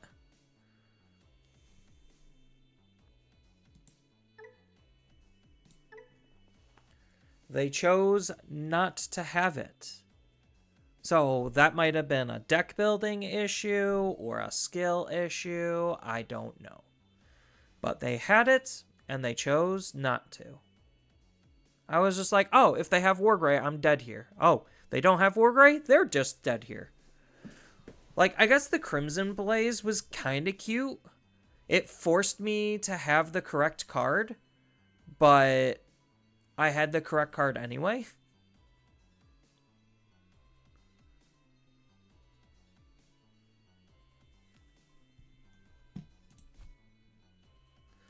Yeah, I need to find, like, a new, fun, good deck that is something I would want to play. That's my issue right now, is, like, the game feels incredibly stale, even with the slew of new cards from, like, BT23. It's just, I realize I play the same decks over and over again. As far as, like, my comfort decks, because... Not because, like, the other stuff is hard to play. I'm pretty sure if I take, like, time to actually learn it, it's probably not difficult. It's just the feel isn't the same, you know? Are you broke again?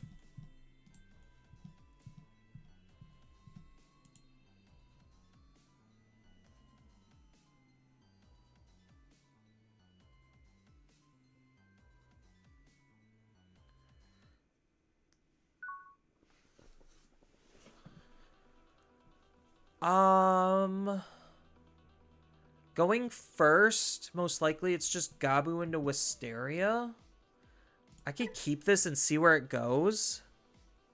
It's not a great hand. I would rather just have Uko starts.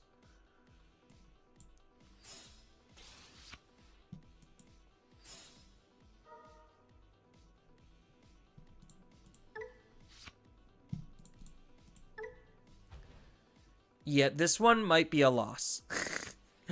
My hand is not good. God. Losing to this too. Oh my god, they're just playing... I know this is Leopardmon.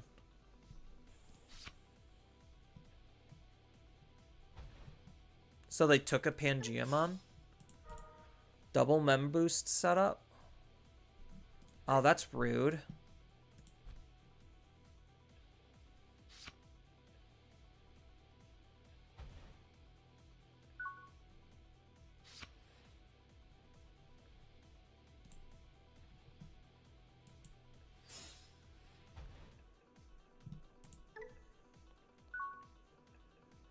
Well, at least I could, like, Greymon next turn. I can move out and Greymon. Or depending on what I draw, I might be able to do something else. Okay, we're moving out and Greymoning. No.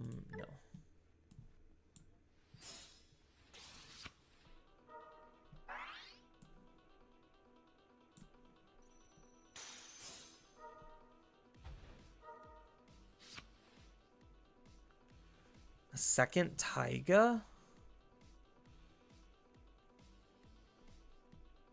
Honestly, I think I'm just gonna hard play Ukomon.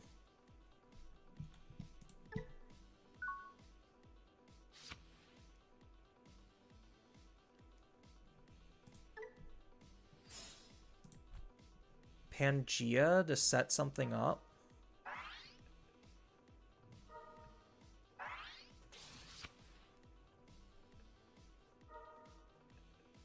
Gets to play a Tamer for free.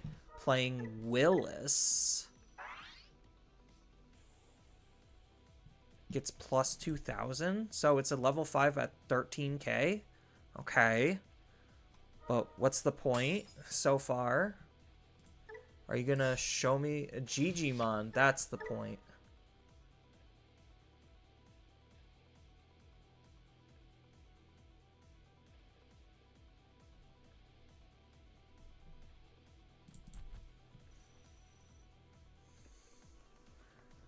He's not gonna attack into my Digimon?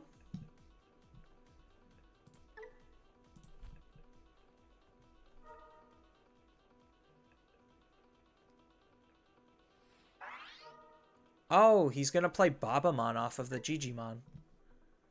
And then he's gonna minus 6k. By deleting, you get to play a Rosemon or Digimon?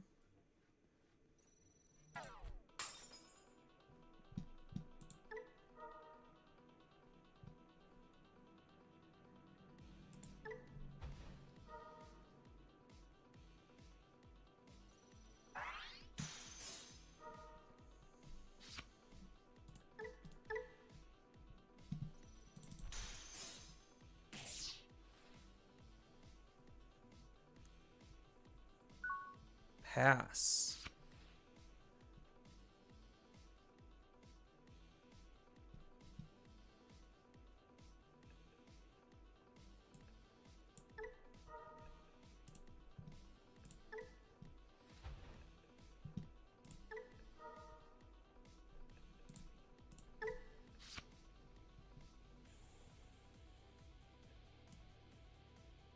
So I'm gonna be Omnimoning.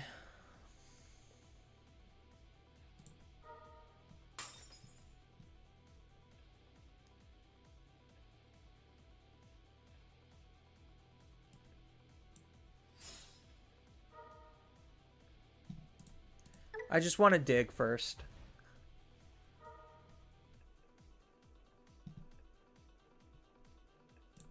Omnimon in text.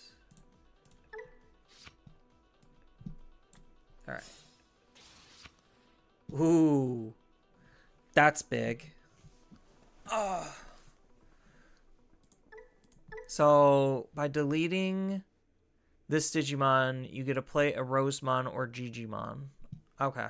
So, on delete one of the... Okay, so my Ukomon is basically dead. Got it. Then...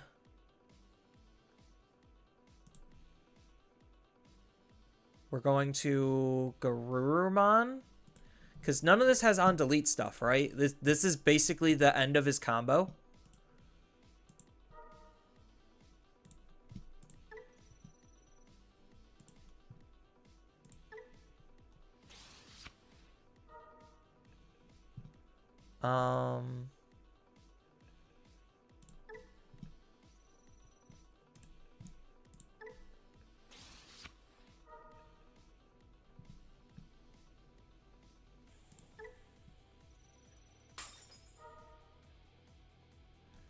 Yeah, so his minus 6k literally doesn't matter because it just falls off.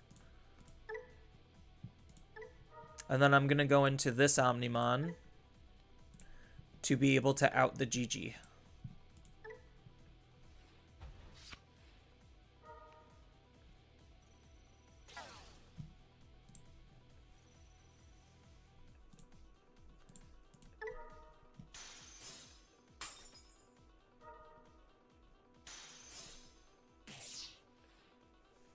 All right.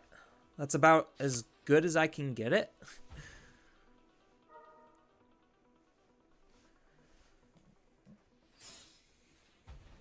Hard play Terrier, or hard play Lotmon. What is he planning? Is he gonna de-digivolve me? Is that the idea?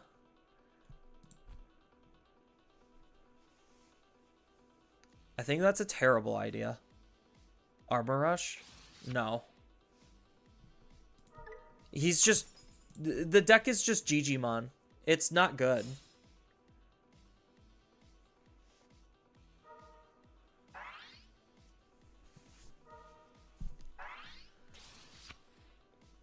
So he suspends himself, de-digivolves me, and then I just go back up into an Omnimon again. Like, I could even just stay as a Wargray and just punch. Like, this literally didn't do anything other than just take away the fact that now I'm not in an Omnimon.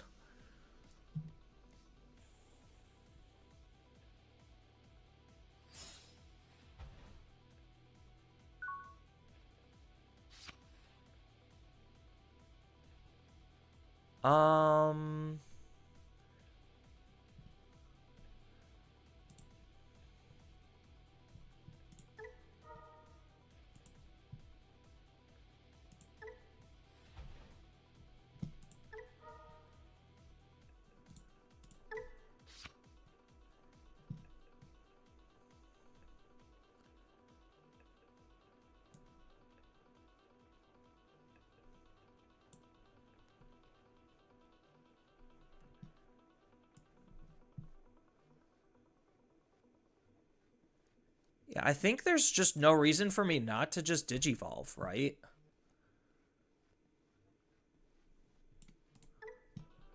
For every 2 Digimon... Yeah. So, there's no reason for me not to just Digivolve here.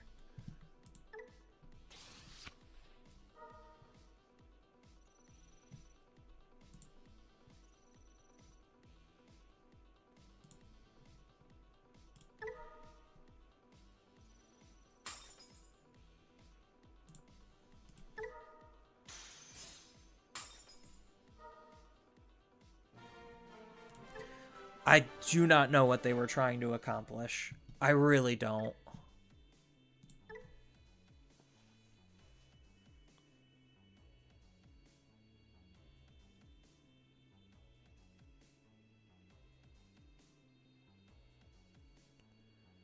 They definitely confused me. I got confused. Confused. I mean, they tried to play. Like, and I gave them a shot.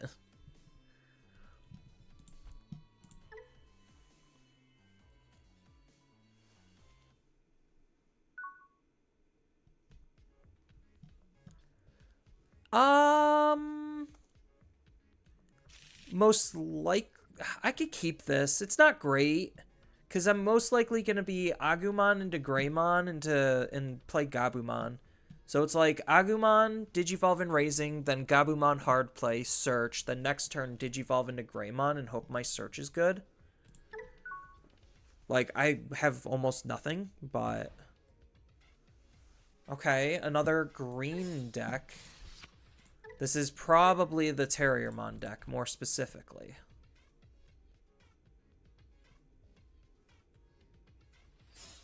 Hard play Tamer.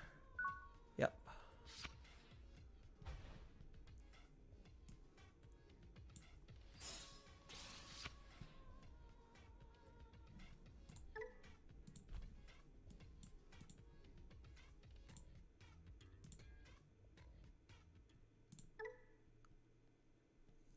Well, okay then. What region am I even playing in? Configure region. I'm playing in North America.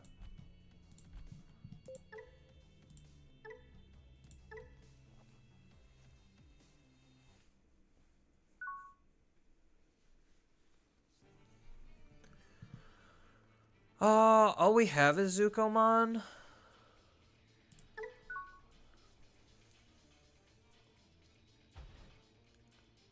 Against a CS deck?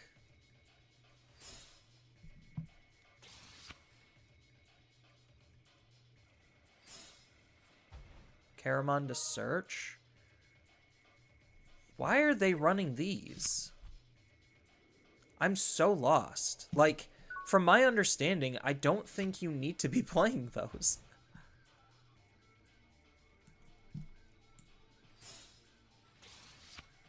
Oh, thank God I drew into Gabumon. Oh. It's gonna have to be the Mat and Tai. It just sucks bottom decking these. I would have loved to grab the Garurumon too.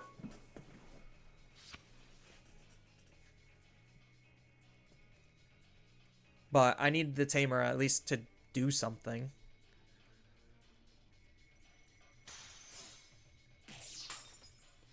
Chip at security. Okay. Garurumon in my raising area.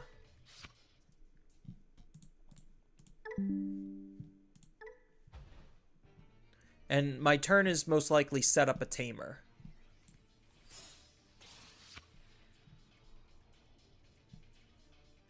So I'm not going to swing with Ukomon. I'm just going to swing with Gabumon. Oh, that's unfortunate.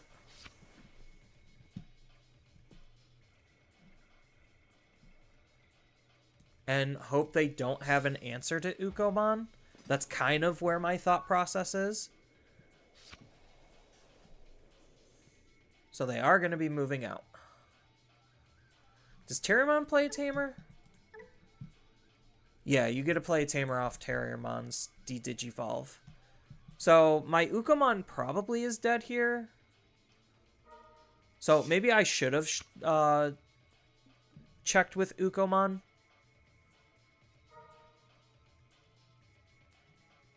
So he gets to set up the tamer, and then he gets to Digivolve for 1. Oh, he's going into this. Interesting. Is he playing the errata? He is indeed playing the errata. Why would they be doing that?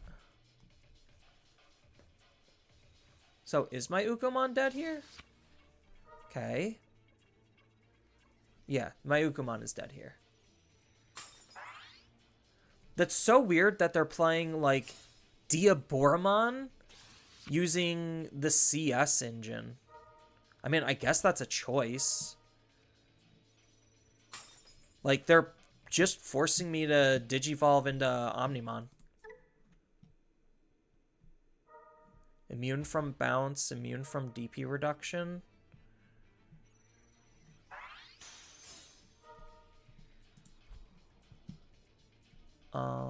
Oh, yeah.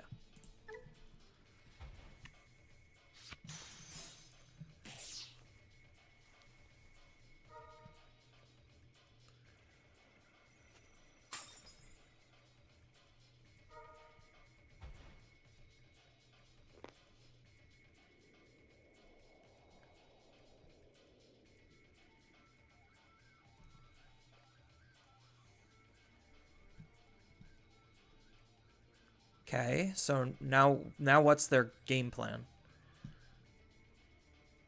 Their best thing is probably to choke me to 1. So, like, pop the detective agency, go to 2, hard play, like, a rookie for 3, or play a tamer for 3.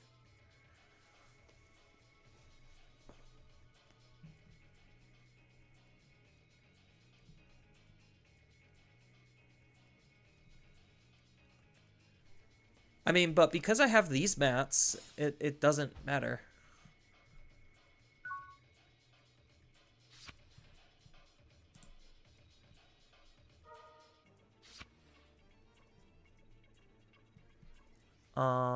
Then we hard play.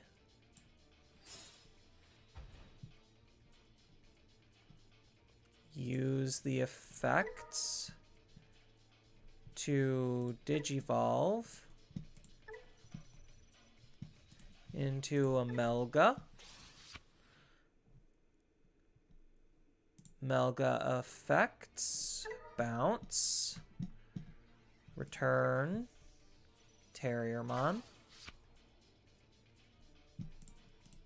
Let's gain some memory. Gain some memory.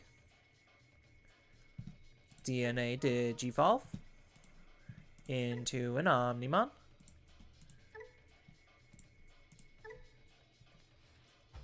Omnimon blow up the field.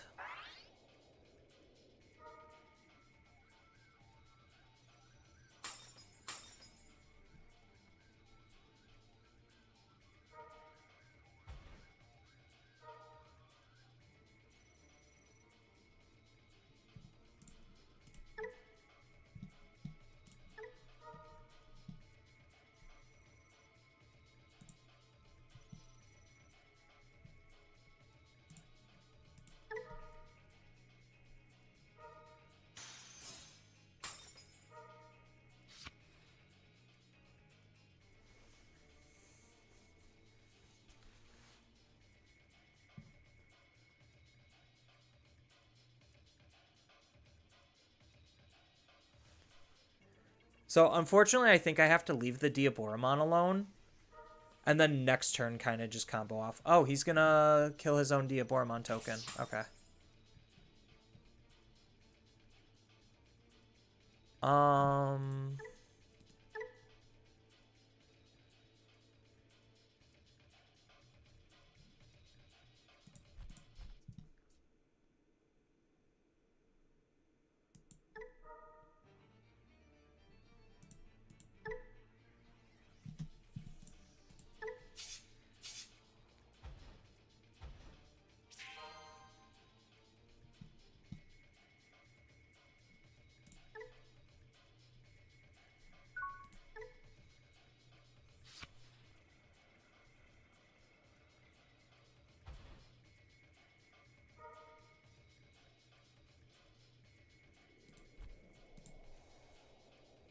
Yeah, unfortunately I have to do it this way because the protection's only temporary. Um...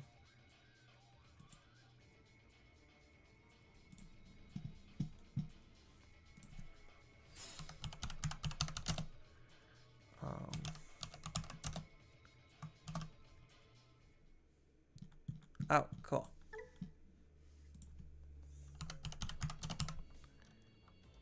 Omnimon Alter S EX9. I just want to like double check on the rules because I know the card got like kind of an errata. I just want to double check what the errata actually was.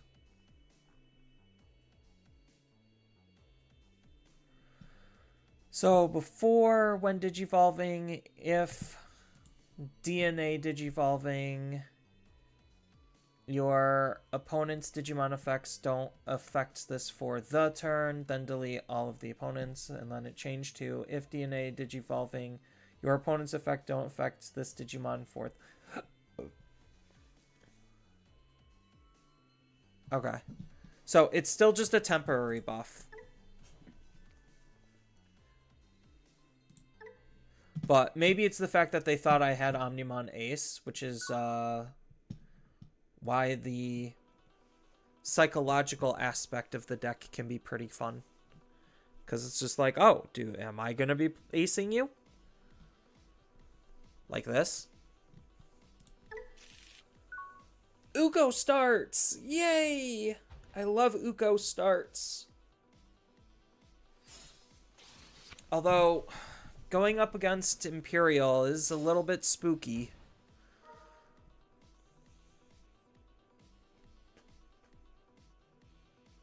So I get to choke them to 1 here.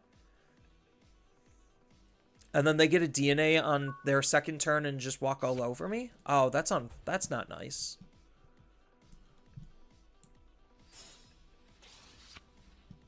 Ooh, Uko cycling. Alright. I'll take Uko cycling. Uko cycling before committing to the fields because they have the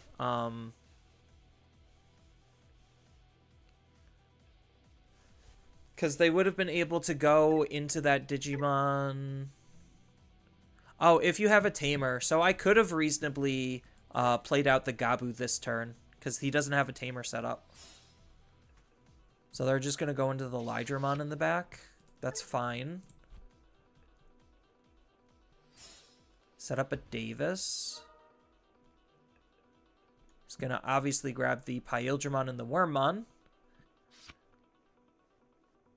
Because those are the only 2 legal targets. Okay, we have a Garurumon. That's good. What do we need? We need the Wargray.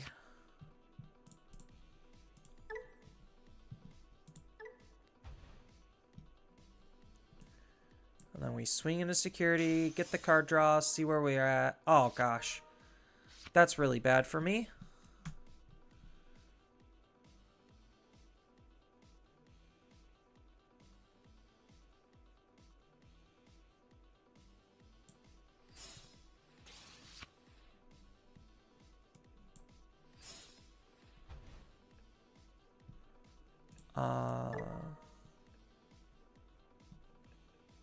Omnimon in text.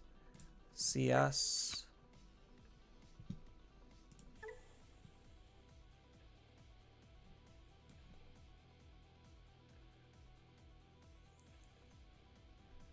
So he's going to go to 3 anyway. He has basically the DNA set up.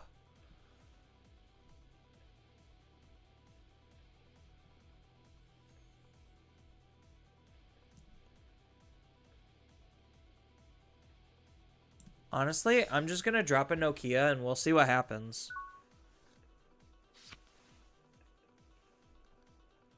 Like, they might not have jamming is kind of my hope. Nope, they have jamming. Of course they do.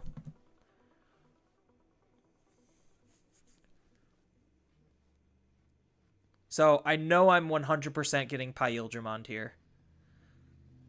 So unfortunately...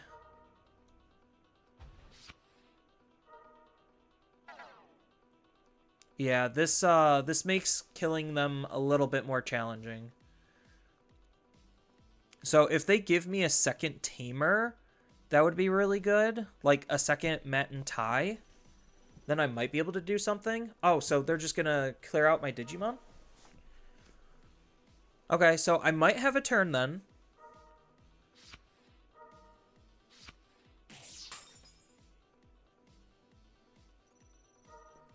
So they're literally just clearing out my field. Okay.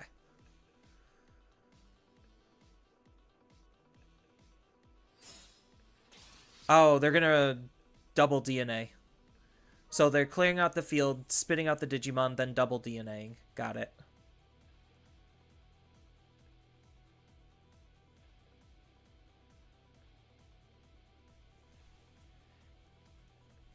Not obnoxious at all.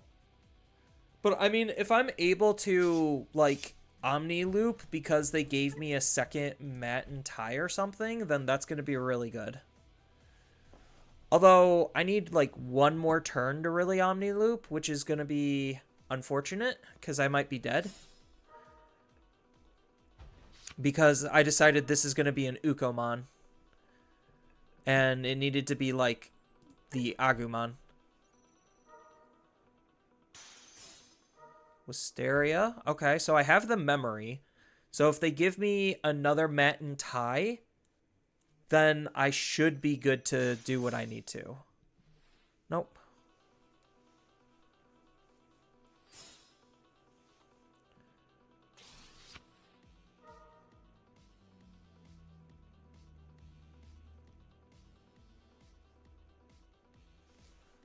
So they get a stun a Tamer. So obviously they're going to want to stun the Mat and Tai. And then that forces me to take one more turn off. And hopefully they don't have lethal. Stunning the Nokia? Why?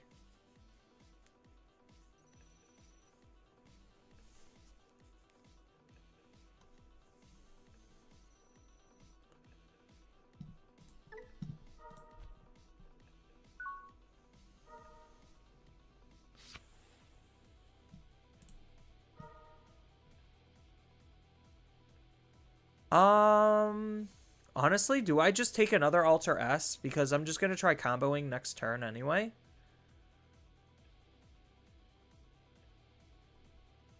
Because I have to wait one more turn, unfortunately. I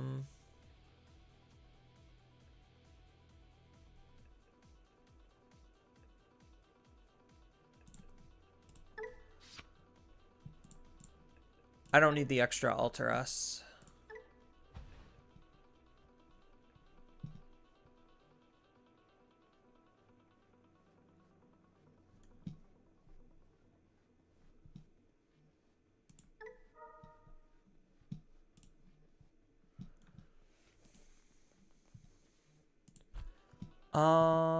What am I playing out? So if I play out this, I use this. If I play out this, I think I do just play out the Gabumon. Because I have the Wargray to do it anyway.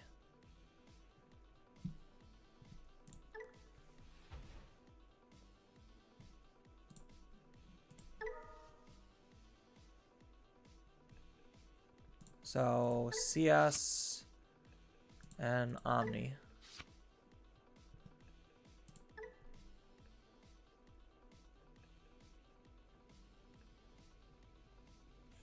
So, let's see what they do.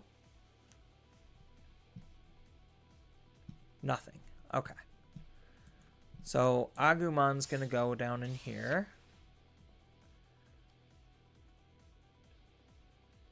And then we hard play, not this one. We hard play you. Oh, shoot. I forgot to pop the memory boost.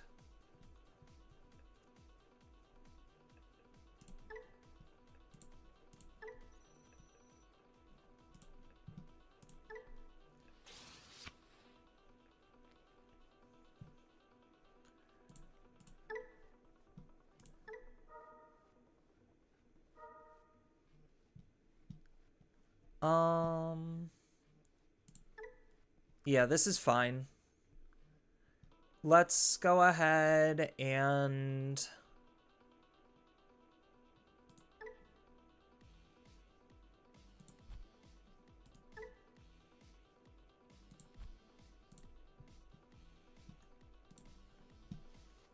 we'll stun the active one.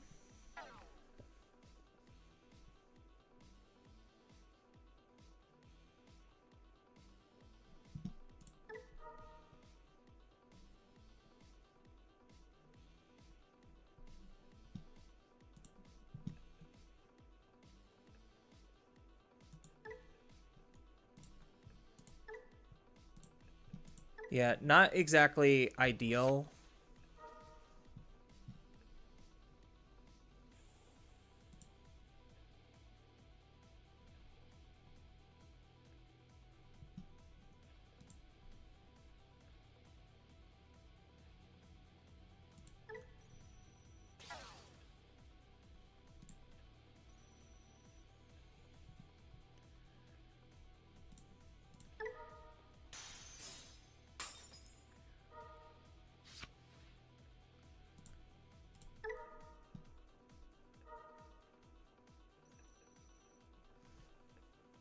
Yeah, popping the partition unfortunately kind of sucks here with no actual follow-up.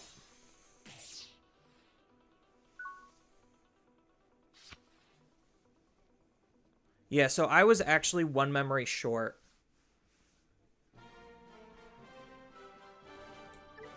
All right. Well, I guess we'll take it.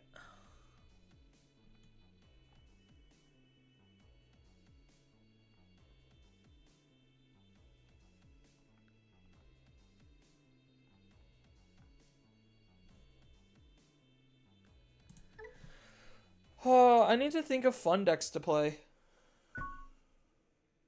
Like decks that I enjoy. We could keep this.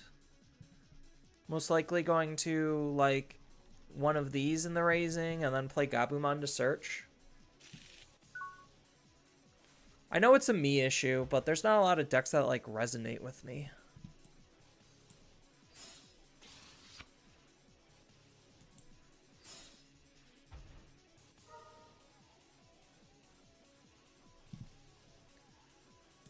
Omni and text, CS trait.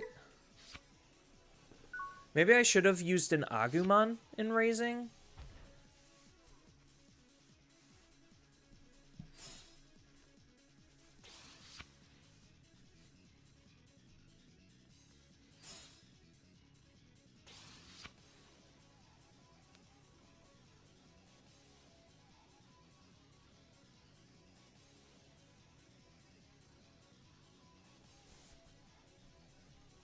Yeah, I probably should have Agumon in raising.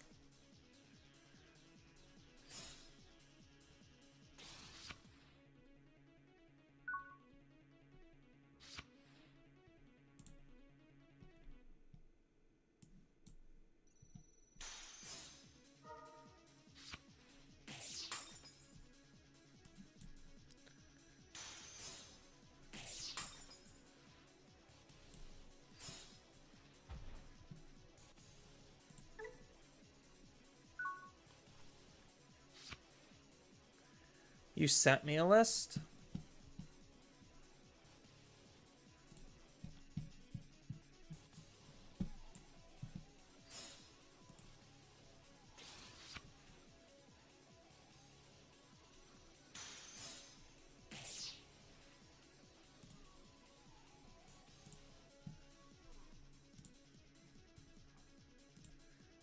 Oh, Gigaseedramon?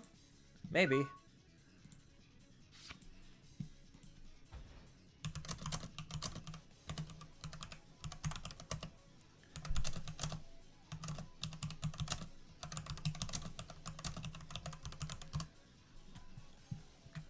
Um...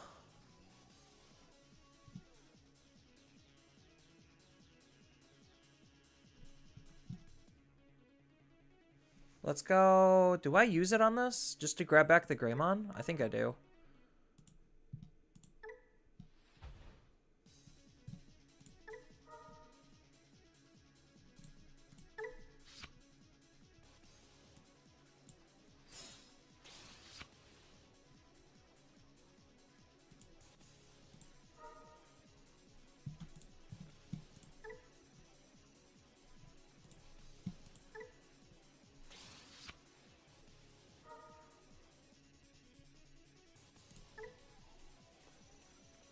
Goodbye.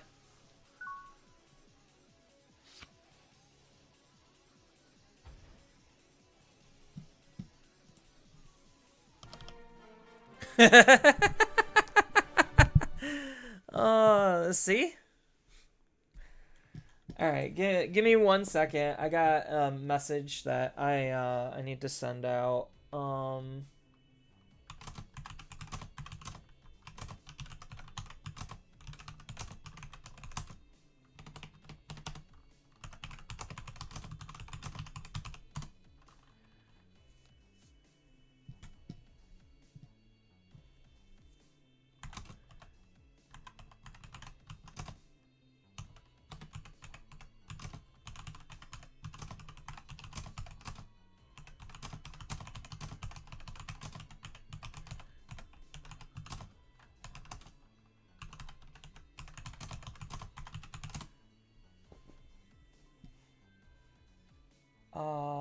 Where is... There we go. I need to copy image and paste it here.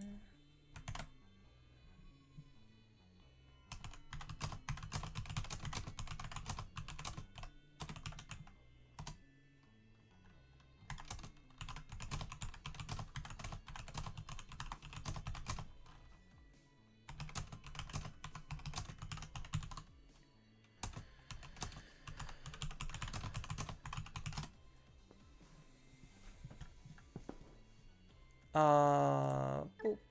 Alright. Giga Seedramon. I'm not gonna be playing Duragoramon. I've already tried it, and it kind of suffers from, like, the same issues as, Shine Greymon, where it's just, like, it's good, but the meta has just evolved past it.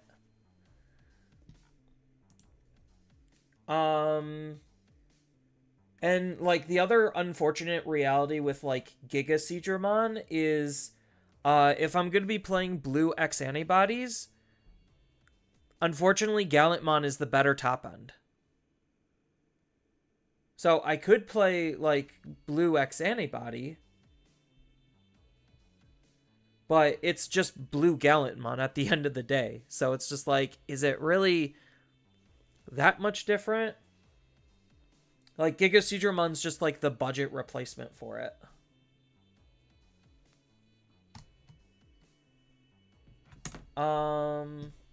Let me see if I could find a JP list for Blue X antibodies, because we haven't really seen a lot of Blue X antibody in America, or in, like, North America, or English in general, thinking about it now.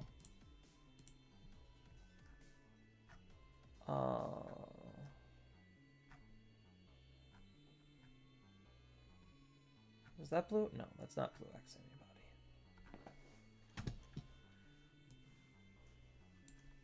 antibody. What has Blue done in this current format?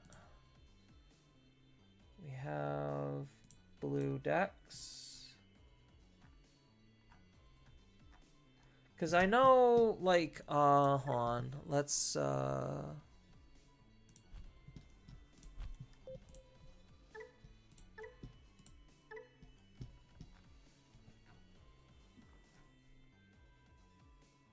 that's not exactly what I'm looking for.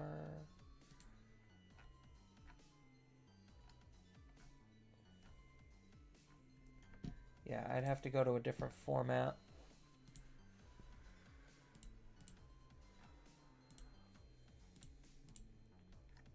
That's Omnimon. That's Nightclaw Lightfang.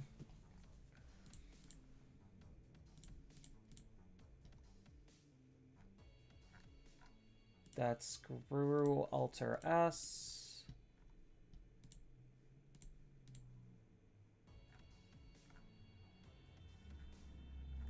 This is Aquatic.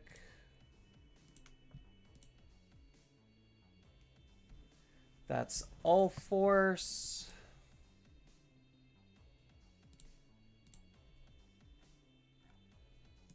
Blue flare. I think blue flare is also in that camp where it just feels like the game's moved past it. I think it's still strong. It's just the game feels like it's moved past it. Here it is. All right, I found it.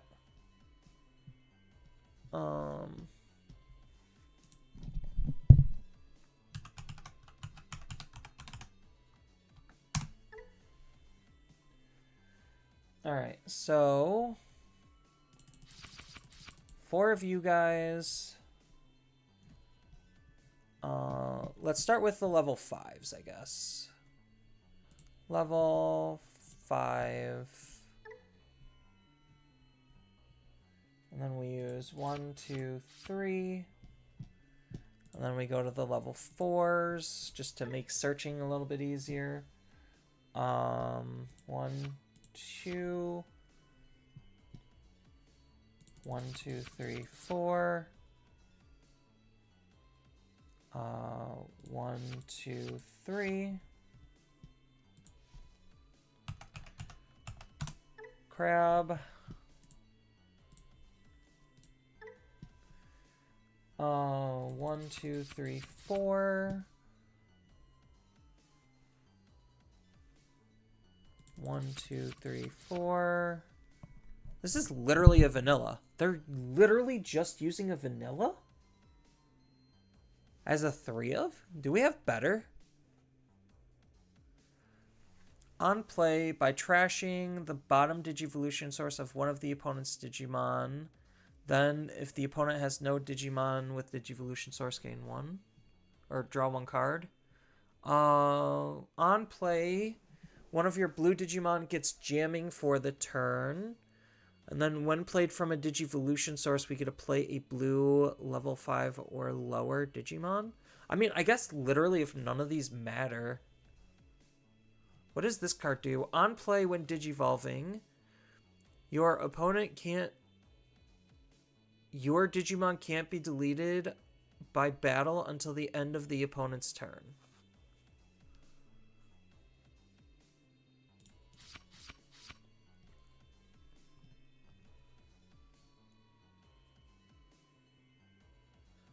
I think if I'm going to play a 3 of, it's probably not going to be this one. I think this one's just better.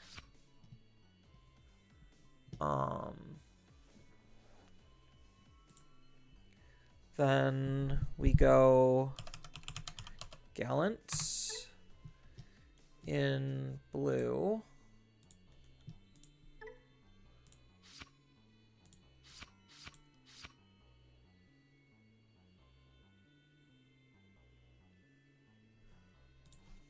And then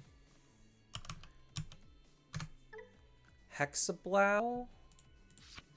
That's their supporting one. Omnimon.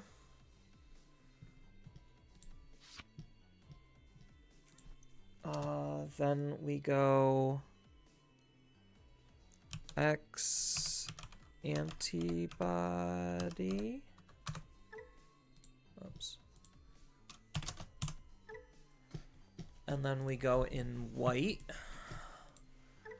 because we run 1, 2, 3 of you, 1 of you,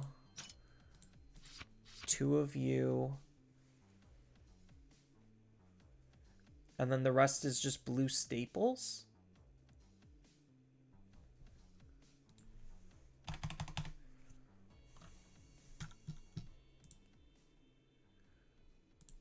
Blue, card type, option,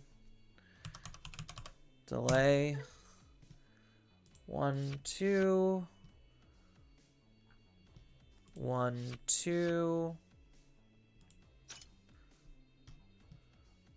1, 2, 3, 4. What am I missing 2 of then?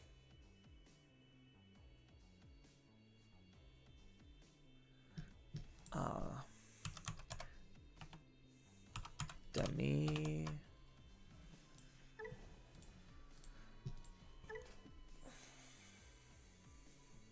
this is the preferred Demi-V?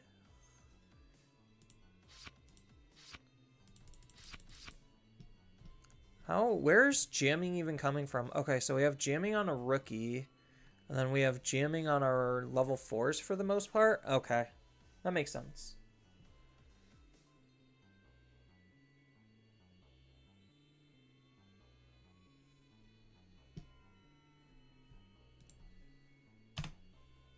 So I have Davis.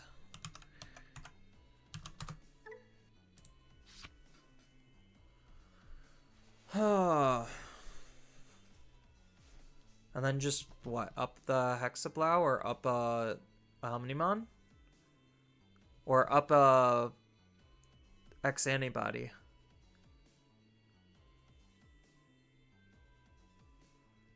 So there's a lot of different things I can up.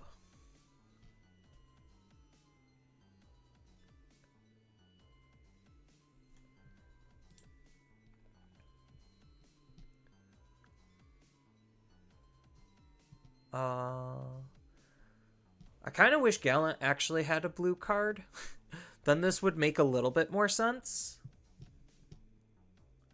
Let me see what you were up to. Hold on. I could close this out.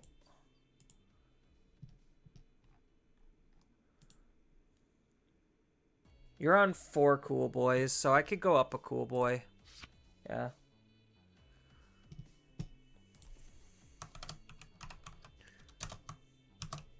Blue X. Blue Exorcist. Haha. Alright, let's try it. I know, I'm sorry I'm not running Giga Seedramon, but if you were running Giga Seedramon, it's probably very similar.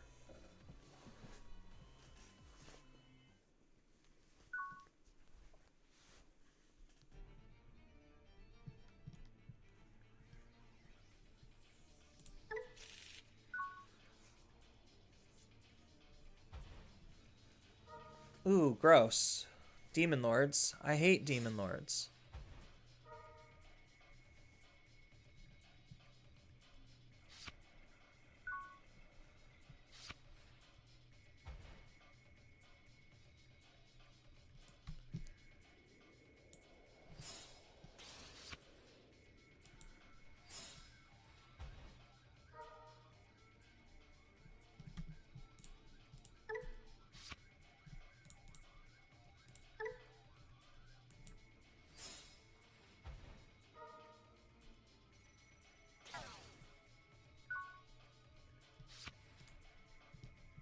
Yeah, I just need that card fucking gone. I could give 2 shits about the ability of this card. I need that card gone. Just wanted to pop in, not only to say thanks for the underrated decks video. Oh, yeah, I always, like, as much as I like to shit on the current state of the game, I don't, like, actually mean it, and that's why I make those types of videos, is because, like, yes, I will say these decks aren't good, but that doesn't mean that people should just, like, I mean, people like me should discredit them, in a sense. So, like, it's kind of like my own personal, like, counterbalancing in terms of, like, trying to figure out different things that you could do in the game, even if it's not good. You want to ask if you had any advice for getting back into the game for someone who's been out of it for a while? How out of it are we talking about? That's a very important question.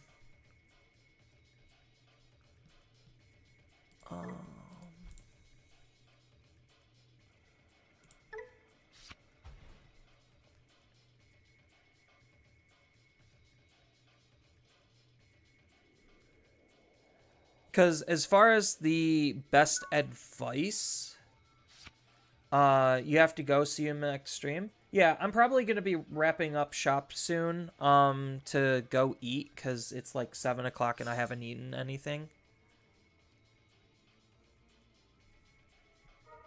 So I'm probably going to play like a couple more of this and then just be done. But going back to advice for getting back into the game, it really just depends on where you last left off, because the meta has been incredibly stale and stagnant for a while, like a hot minute.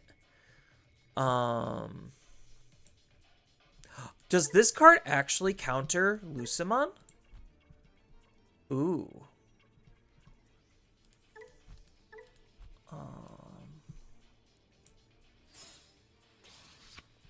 Sorry, side notes.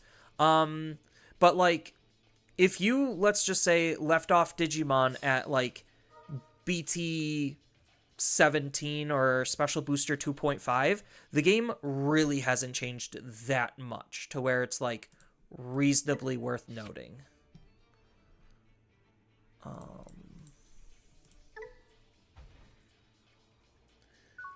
Your last foray into the game, comp-wise, was when Black Royal Knights, Black Toolbox. Oh, you're talking about when Grace Nova first started to be playable. So, like, probably just before... Yeah, it was around EX5 then. So the game definitely has changed quite a lot. And... Whew. If you're... I mean, the only thing that reasonably changed is just the speed has increased dramatically. So, like, that's reasonably the only real difference, is the game speed has gone up.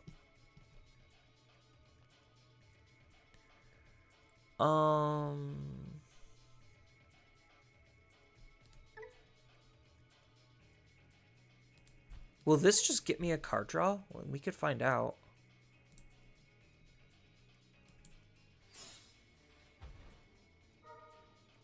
It does. Okay. I mean, like, the game has sped up. So that's, like, the big reasonable change is, like, games... A normal game of Digimon will not last more than 5 turns per player.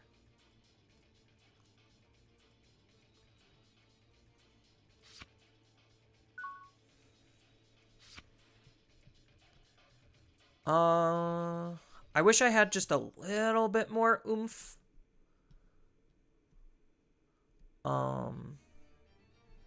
So let's pop this first. So I have like a couple of videos on like what budget decks are in the game or like where to start. So you could always check out those types of like one of those videos. I think I have a modern one.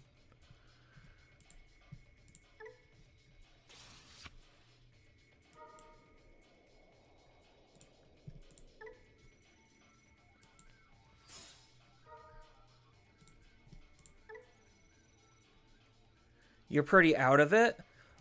I mean, like, if you remember the base mechanics of the game, the only new mechanic that was introduced into the game is aces.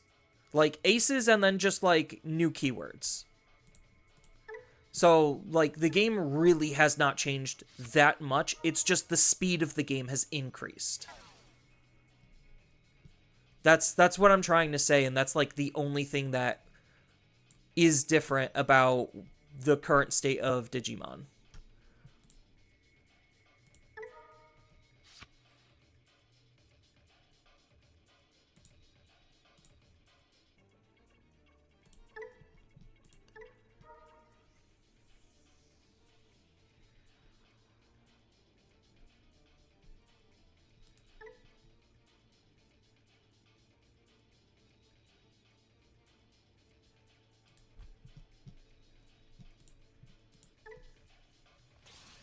I'll just choke him to 1.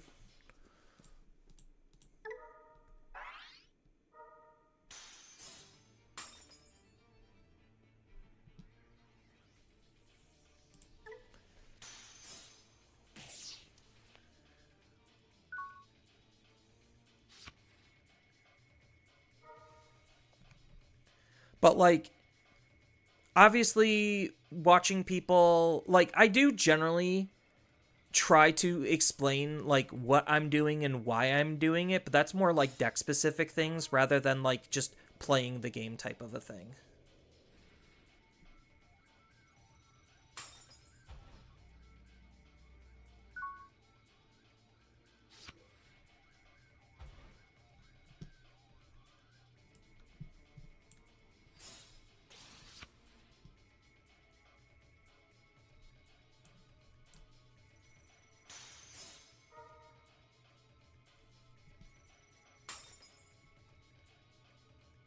Your issue is how overwhelming you got with the massive amount of card pool. You need to sit down and think about stuff.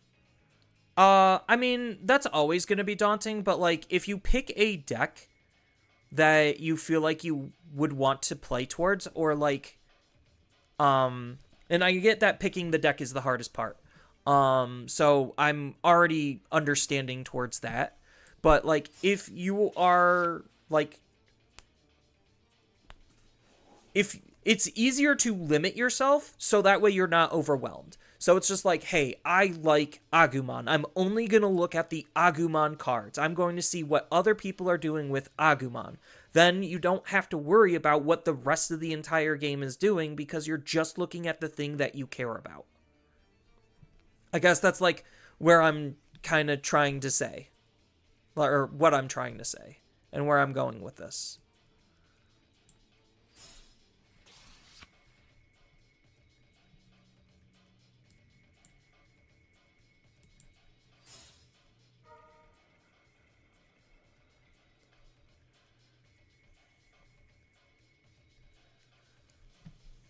So, and like I said, the hardest part is finding that thing that you like, but if you already are like a Digimon fan, then you most likely already know what thing you like.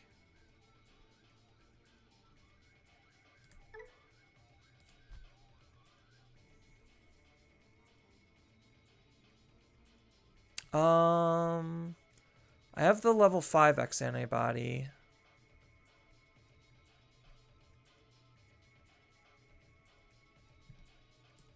Okay, I could throw this out just to draw a card.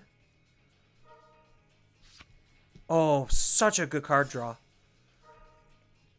Yeah, and I have like on my channel, I do have a lot of really good resources to be able to help kind of just anyone like with exploring their journey. I don't have like I think I have like one generalist video, but like I do have a lot of like new player catered content.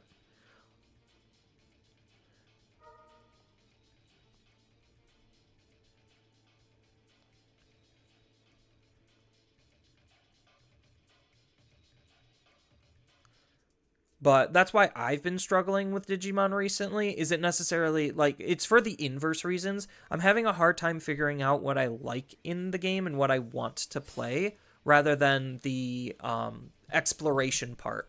I already have all of the exploration part done, but I don't have any of the like, hey, this is what I want out of the game type thing. And the game right now isn't necessarily providing it for me, especially as power creep is escalating. It's becoming a little bit more infuriating for me personally because high competitive Digimon is not necessarily the most engaging or riveting of games. So, am I deleting... Am I literally just deleting this Digimon? I mean, if he's just going to recover anyway, then this is basically the same thing. So, yeah, I could just have my Digimon die.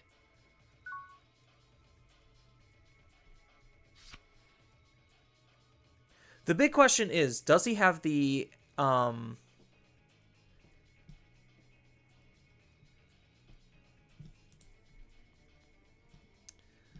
does he have the Beelzemon? I don't think he's running the blast mode.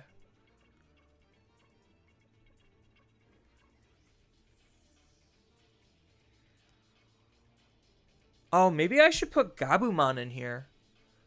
Maybe Gabumon's a good call out.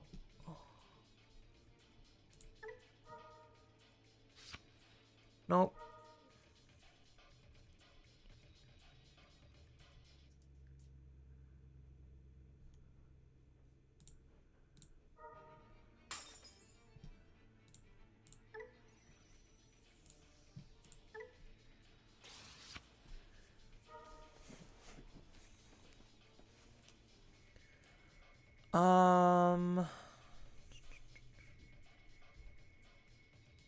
So what effects do I actually get off of using this?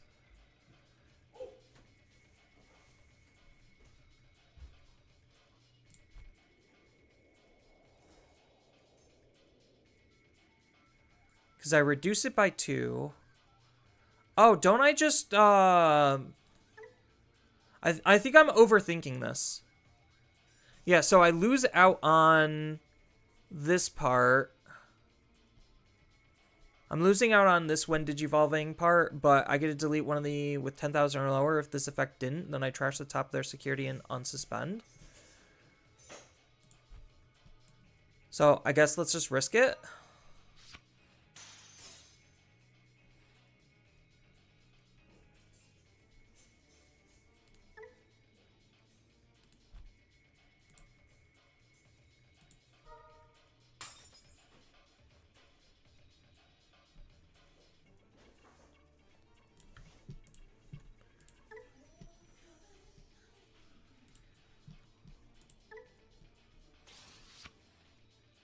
And then I should get the trash and unsuspend.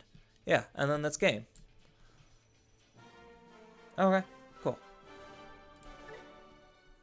Yeah, so, like, before I load up another game and kind of call it, because I really want to eat, yeah, food is good. So, like, there's a couple of different things with the Digimon TCG that you kind of have to, like, understand. And, like, from a basic deck building perspective, like, just looking at this as an example, it's really no different than, like, Garurumon from BT9. It literally is not. I'm just going from a base into an X, and then going from my X into another base, and then into an X again, and then you're still using Cool Boys and X Antibody, so, like, functionally, it's not doing anything different than what the game has already been doing. It's just because of, at least for stack-based decks, because of these options between Memory Boost, Scramble, and Training, that's what's sped up the game immaculately. Like, it's not an understatement how much faster the game has gotten since BT14 when these cards were introduced. Like, if you thought, EX5 meta was fucked in terms of its speed and, like, how hyper degenerate Anubismon was doing. Like, the game is just significantly faster because of these cards. Well, I guess technically EX5, yeah, no, we're talking like Grace Nova was EX5. And EX5 was after, or was before BT15. So yeah, you would have had, like, seen these cards just start making their impact on the game, and these cards 100% defined and warped and changed the game to such an unhealthy level.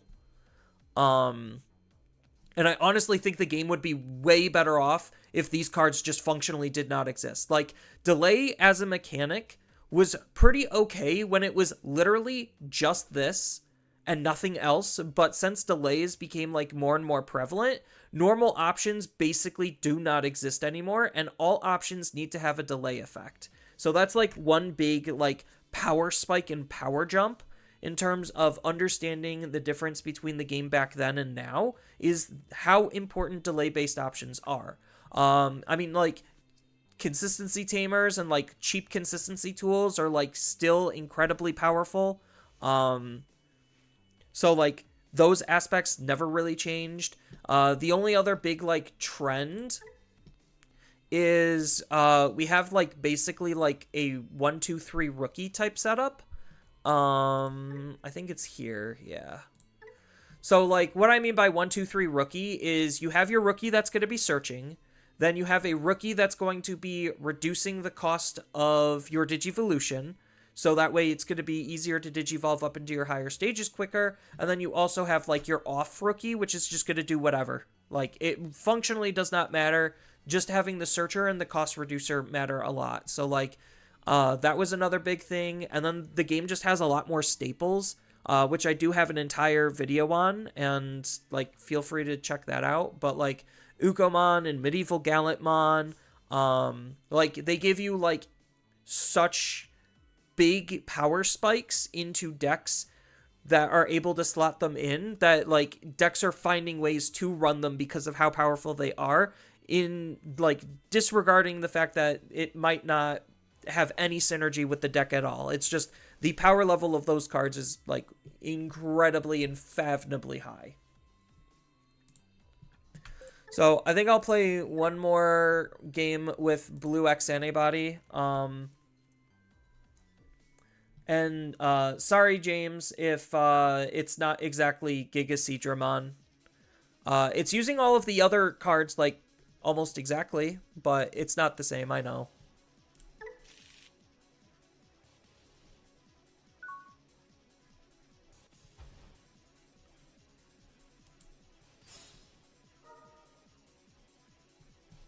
We're taking the crab. We got crabs.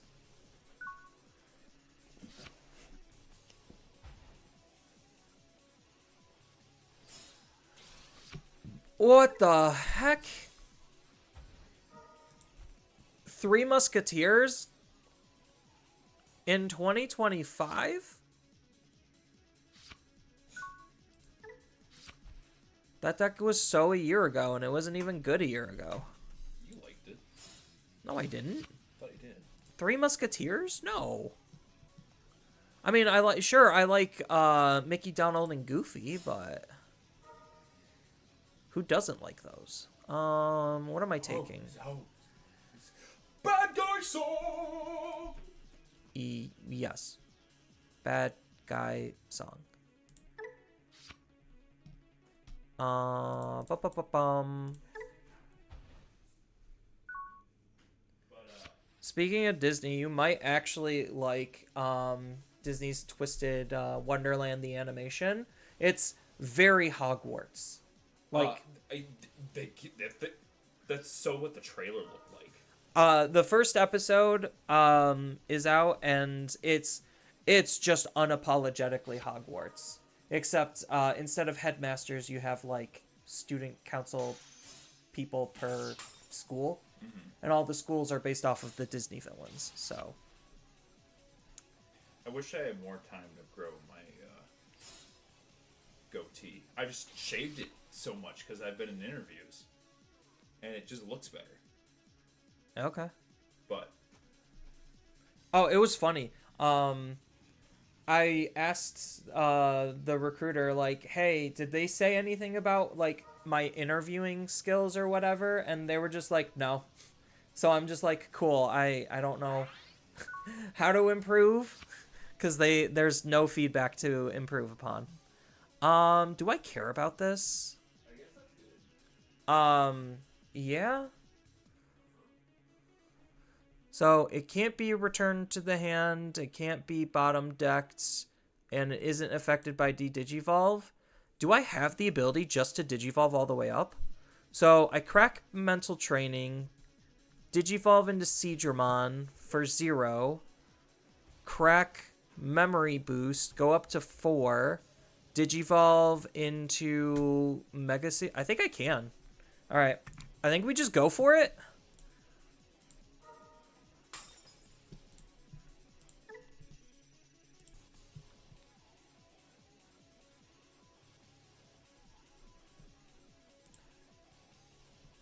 Or do I save this? Because I don't need the double jamming. Like, the only thing I'm using this for is just card draw, so I think I do save it.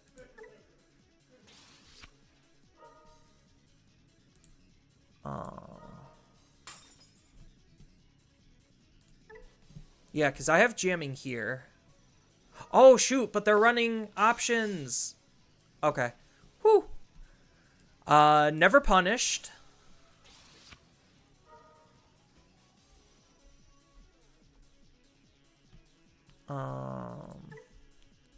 So when I attack, if I have one or more memory, one of the opponent's Digimon can't... Okay, so that literally doesn't mean anything.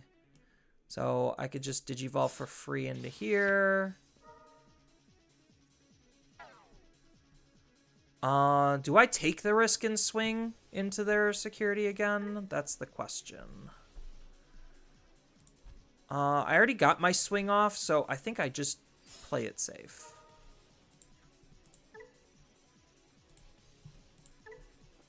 This is the shirt that my stepdad gave me, so I decided to wear this one instead of the blue one. Oh, are you going as a cowboy?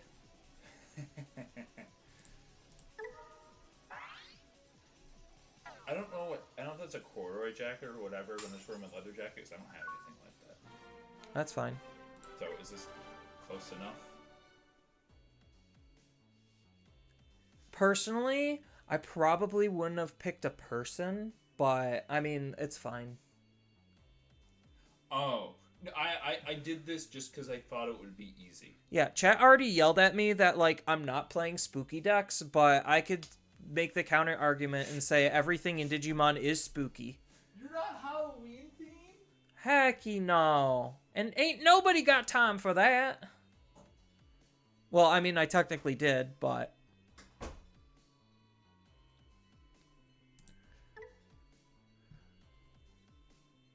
But yeah, so I mean, you're seeing Blue X Antibody do work. Like, it's, if you want to swap out, the Gallantmon for Seadramons, like, it's, I think the deck is fine. It's perfectly fine. I think Gallantmon is just better because he has protections. That's basically it. Yeesh, this hand's mediocre.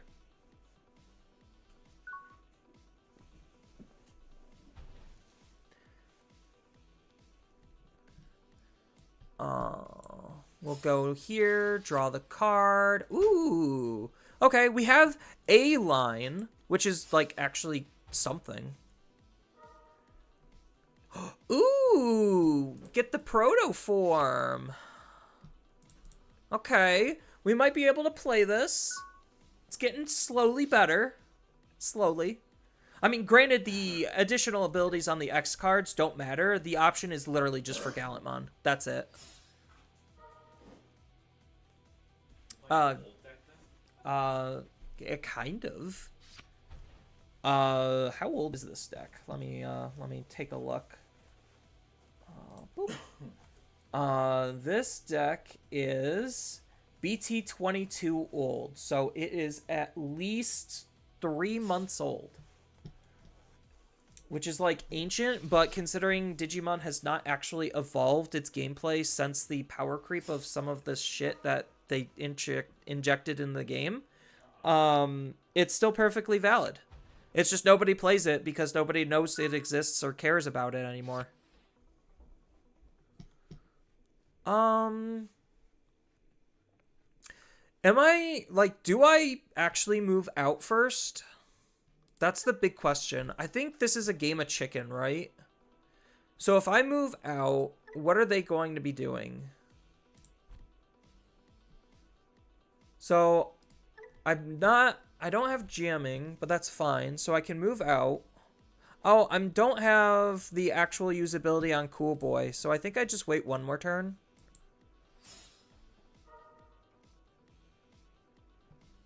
Ooh. Ooh, I think I have to take the Omnimon. It just sucks missing out on these. Those were all good cards, but it had to be Omnimon.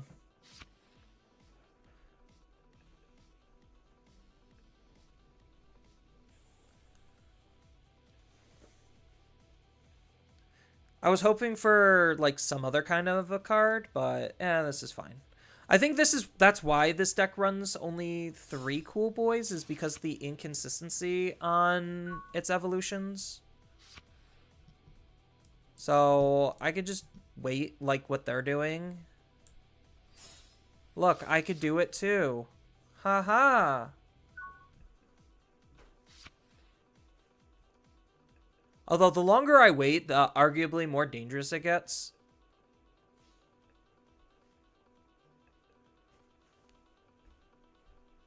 So, like, this is what I mean, the mask, where, like, so far, me and my opponent have effectively done almost nothing to each other. Like, there is 0 interaction that's being held on either player's side, and we're just playing out basically these cards in the back row, doing absolutely nothing, waiting for basically the opponent to move out, and then they're going to respond. I see you later.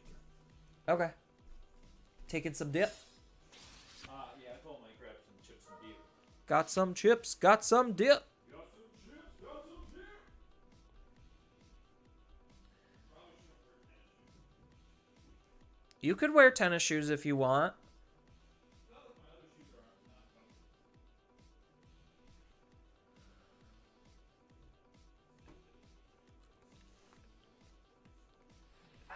So the big question is my opponent actually going to commit to, like, how big is my opponent going to commit? That's the real question. I kind of hope he just stops right here and I get to punish him with Mega Seadramon X Antibody. That's kind of what I'm hoping. Nope, of course not. That would be too much to ask for.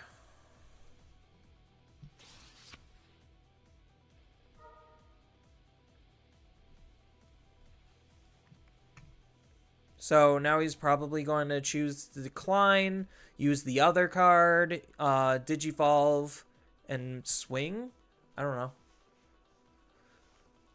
I mean, it's annoying that he got the on delete, and then he's going to gain a memory here.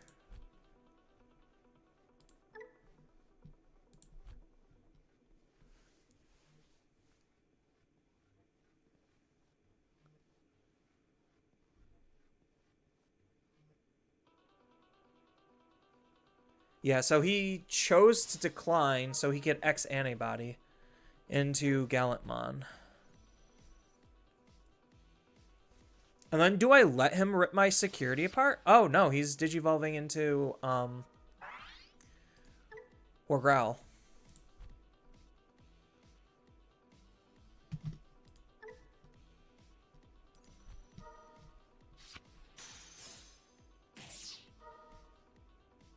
Well, I mean, that's kind of good for me.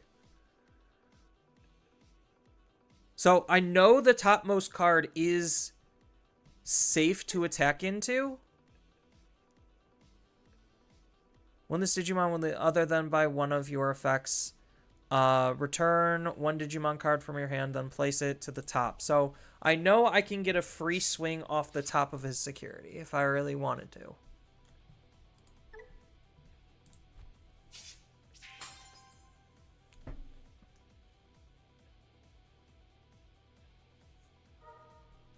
Oh no, he got to gain a memory.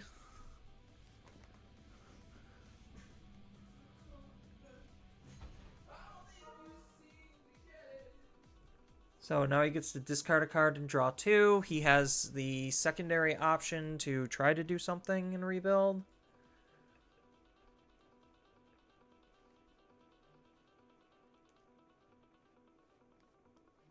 Yeah, I just wish there were like some way to have good protection for Hexablow. That's like my only issue. It's such a small issue.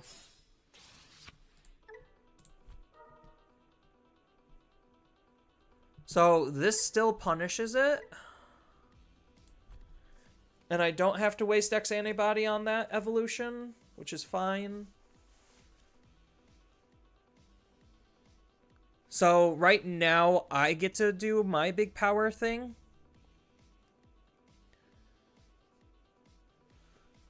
The real question is he going to set up another Growlmon X? No, he's just going to option and pass.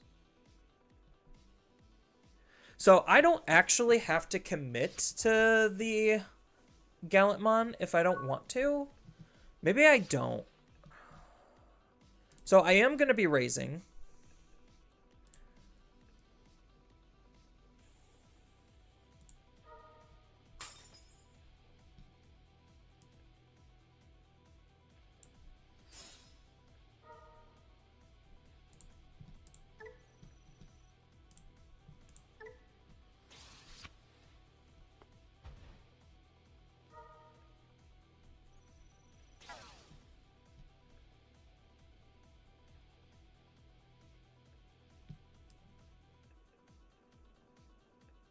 No, I think I really want to. Actually, I could wait one turn.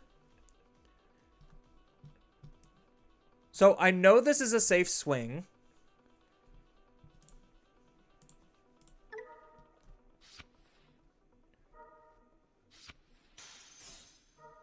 Yeah, he could have that back. And then I could choke him to 1, and then next turn try to do something. Oh, what? Double blue? Or double cool boy? That's not fun.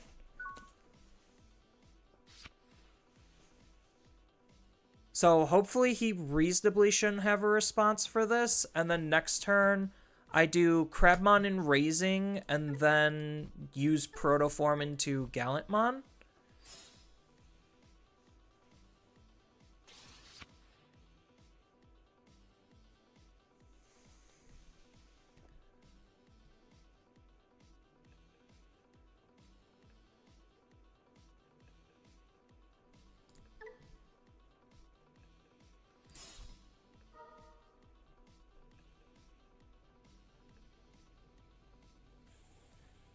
Okay, so because he put me at that memory count, I probably just crack mental training and go into Gallantmon, and I start aggressing really hard.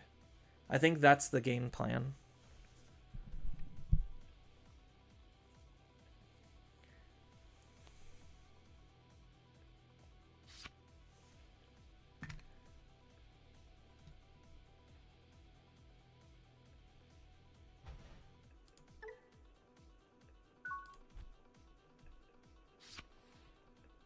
Okay, I have backup Gallantmon, which is nice.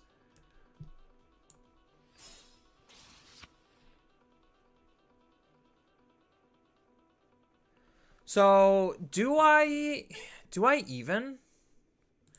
Or do I just give up on this stack and then just try to build a super stack for, like, the crackback?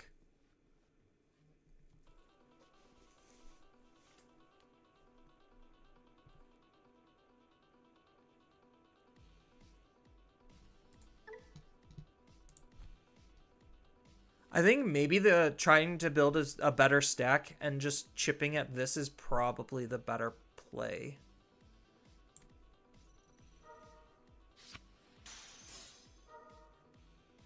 That's definitely not good.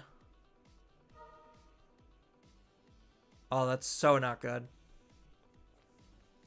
So how much damage am I actually able to deal here? That's the real question. So I could do Gallantmon, unsuspend, 2 checks. And then Omnimon for another check. So I'm not very far into being able to OTK the opponent. So unfortunately, we do just have to set this up then. We take the...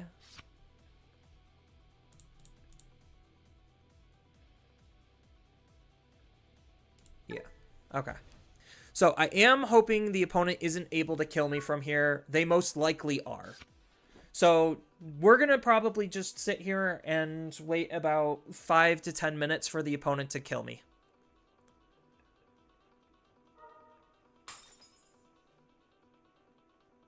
Yeah, giving them that cool boy was probably, like, the big game finisher. Because the second my Digimon is deleted, they're just also going to gain a whole bunch of memory. So they reasonably should just be able to kill me from here.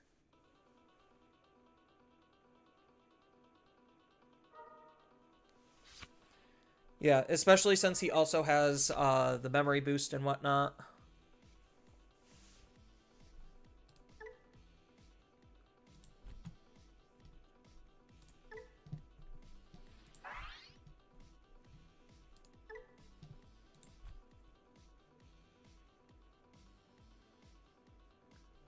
I'm hoping they don't have lethal, but with 15 cards in their hand and basically all the memory in the world because they banked it, there's just an incredibly high chance I'm dead. And like this is the unfun part of Digimon right here is just, oh, I'm just gonna sit here and do nothing and bank a whole bunch of my plays, and then once I'm ready to kill you, then I basically spend 10-15 minutes to, like, just comboing off. Granted, not every deck is like this. Probably about a good 70% of the game is like this, though. Then that deletes my Digimon. Then he gets to gain a memory. Or, no, he gets to gain 3 memory.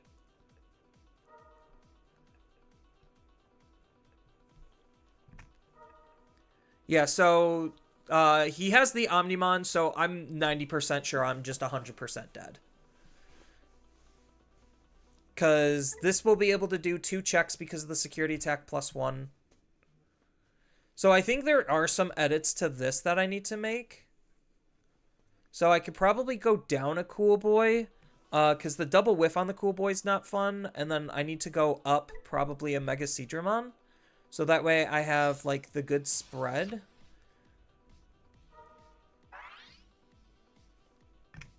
So the question is, do I care enough to just watch my opponent kill me? Like, I know I'm already dead.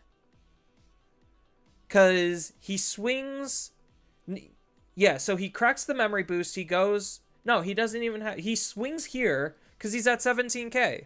So he'll do 2 checks, then he cracks the memory boost. No, he doesn't even have to crack memory boost because he has this. So he swings, does 2 checks, Digivolves into Gallantmon X Antibody, unsuspends, burns, swing again, Digivolve into Omnimon, game's over. Like, I know he has it all.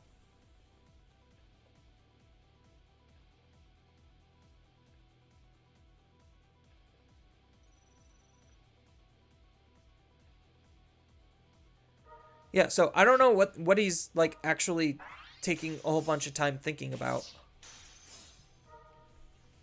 Like, cool. Except I'm dead. So he gains 2, Digivolves into Gallantmon X Antibody, unsuspends, deals my last 2 checks, and then Omni for game. Just, if he Digivolves into Gallantmon X Antibody, then I'm just going to concede here. So, is this Omnimon or is this Gallantmon? Alright, cool. We're done here. So, yeah, that's the state of modern Digimon, is just hyper-degenerate bullshit like that. Whether I'm doing it or the opponent does it, it doesn't matter. It's literally just, let me hide in raising and then bank all my plays for one big combo turn. That's the current state of Digimon. Give the opponent an inch, they will take a mile. Decks can operate off of 1 memory because they banked everything. Like, yeah, memory is borderline almost irrelevant unless it's like very niche situations where decks just don't have enough efficiency. Then memory does matter. But then those decks aren't playing and they're not topping and they're not doing well, so no one's playing them. Yeah, Digimon's in a rough spot, and I honestly think it is 110% the fault of the delay options. Like, I literally think the game would be significantly better off if we did not have to just play things safe, commit to nothing, and not interact with the opponent because of the delay options. So, I know that's kind of a bit of a salty end. Losing to Red Gallantmon as Blue Gallantmon, but, like, maybe I should have just Digivolved up and attacked. I think I was still dead regardless, because then I would give more memory and then they'd still be able to OTK me, so it just didn't functionally matter. I just didn't have the damage output. As far as edits, though, I guess I'll edit it. We'll take out a Cool Boy. We'll put in a Mega Seadramon.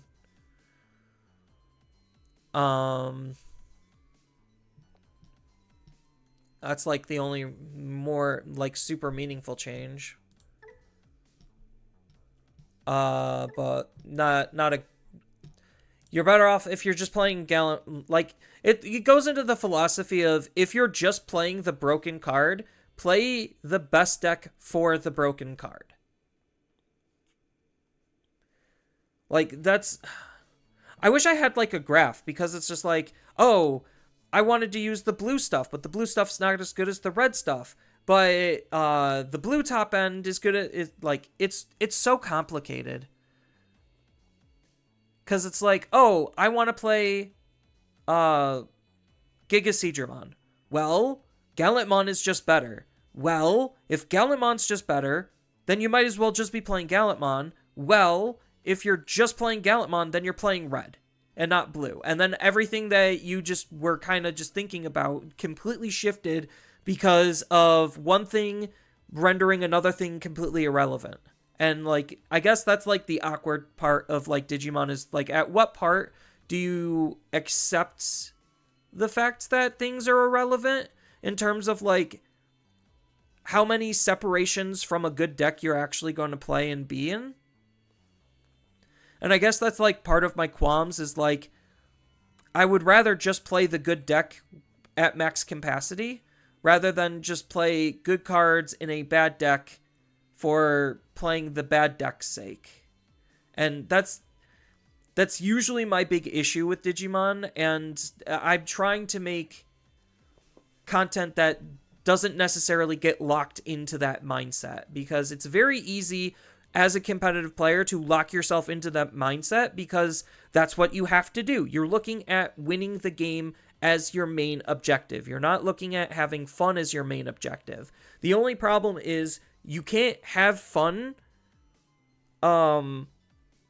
Like, you can have fun losing, but it's how we're losing that creates those moments, if they're fun or not. And right now, just not interacting with the opponent and then losing because they have a hyper degenerate OTK combo is not necessarily what I would define as healthy gameplay or fun and interactive, even in a losing situation. Yeah, you feel like they need to do something to balance the game's issues? Honestly, like, so the big part, let me exit out of this. Alright,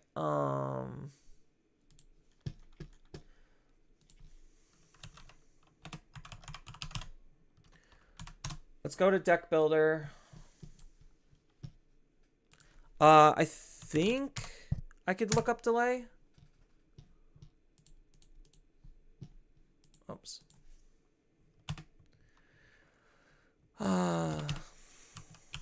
Delay. All right. Everything that says delay is kind of a problem. Like, honestly, I'm at the point where when it comes to looking at Digimon, everything that says delay is incredibly problematic. Some things more problematic than others because, like, you do get cards where it's just like, okay, what is this actually doing? It's not doing anything. So what's the point of it? Because we're not playing Takatos anymore. And playing a body is just bad. Well, I guess it's from the trash. When an opponent's level 5 or higher Digimon is played. Yeah, this card's just bad, but still. Like, the idea behind a lot of delay cards is basically just banking plays. That's it. That's all the cost analysis when it comes to delays is traps or banks. So you look at, like, all the memory boosts. These are banks. You are not going to actually engage with the opponent while banking your plays for more powerful plays later. So me having one memory means absolutely nothing if I'm able to generate 8 to 10 memory worth of cards because in 2 turns I decided to play 3 options that banked my memory. Whether it's, like, actually, like, memory boosts or whether it's through the training cards. Where's the training cards? The training cards, the fact that, like, just 3 of these cards is the equivalent of 6 memory that you could have instantaneously on your turn on top of any additional memory saves or memory gains is incredibly problematic.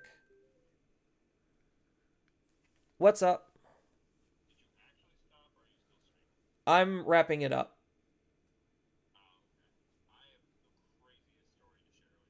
Alright, share with me later. Alright, bye.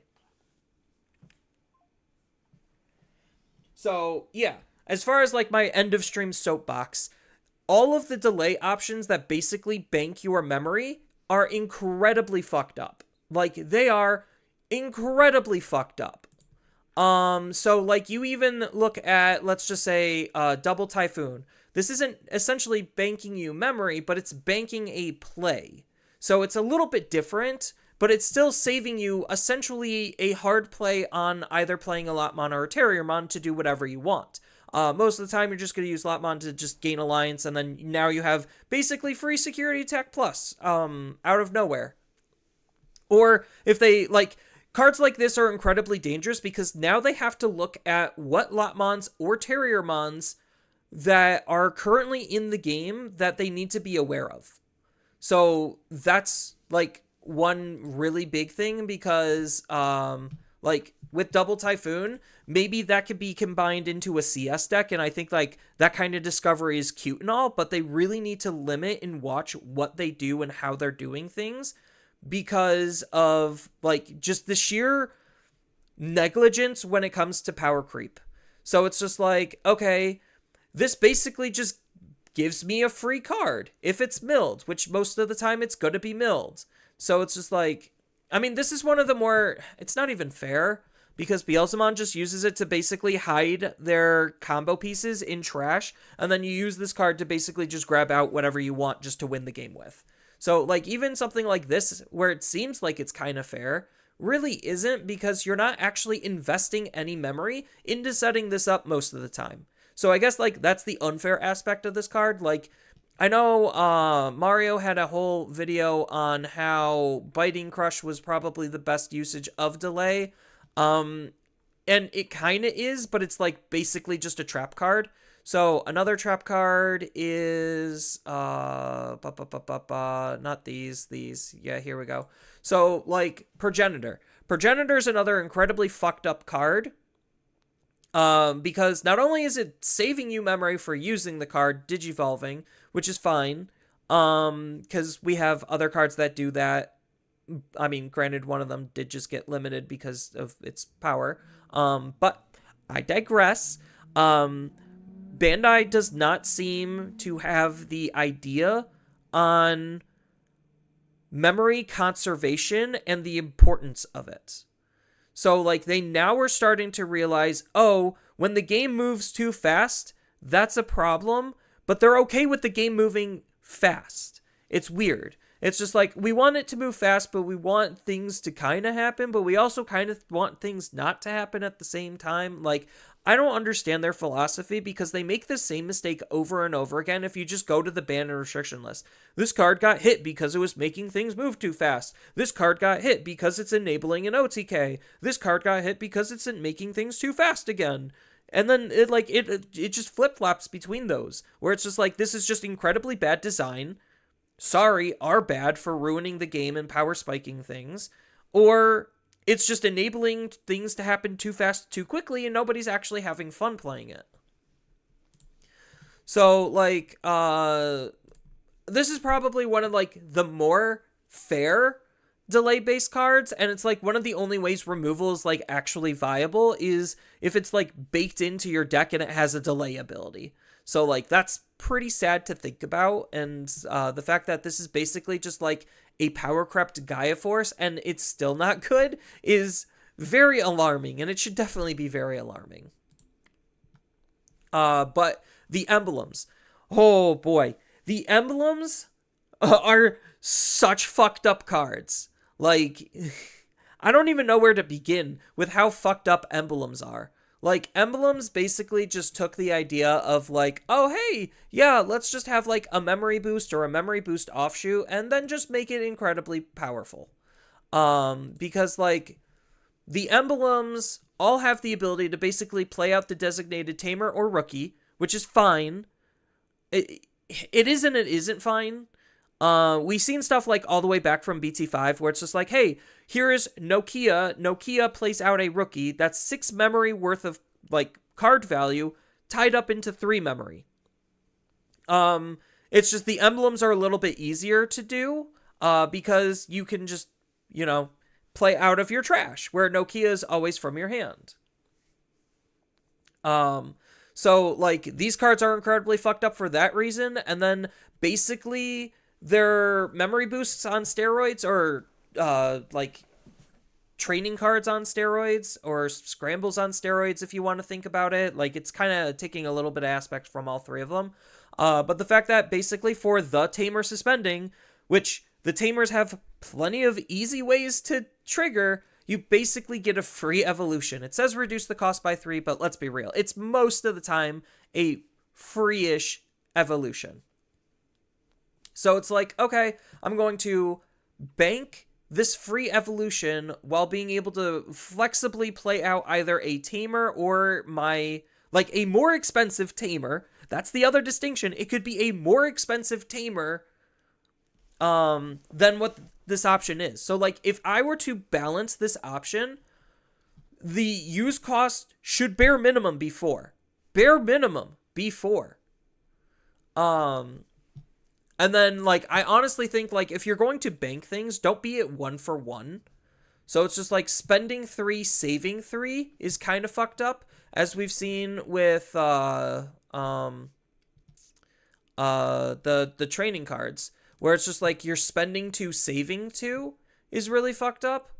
The memory boosts are less fucked up, but the fact that, like, it's just gaining memory while being able to dig deeper into your deck, like, yeah, it still has the nominal cost of 3, so it's not like a 100% return investment, but like, the game is at the point where it's just like, who cares? Like, who cares how much memory I'm giving the opponent if they're just gonna have access at like 6 instant memory anyway? Like, certain decks actually have to work really hard for saving their memory or being memory efficient, and then other decks like stack-based decks just do it for free. And because the stack-based decks are doing all of this for essentially free, that allows them to be super combo heavy and basically kind of like streamlines them into wanting to just straight up be OTK decks. Either that or like incredibly powerful wall decks where it's just like, I'm going to get up into my mega and then you're not going to touch it, like, period. It's just not going to leave the field, and the pressure this mega is going to exert is going to be so much that you're just going to crumble under the pressure, especially the earlier I'm able to set it up. So like, that's why the DM engine is kind of fucked up, is because like, you have Digmon that's being a memory saving card on top of Meat being a evolution saving card, on like the inheritable of the egg saving you on memory. Like, you already are saving memory in like 4 or 5 different ways, and if you have like a single Tamer on the field, then you get an additional memory. So like, the game has a very clear and distinctive tempo issue, and a lot of it is stemming from abilities that are saving and reducing the costs of Digivolution, because, you know, paying 4 is supposed to be the balancing act. So, like, let's just look at some generic level 6s. So, like, you look at an old level 6 like this, and it's just like, this card is so garbage. If this had 12k, it would have at least been like, okay, for the stat line, that's reasonable. Because the idea is 3 costs are 11k. Like, that's just a very standardized thing. 12ks are 4 cost. Again, a relatively standard thing. Then we get into the portion where it's just like, hey, all of a sudden, oh yeah, and 5 cost evos are 13k. Like, again, another standardized ratio when it comes to cost versus power in terms of DP. Obviously, their effects is something completely different. And then all of a sudden, we see like this shift to where I think it was like, was it BT13? No, I think it was BT14 is when we really started to see... No, it was BT12. BT12 was the first time we really started to see this shift, where it's just like, hey, I have this alternative way to evolve inside of my own archetype, basically making this 4-cost Evo completely and utterly irrelevant. And I feel like the game... Like, if this is what we're going to be doing, why have this to begin with? Like, what? So other black decks can take advantage of this, but if they're going to take advantage of this, they're going to want to use the Greymon stuff.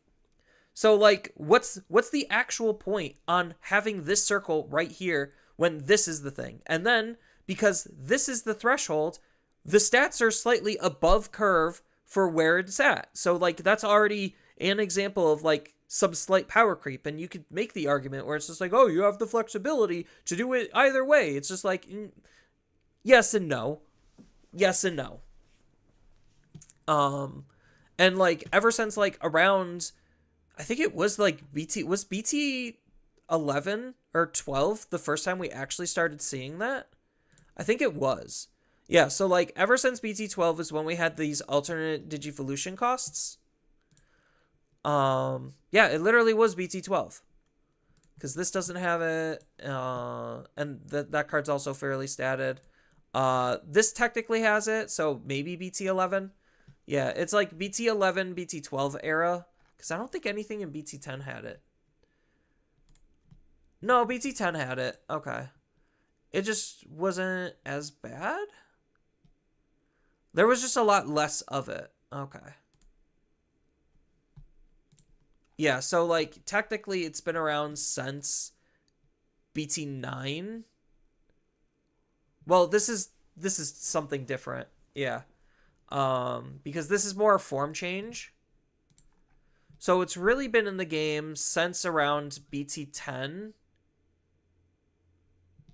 Yeah, Digivolve for 4, so like yeah. So it's been in the game since around BT 10, but it really hasn't gotten super bad until basically now because of how much we're saving on stuff and not spending our memory. And like that's the big crux of the issue is not spending memory. Imagine having a deck crippled not once but twice and being too dominant. Sakuya. Yeah, exactly. They're still not paying for their cards, and they still have Shrine Greymon Ruin mode that they could easily get up into. Like, and then they still have, they still have a lot of tools, and it's getting better, too, which is the dumb part. So it's just like, at what point do we say, where is the limit? Like, where is the limit on what hyper degenerate shit we're going to allow in the game? And Bandai's been very slow to react and very complacent. Like, as much as I don't like to reference Yu-Gi-Oh!, like, the game is feeling very Yu-Gi-Oh!, like, incredibly Yu-Gi-Oh!, to the point where Yu-Gi-Oh! Even is just like, whoa, we kind of fucked up, and we need to do an emergency ban and restriction. Like, we barely had any, like, in quotation marks, emergency ban and restrictions, but all of the major players are realizing they need to update their games more often than what they actually are. All of them. Yu-Gi-Oh! Just did one because they just like, oh, we fucked up. This game is not good. Let's at least try to take out some floodgates and fix things a little bit. Granted, Yu-Gi-Oh! Is still just not going to be good, but at least they made a conscious effort to try, which is more than what I could say that Bandai has done. And look at Magic. Vivi was ruining Standard. So what did they do? They upped Standard. They upped the Standard ban and restriction list like 2 weeks early. I know it's only 2 weeks early, but still, it shows that like, hey, we still kind of want to try to figure things out, sit and wait, but we understand this kind of needs to be a little bit sooner than where a lot of players and where we initially thought.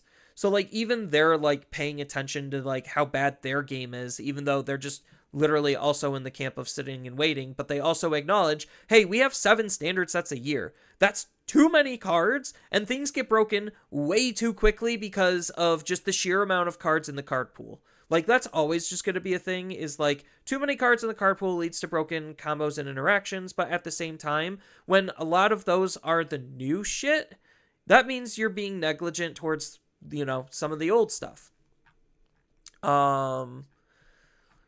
Yeah, aces, I think, like, aces are mixed. Like, sometimes they're do-nothing cards, and you could just play around it, and then other times, you're literally forced. Like, I guess, like, with aces, I hate being forced into acing, like, being aced.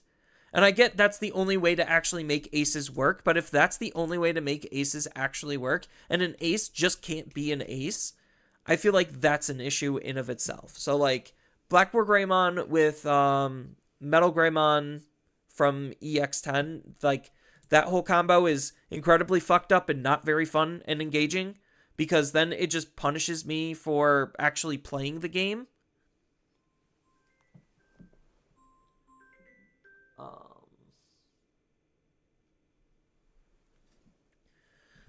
So, yeah, like, but a lot of the issues with the current state of Digimon is 100% memory related. And when it comes to memory related things, it stems from the delayed options. Um,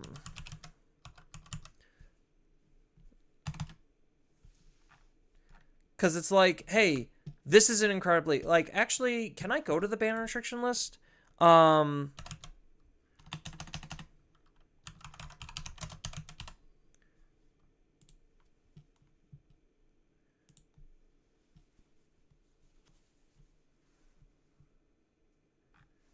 okay.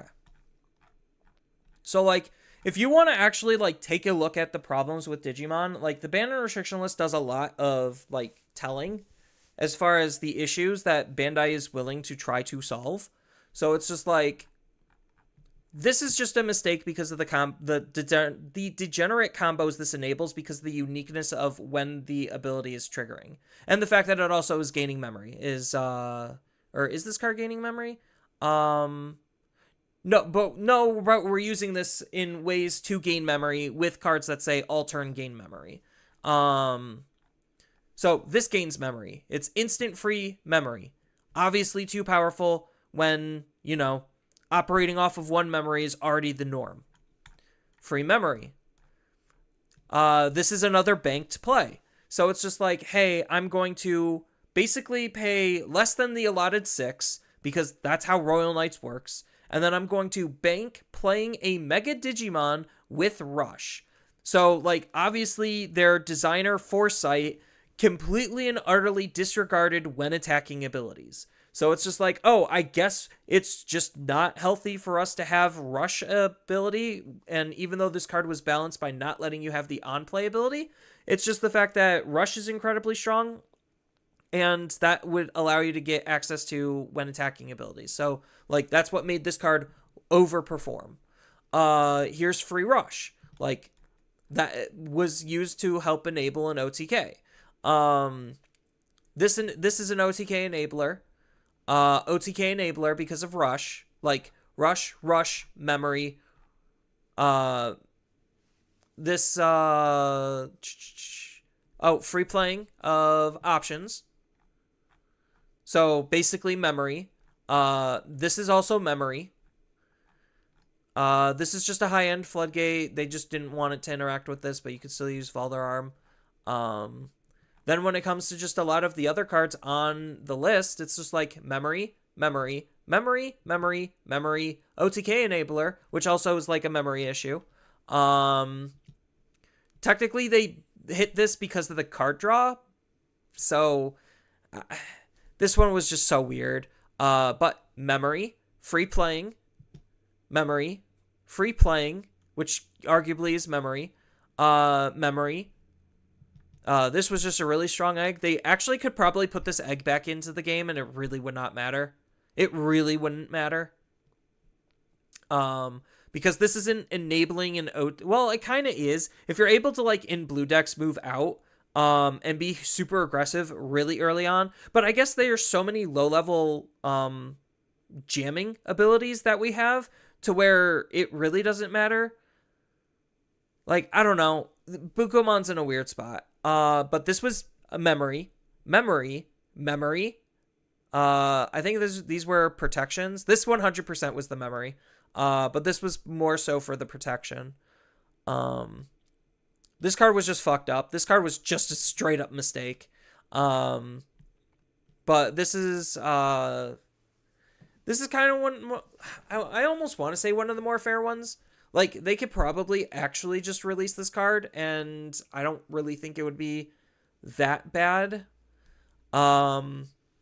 This was combo enabler, OTK. This is just way too efficient. Like, these two were just way too efficient. Memory, efficiency. OTK enabler, memory. Kind of just, again, same line as, like, these two, just, like, an incredibly efficient tool. They could probably put Sunrise Buster back into the game and it wouldn't matter. Like, with how fast the game is, like, honestly, this wouldn't matter. I guess it is kind of dangerous with Sakuyamon because it is a 5-costed option. So, like, I don't know. That's where, like, again, Sukuyamon's just so fucked up as, like, a concept where it's just like, I'm just going to play shit for free. Like, so crazy. But yeah, memory, combo enabler slash memory, because this card only costed, like, what, 1 to hard play? So, a rush body with hard play that then recycles itself. Like, who thought that was a good idea? But like even going back as early, like memory, just an incredibly unfun, and memory. Like this just the efficiency of this card was just too high. So it's just like a lot of these issues stem from basically one of two results. Either one, it's making the game move too fast, or two, they're being used in hyper efficient OTK combos to just make the game as unfun as possible. So, like, that's literally the extent of the entire ban and restriction list. So, like, if you take that type of logic, there's so many cards that this applies to that it's like, it's mind-boggling how many things they just let slide. So, yeah, it's just absolutely crazy. It's so crazy what Bandai decides to just let slide for Digimon. When it comes to like their thing, like the cards that they choose to either A, print, and B, allow to exist in the game. So it's just like, I honestly think, looking back at it, the memory boost cards, while they were great, the game speed, because there wasn't an exuberant amount of like just free memory gain, definitely was felt.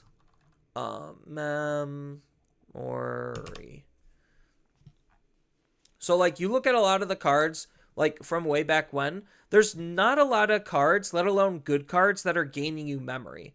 You look at cards now these days, they just shit memory left and right. It's just like, oh, yeah, so you gain a memory for digivolving, you save a memory for digivolving, you gain a memory for playing a body, which you played because it's part of the same chain, because that's how it's supposed to be played. So it's just like, oh yeah, I'm going to draw a card, discard a card, gain a memory, digivolve up, play a body, gain a memory. It's just like,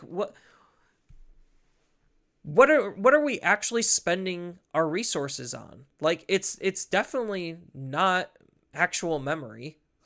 Like, we just have enough memory in the game for a lot of the top tier decks to where they just shit it out for free. I wish I could filter by, like, inheritables. Like, that would be nice on here, is to be able to filter out by inheritables. Because it's just like, not this. Not this. I guess start of mains are perfect examples. So, like, the start of main rookies, like these, like Lugamon, like, just being able to basically play a tamer and gain a memory, that's incredibly strong. And then when you play a Digimon, which is what the level 6 is doing, you get and technically the level 5, you get to gain a memory there for it too.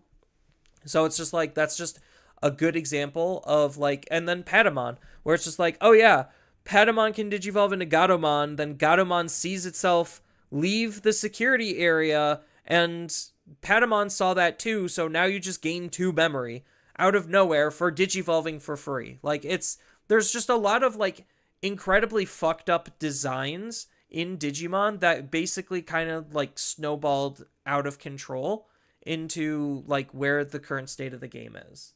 Like, and I'm not trying to shit on the game, because it's still incredibly fun at its core. It's just, unfortunately, the power creep has seeped in, like, since BT14, and was not checked for way too long.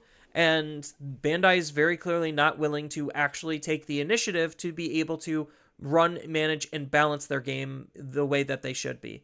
Like, Hoodie Loop should not even be a thing. Hey Empire, I'm soapboxing before I sign off, because I'm just so tired of just how toxic the top meta is. And I might make a video on it, like a separate meta, where it's just like, the game is in not a good state. And I'm not saying you can't have fun with a game that's not in a good state. Just look at Yu-Gi-Oh! People love Yu-Gi-Oh! I don't know how. They're masochists, but I digress. Yu-Gi-Oh! Has never been in a good state ever since pretty much either Xseeds or Lynx. One of those two really just like, I think like Xseeds started the power creep, then Pendulums fucked up the game, and then Lynx made it even worse. But still. Like, you could still enjoy a game that's not in a good, healthy spot. Like, that's kind of like the sentiment that I'm feeling. It's just like, I still want to have fun and I still enjoy the game, even if I am complaining that it's not in a good state. And I'm only complaining because I know it could be better. Like, honestly, if they just cut out, like, and they basically just said mass wide ban to everything that says delay, the game would probably be in a, like, way better state. Like, way better. But, oh, yeah. Digimon. So, I am going to be playing in a, store regional, and maybe 2 of them, depending on how I do on the first one. And I don't want to say nervous. Like, I'm nervous that I'm not going to have fun. I think, like, that's why I'm anxious. I guess that's a better word, anxious. So, like, I have 2 store regionals that I'm signed up for, and I'm anxious and slightly nervous that I might not have fun doing it. Because I already decided, like, from the competitive aspect to take a break, because being too competitive at Digimon was not good for my overall mental health, because I literally am just watching the game erode before my very eyes. And it makes me sad. It really does.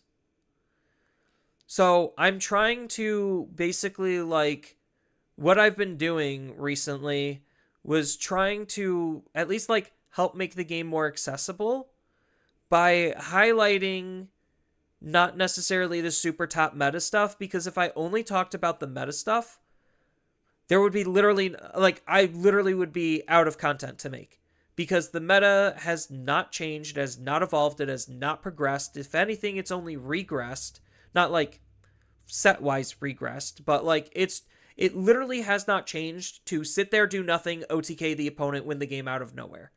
Like, it literally has not changed. Probably since, like, BT14. And if anything, it feels like it's only technically gotten worse, but... And, like, being such an enfranchised player and playing the game for so long, I want what's best for the game. I really do. Like, I'm not trying to shit on the game because I hate it. I shit on the game because I like it. I see what's wrong. I know what's wrong. Nobody's acknowledging the problems, and it's only getting worse. And it's just eroding and, like, making the game less fun. And my big fear is I won't enjoy the game anymore. Like, it's already, like, not necessarily starting. Like, there's a lot of things that I still go back to and I play over and over again, despite, like, obviously it not having any competitive success in a while. Like, that's why in my streams I generally go back and I'll play Aegisdramon. I'll go back and I'll play Mirage, where it's just like, I found those decks to be fun. Are they just as toxic as some of the top decks? Of course they are. But nobody's complaining about them because they haven't done anything in a while. It doesn't mean that they're not good. And if anything, me playing them is proving that the game has literally not changed. Because they're still good. Maybe not like top tier, because they can't win on turn 2. Sorry, Jessmon.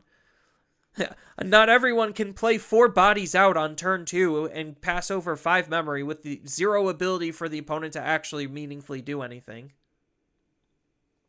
Like, it's just crazy.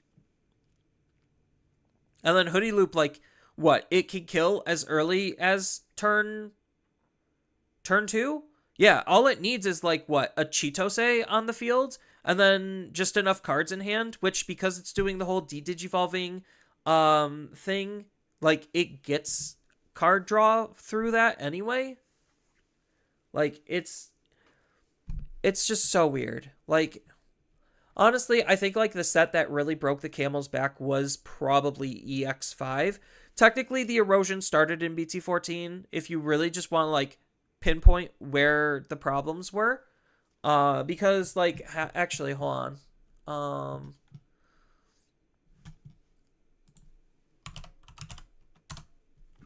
like we could go back and take a trip down memory lane. So like we could look at an EX3 deck, like just as an example.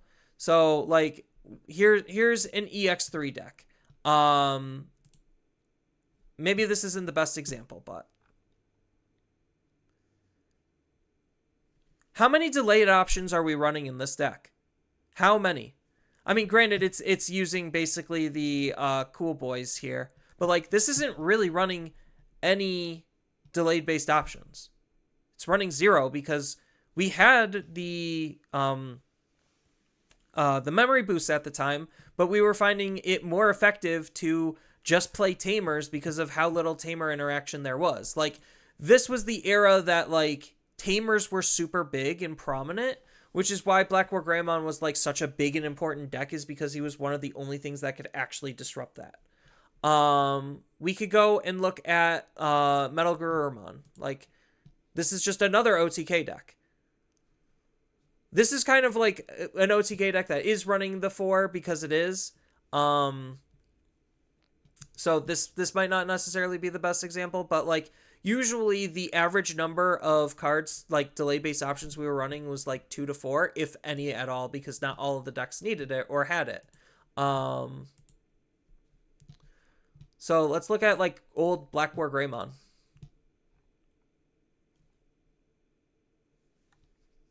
It's still running memory boost, but none of these cards are saying gain a memory. That's part of the big distinction. Is like you could have a singular memory boost, like maxed out to 4 of, but like the game speed was a lot slower because none of these cards were actually gaining you memory. It was the cool boy that was helping you gain the memory, and it forced us to play like memory setting tamers. So like you could see how decks have changed and evolved over time, where it's just like here's hybrids. Like, they obviously are leveraging different types of tools, but like this deck would be pretty much unplayable in today's standards. And it took Jet Sylphie getting hit in order for like red hybrids to actually like get hit. Yeah, so and even then, none of these cards are gaining you additional memory on the way up. So like that's why you have to leverage, like, again, this was a different time, so without the usage of delayed options, tamers basically were our banked plays. So that's where like pre-delay tamers were our banked plays, and that's why we need more like delayed option removal. Like, Eximon's a good step, Justimon's a good step, but we need more of it to really quell how degenerate some of that is, because, like, a lot of these decks are using tamers in that same way, but the cost of the tamer and the fact that nothing else gains you memory really helped offset things to make it a slower game, in a sense. So, like, we could go back and look at, like, EX3 Imperial Dramon. Like, they're forced to run the tamers to gain memory because none of these cards outside of this is gaining you memory. Well, is Labramon gaining you memory? I forgot. Yeah, gain a memory if you had jamming. But this is after you've already made your play. That's the big distinction, is like when you're gaining your memory. This is after you've already digivolved. You're not, in today's era, being able to digivolve and gain memory. So, like, that's the big distinction part, where it's just like, oh, what's making this card more powerful and why it's still being used is because your level 4s gain you memory when you DNA. Like, it's so fucked up on how how much the tempo has shifted because of how easy and proactive memory gain has gotten. Like, and how much more proactive memory gain has gotten. And that's one of the things that like made Gallantmon super not good, is because when he was a deck like pre BT17, I'll just say, he had reactive memory gain. That's what made green so bad, is because it had reactive memory gain. A lot of the good decks now have proactive memory gain. You just do something and you get memory for free, which essentially, if you want to equate it to like math wise, you could just take it off of how that play initially works. Like a queen, be that flips face up security to kills delay. That'd be nifty. The like just anything to kill delayed based options.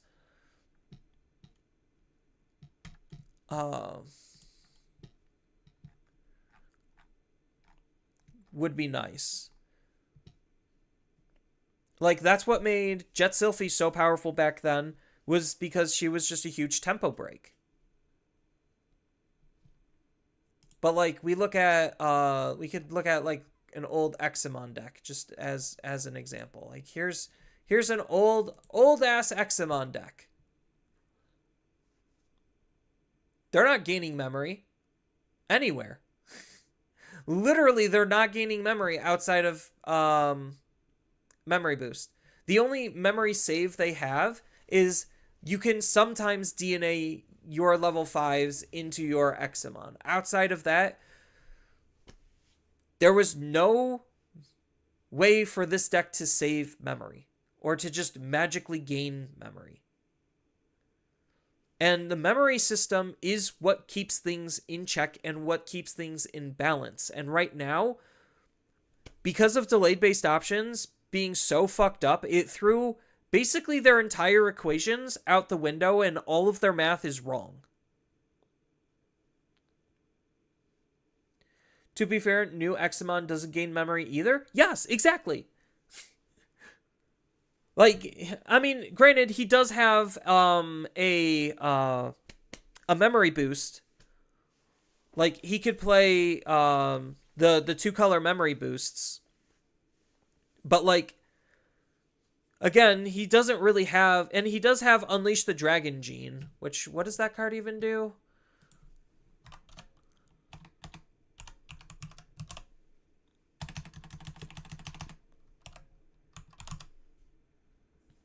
Oh, I'm looking at... Yeah, so he does have his own delayed option. When any of your Digimon, Dracomon, or Examon in their text would leave the battle area, 2 of your Digimon can DNA Digivolve in their hand. So this is kind of like a trap. And then the main ability is also kind of bad, where it's just like you get to play a Dracomon or Examon card in its text from your hand and reduce it by 3. So this is kind of just operating under the same assumptions as the Omnimon one. Like, it's just trying to be the Omnimon option, but it's just way worse at it. So, like, he does have this, but even then, not all Examon decks were running this. So I think they're running it more now because of the increased quality of some of the stuff, but I digress. Like, you look at an old Examon deck, and like, there's not really that many areas where it's saving memory. So it was a very powerful deck, but it was a very fair deck because it didn't just straight up say, for 1 memory, here's an Examon, and all it took was me having a rookie in my raising area and a couple of options set up.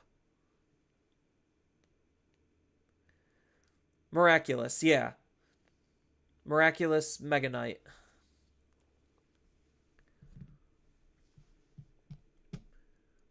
So, like, you could see that, like, if you go back and look at a lot of, like, the older format deck lists, you could see where it's just like, okay, the best example is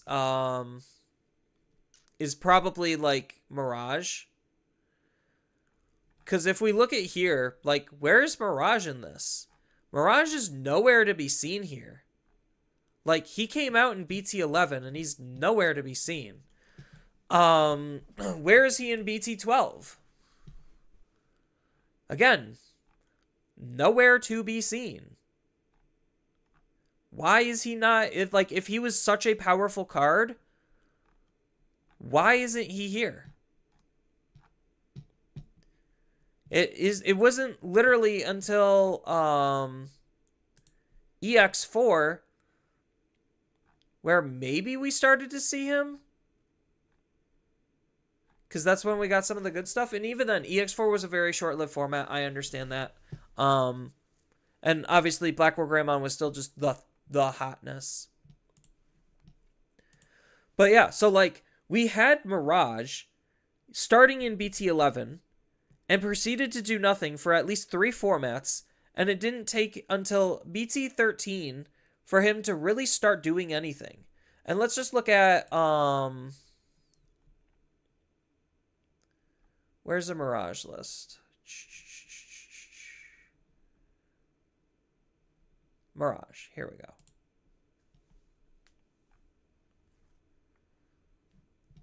Like, I know you're probably looking at, like, Leomon and Mirage. It's just like, yeah, because we didn't have, like, that much egregious memory gaining tools where we had the deck slots to do other things. Like, they were honestly, in this time, using Leomon as a sub package to be able to try to draw cards to get to your OTK combo.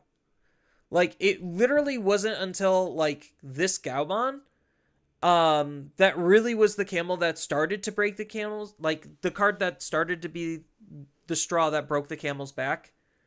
But like pre BT13, Mirage was literally nowhere to be seen.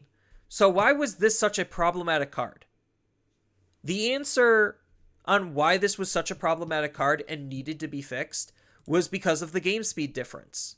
Like, that should tell you how much the game speed has increased between BT13, where he wasn't even the number 1 deck. He was just a deck.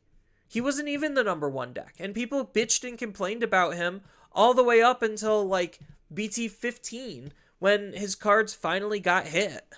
And it literally wasn't until BT15 with the introduction of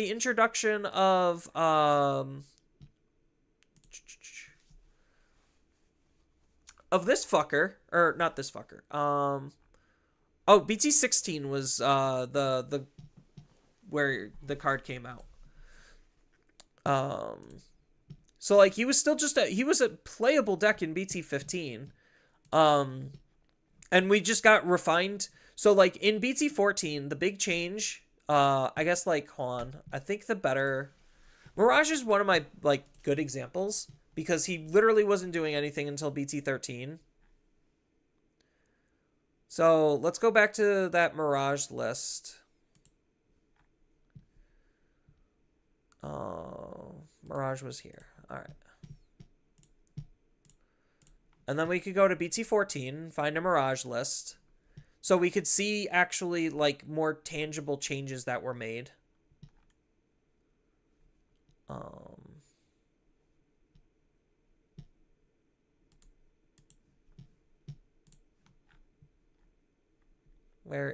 There's Mirage.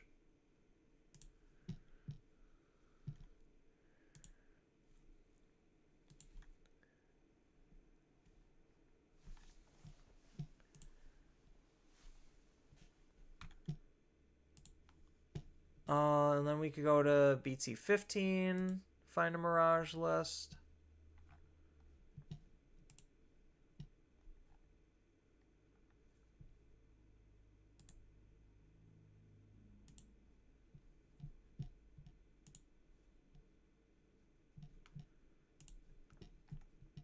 And then BT16 and find a Mirage list. And then I think after this is kind of just when Mirage starts to take the big dip. All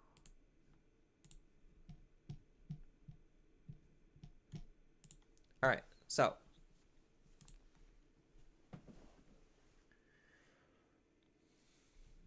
Like, this is, as of BT13, what Mirage was doing. Like, we were running removal options because we kind of had to, and we had the deck space to do it, but they were playing, like, Leo Jerry to kind of be this, like, resource package to try to make sure that we could be as consistent as possible. Roll around to BT14, and how did things change? Well, even though our key card got hit, the Mach Gao, because I think this is when it was still at 4. Yeah, so you could see it was still at 4 here, and then the Mach Gao got hit, and we basically just put another card that generically bounces shit into our deck, which was the Zudomon, and then the Goma was allowing us to be unblockable.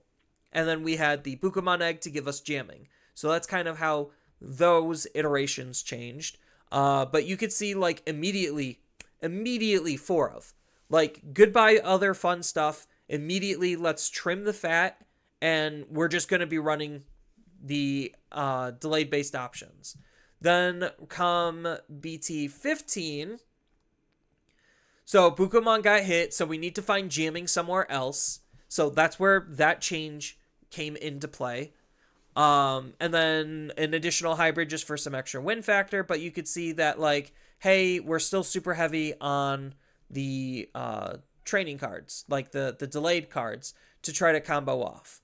And it really wasn't until BT16 where it's just like, okay, fine, Bukamon's limited, whatever. We have additional rookies that give us jamming. We have additional ways to gain jamming because now we have a level 4. Oh, and by the way, we also have a combo enabler with Honkun that's basically acting like the tool that we literally just lost to then be able to OTK even more consistently.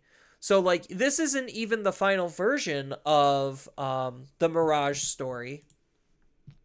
And this is just where the power spiking just started, was BT16. We look at BT17, and hey, look, Mirage is still in the top slot. So, like, Mirage was a very powerful deck for 1, 2, 3, 4. So basically an entire year at this point. That's Mirage Galaxy. That's not what we're looking at. We're just looking at Mirage. So now the big change is, okay, we just need to find our one stack. So we're just going to trim the fat as much as possible. And now we're going to double down on this memory efficiency that is the camel that is breaking that is the straw that's breaking the camel's back. Because between how this worked and this worked, it made, like, all of the memory gain made Mirage more powerful of a card than initially designed for. So, like, and now you see we fully adopted 4-4, and then Tamers also started going down because why give them something to interact with, because you could still kind of delete Tamers.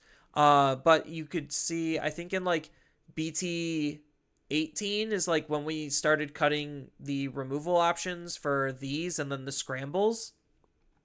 So, like, you can see, like, the slow erosion to just being more consistent thanks to these options, having more tools to be even more broken. That's making cards way stronger than they reasonably were initially designed for, because the game speed was different back then. So that's kind of like, this is honestly one of my favorite examples. And then you could even see, if I go back and load up what Mirage was doing on the simulator. Like, I was still hyper abusing the same shit, just I didn't have a level 6 Digimon that bounced the opponent's cards back to their hand. So, like, if you look at what a more modern Mirage deck looks like, you can see it's basically just the same type of shit. It's just like, oh, we cut the in-engine stuff for out-of-engine stuff, because what we got in BT19, kind of the top half covered what the Mach was, the Gaugamon was doing, and the bottom half is doing what this is doing. So we basically get the best of both worlds in a single new card. So it's just like, cool. we're just going to run that. Now we have consistency on jamming, so now we could put even more memory gain into the deck. Even though I hate this card so much, there's, like, the only other option is just run Floodgates. So, like, maybe this deck would be better if I cut these out and just ran Floodgates instead, but, like, at least it has enough memory to do whatever the fuck it wants. And that's partially why this got limited. It was because we were able to get up into a high-level Digimon without spending anything. And everyone's sitting there and wondering, oh, I wonder why we're doing that. This card's such a big problem. It's just like, no, it's because these fucking cards existed to find us all of our combo pieces and then combo in a single turn. Like, it's so mind-boggling that back then, we didn't realize that these, I mean, I knew that these were the problems, but everyone else thought this was the problem. This card, for 2 whole sets, almost 3 whole sets, was literally not doing anything and was just a fine deck. And then these types of cards came along and basically made things significantly worse because it just made the combos more intricate and more ways to use the abilities that should not have been used in ways that they are currently being used. Because this card was not designed with this type of a card in mind. So it's just like, oh yeah, I could just use a Hankunmon to spit out a Gaomon, and then I get to draw an additional card, so it's basically acting like a Galgamon. Like, but this whole combo wouldn't be as problematic if these didn't exist, because 1, it would be harder to find the combo pieces, and we'd have to use something else to get there. And 2, we wouldn't just sit there and do nothing until we have all of the combo pieces and then just combo off. Could be worse, you could make red and yellow. Could be worse, you could be a red and yellow deck and use red and I use yellow and red trainings. Look towards Marcus and Shine. Yeah, I mean, I built a Shine deck, and, like, it just didn't even feel like it was impactful enough. Like, you have to build Shine like an OTK deck, except his OTK, as I said earlier in the stream, isn't even that great. Like, it's just okay. And in this day and age, if you're just okay, you're not competitively viable. And I get it. I understand this is all from the competitive viability standpoint. I do have to have that ginormous caveat. At locals, play whatever the fuck you want. It doesn't matter. But when you're going to big tournaments, you're usually in it to win it. And that's when fun starts to get stripped out of the game. And that's my big worry about competing again, is what a little semblance of fun I do have left in the game, I'm not even going to be able to have.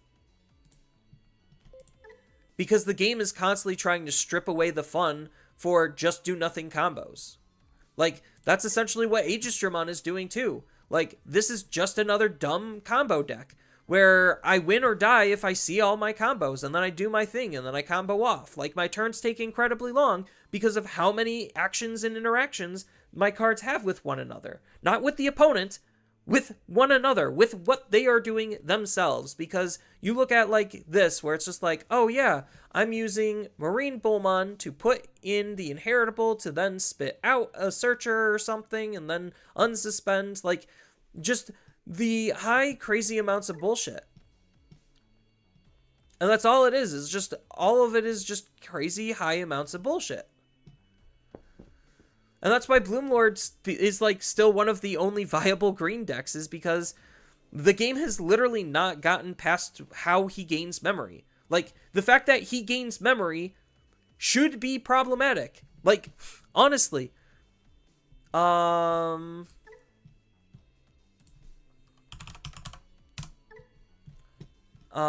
Where is levels? Level 6.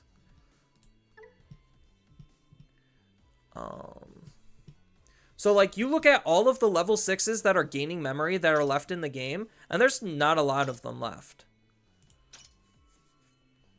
Does this actually gain memory? No. Where's a card that literally just says gain memory?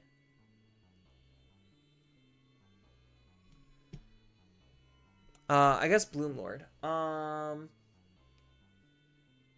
Is gain? Can I just type in gain memory and it just works? Kind of.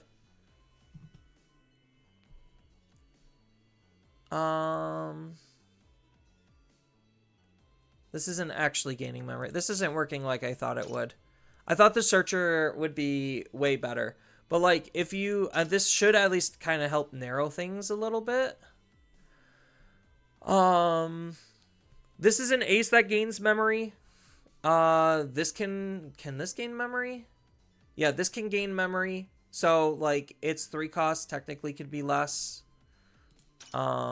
Like there's not a lot of level 6s in the game that actually gain memory that are legal. And the reason for that is because gaining memory is incredibly broken. Like saving memory and gaining memory, they're all incredibly broken things. Yeah, Imperial, well, Imperial doesn't have level 6s that gain memory. It gains memory on its level 4s. But like the fact that Imperial can say, okay, off of a single tamer, a Digimon in raising, I could then Digivolve and gain memory is incredibly fucked up. So like, this is probably a keepable hand as an example, just because I have do nothing cards. Like, I don't care if I don't have a rookie, I could find one.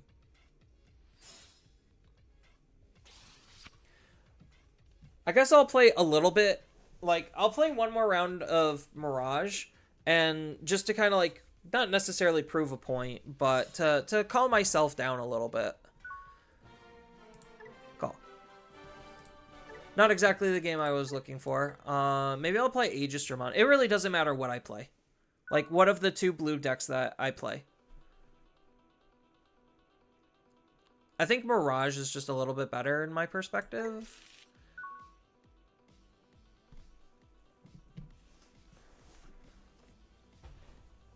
Like, finding combos is cute and fun and all. But the ways that we have to gain memory is incredibly stupid. Like, it's legitimately incredibly stupid. And that's one of the big balancing tools of the game, is literally the memory system. And the fact that the game actively wants to cheat on its own memory system really is sad and disheartening at times.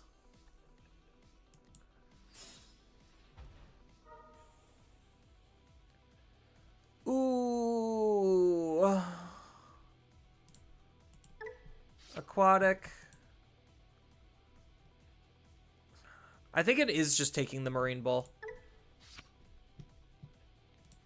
Because Marine Bull allows my combos to be extra degenerate because I could tuck this card in and whatnot.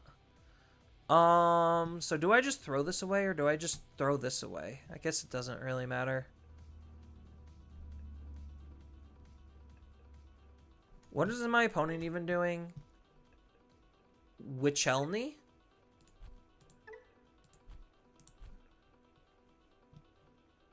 That's their game plan?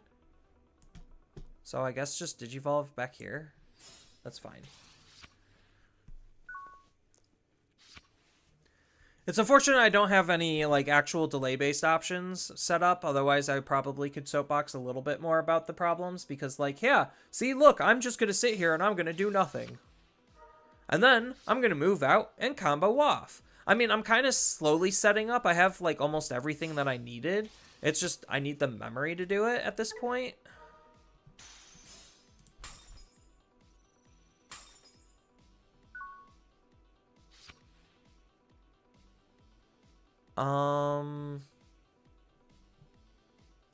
Yeah, it's incredibly unfortunate that I don't actually have my thing. So I guess I should have done Jukwai in here instead. Because then I could have been incredibly extra broken. Because now I'm forced to Marine Bull the Jukwai in. And I don't remember if his deck actually has... So let's go ahead and do this anyway.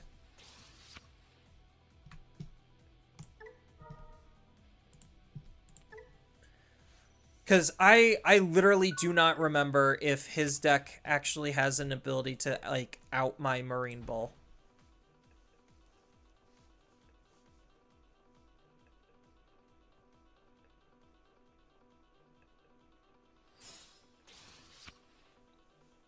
Also, I think removal has gotten out of hand. Quartzmon used to be oppressive, but nowadays the removing him is also easy. People use it as a finisher instead of a floodgate. Yes. That is true. I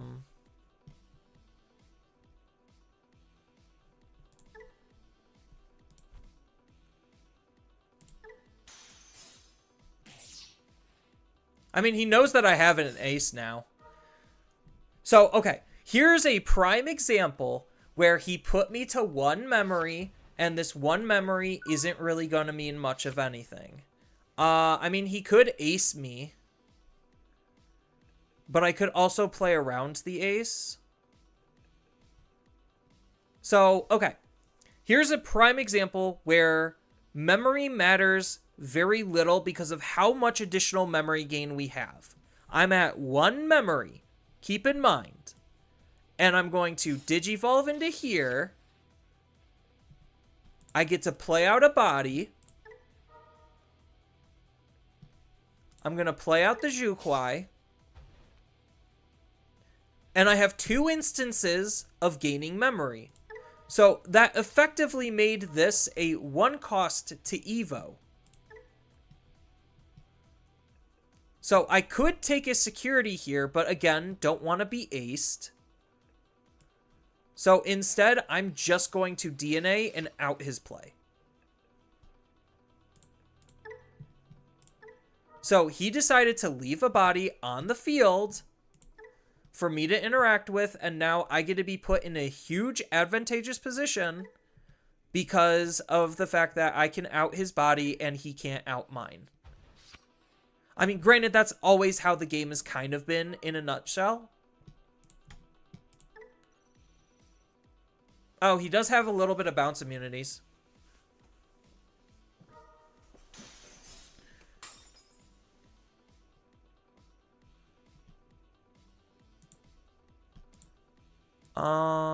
So I'll do the Plesio. And then I can gain a memory back.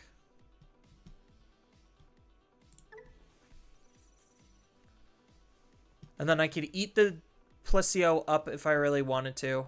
Actually, I think I should.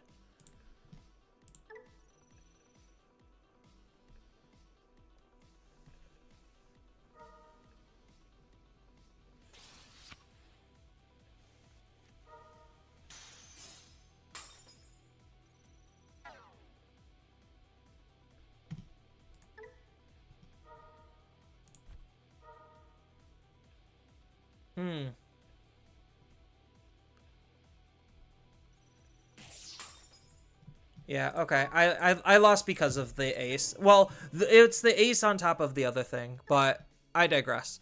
I was not in an efficient spot. If I had my options set up, I would have been able to do like way more, obviously. Because then I wouldn't have to, like, I would have the additional memory to do whatever I needed to. So I think this is like a better example on just like how stupid and degenerate memory generation is. Ugh, the bad rookie again.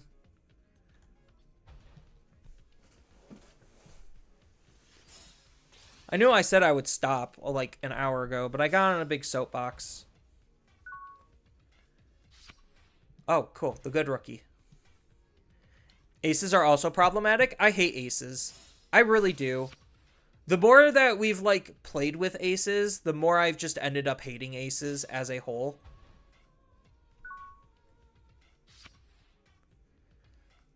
So, we're gonna see how little I actually interact with my opponent here.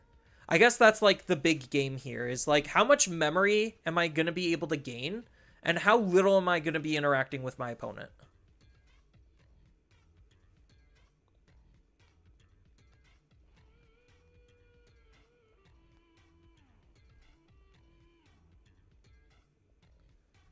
Because my next turn is obviously set these up and then continue to do nothing as I dig for my parts and pieces. Like, I'm literally not going to be playing the game until I find all of my cards, and then I combo off, and then I ideally win the game.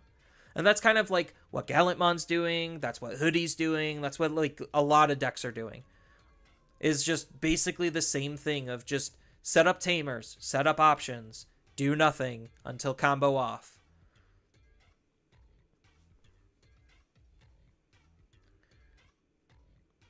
Yeah, I forgot that he had the Wizardmon that gave protection for the other match. That's why protection is good. So, yes, you could say I essentially was ace baited. And I knew he had the ace in his hand.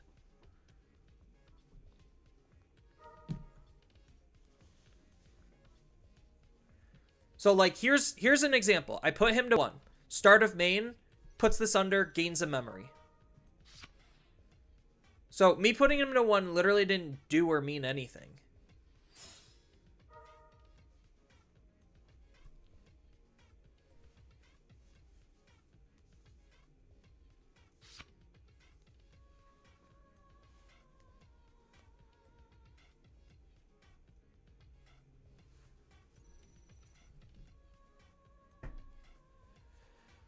Oh, I think I'm going to have eggs for dinner. I wish I had a level 4. Nope.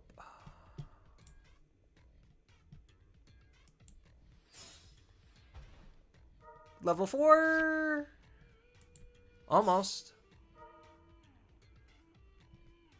There's an argument for the scramble. There really is. I think it's just the Gao, because the Gao just allows me to combo harder. But yeah, how riveting of a turn was that? I'm sure my opponent was really enthusiastic with how much I bothered to interact with him.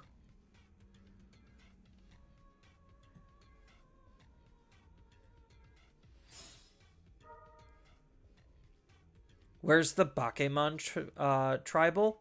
I'm not playing ghosts. Mirage is good enough to put the fear into people's hearts. For the 2 years that he was, like, incredibly competitively viable. Like, yes, Rocks and Minerals basically did just be what Mirage is. So you could really say Mirage in spirit has never left.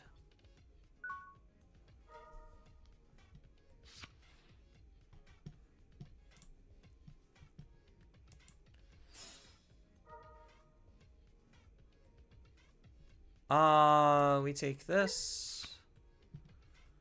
Unfortunately, missed out on all of those. This is the unfortunate part where I actually do have to try to play something that the opponent could interact with.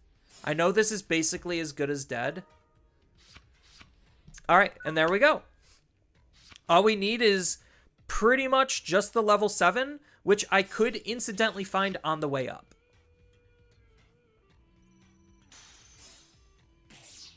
The way I said it.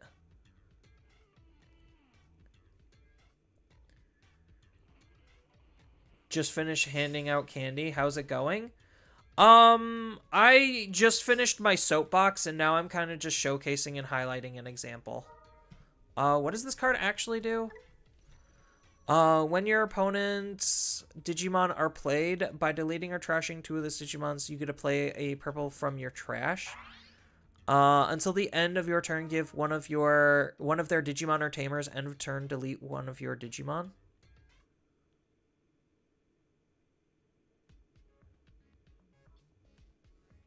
So wait, is this actually doing anything? When any of your opponent's Digimon are played or deleted, trash 2 to play a level 4 or lower from your trash. So this isn't doing anything. And it has 2 instances of gain memory, so that could be kind of annoying.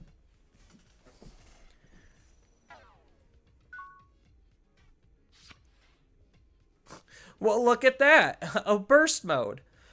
How convenient. All right. So, this is the big combo turn. Like, my opponent is functionally dead here. And how much did I actually engage with my opponent? The answer is very little. So I get to move out. Just watch, and this is just an average case use. Like, you could say, oh, it's just specifically Mirage that can gain this. No, a lot of decks do basically the same exact thing as what I'm about to do here.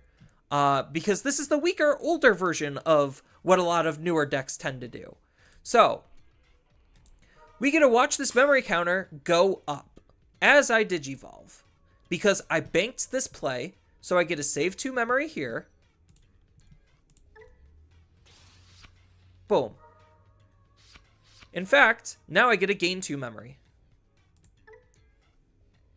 Oh, he kept his hand low. Shoot. I would have gained another memory. I mean, that doesn't really throw my math off.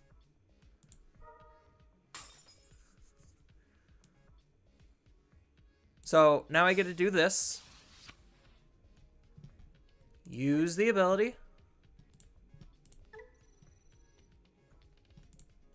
Play out the Digimon. Gain a memory.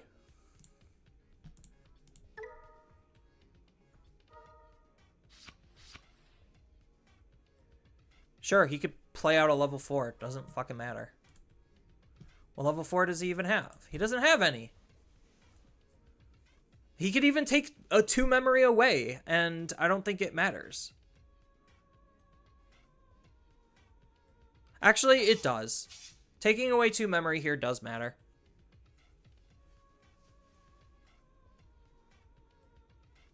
Because that prevents me, like, without an additional option, it prevents me from doing my play.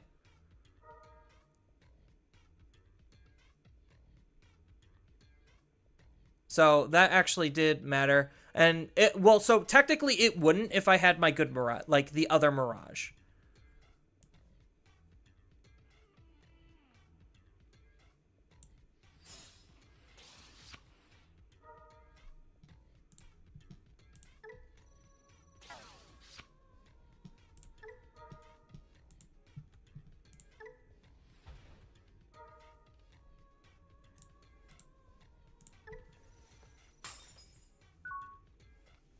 So I guess that was kind of annoying. So in any other instance where he didn't have the memory gain, there probably was, he was 100% dead. So he basically just stalled, and if he's not able to deal with this Digimon here, he is dead next turn. Yeah, I don't have any additional Thomases to play.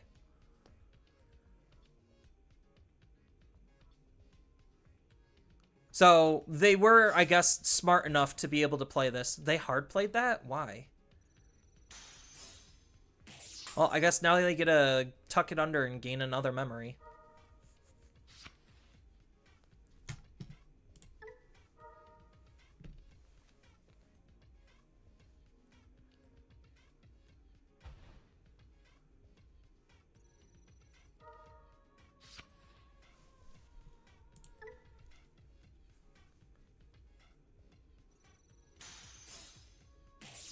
There was the Mirage. So if I had this Mirage, they were dead. Because then I could have basically paid 0. Or I would have been at 0 to go into this guy, and then I could burst mode right afterward. So he just delayed it for a whole turn.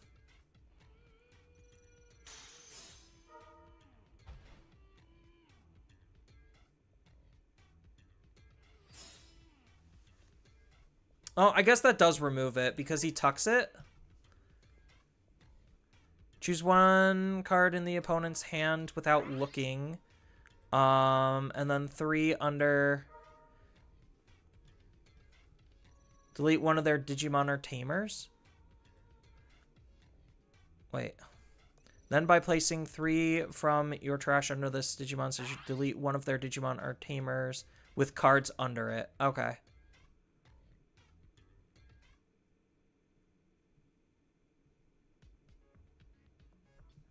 Yeah, so this is their gimmick is they put stuff underneath. Yeah.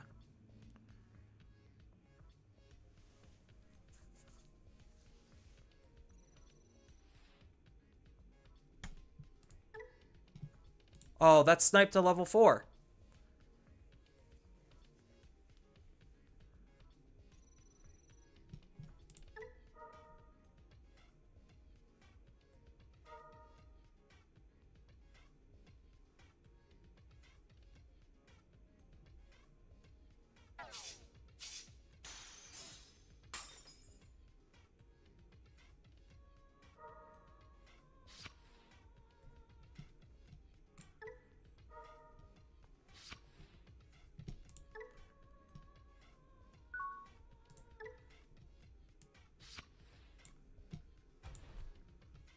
Okay. So my opponent basically just stalled for 1 turn.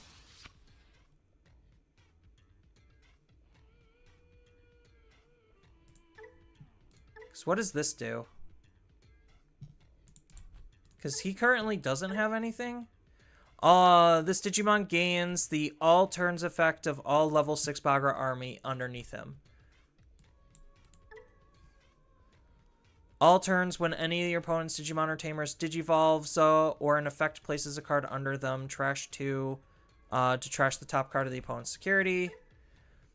All turns when a Digimon attacks by trashing it gains plus whatever. Alright, so it doesn't matter? Is that what I'm reading here? Is it just doesn't matter?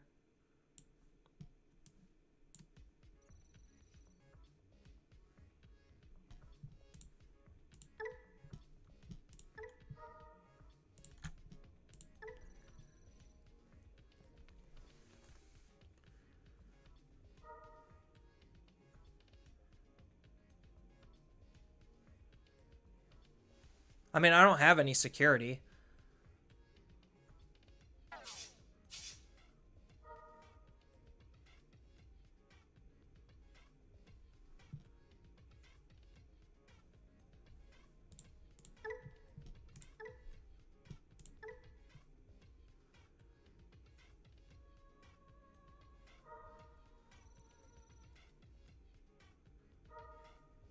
Oh, he gets to redirect. So I guess that was fine.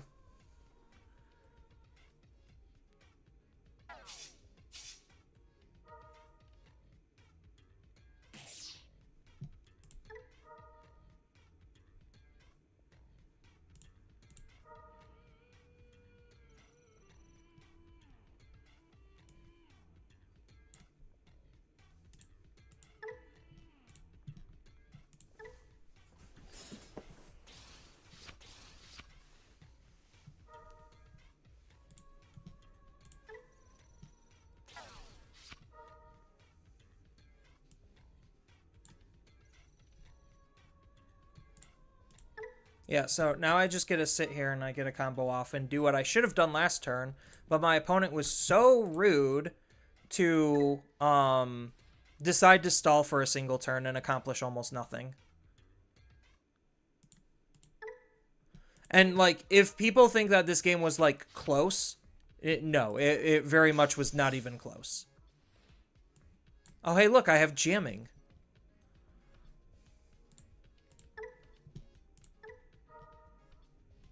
We get to count the opponent's security go down. 1. A 2. They have 9 cards in their hand? Cool.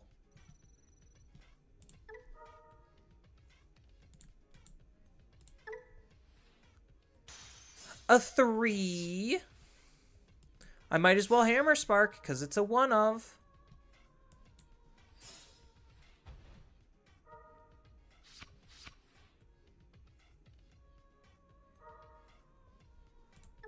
I mean, none of those matter. Does any of them have blocker?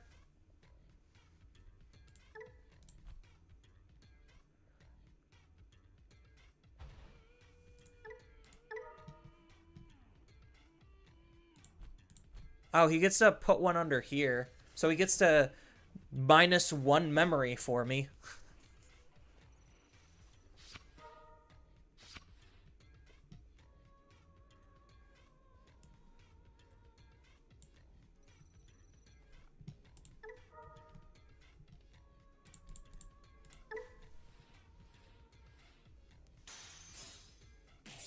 How generous of my opponent.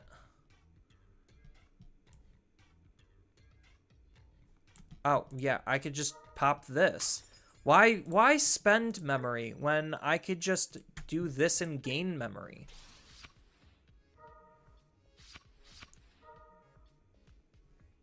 So keep in mind, he did already try to anti-tempo me.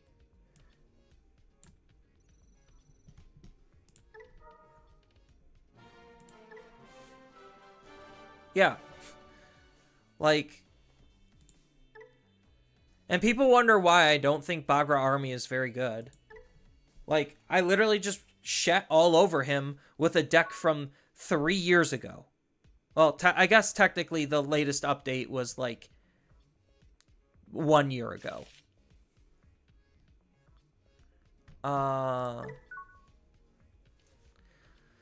Sucks having 2 burst modes in hand. What? What? What are we even playing?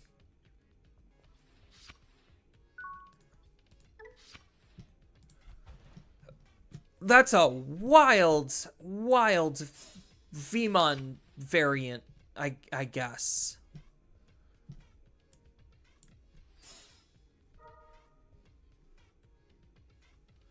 So we have to take the level 6 because we already have everything else. And then this is where I get to play the Thomas because he's going to go to 3 anyway. Is he literally just using this for a free tamer? Or like a free Digimon? That's so bad. He paid 4 for that. And that doesn't even have Rush.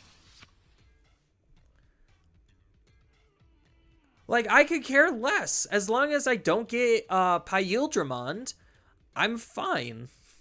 I just need to find a 4 and a 5, and then I can combo off and win the game.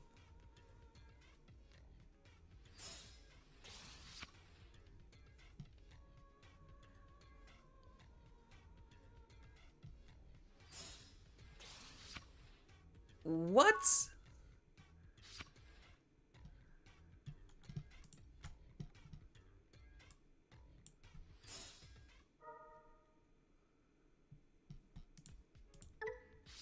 Now I just need to find a 4.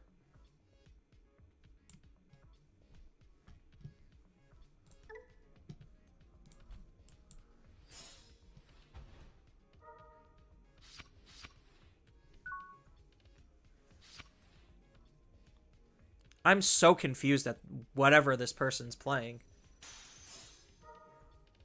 Thanks for the free memory. You just made my next turn stronger. And your big Digimon died. I don't know what you were trying to accomplish. Like, I'm not even trying to interact or engage with you, and you're just sitting there hitting me so rudely. Look, your security will be nice and safe at 5. I'm so confused why they're... What are they even doing? Is this like a Pauper deck or something? Hey, look, I found my 4. So I guess we just win the game now. It's technically the wrong 4, but it's good enough.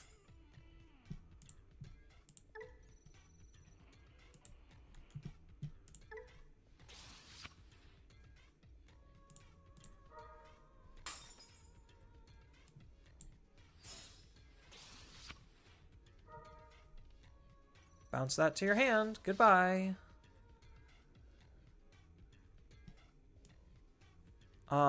He's got 8. I might as well just use this because, you know, it just guarantees that I have the memory for my turn in my plays.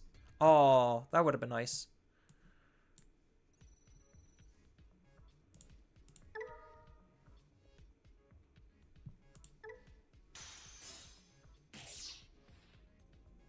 Oh, I should have used the Thomas because I'm just gonna be burst moding here anyway.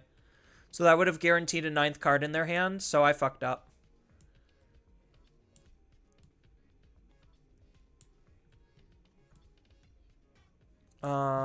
Yeah.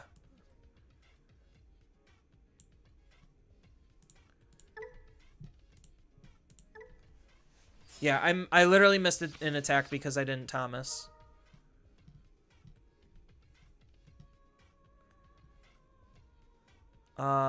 So I just hard drop this then and make up for my mistake.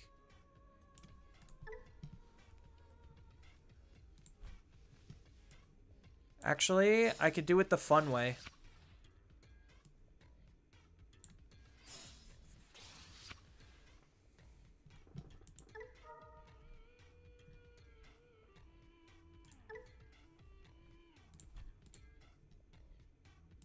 I already used this inheritable, so I might as well get rid of this one then.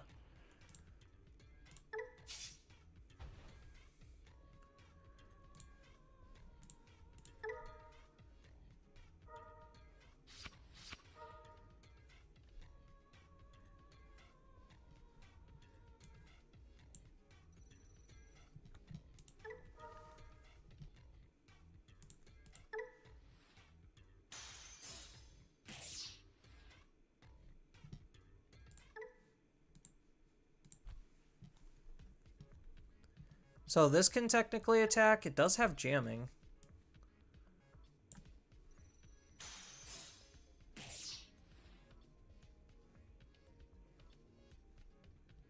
Yeah, I was one memory off. That's unfortunate.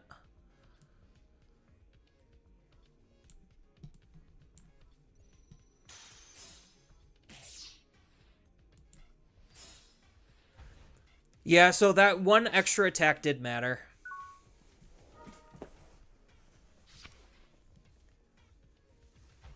So if I mathed correctly on cards in hand, because I usually expect them to have more than the reasonable amount.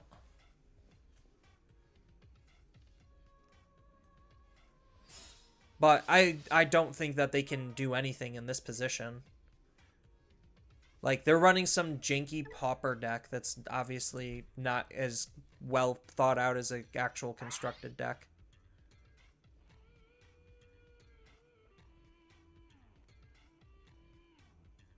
I almost feel bad for my opponent.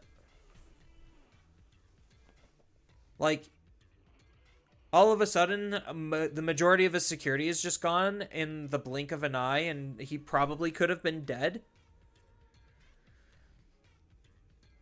if I bothered to play things correctly.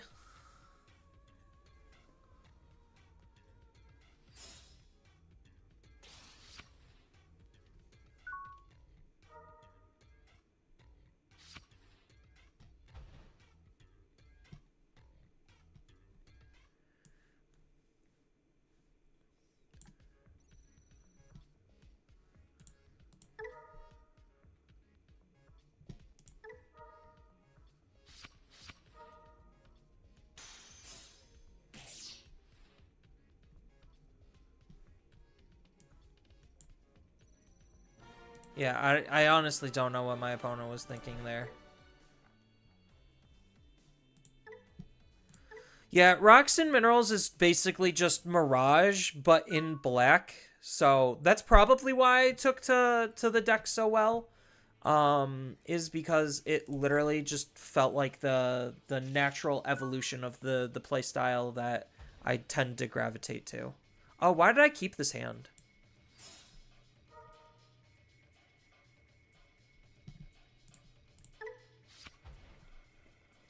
I should not have kept this hand.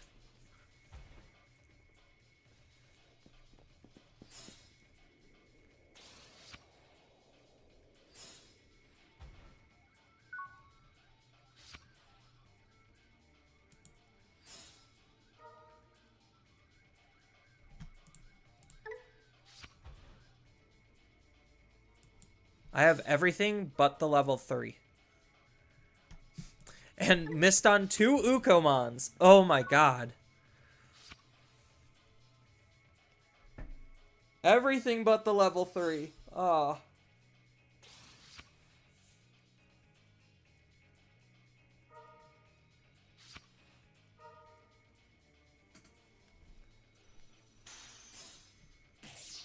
He gets to armor purge.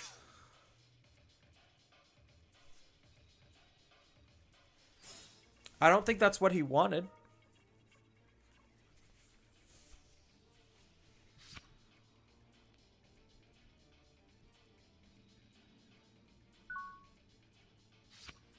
Hey, there's a level 3. All right.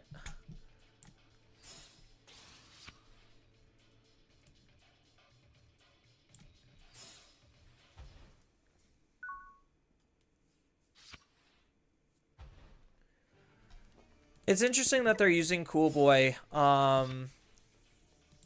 this deck. I mean, I guess this deck makes the most sense on using Cool Boy. Because it basically turns your Magnamons into a 1-cost Evo. Which is pretty strong.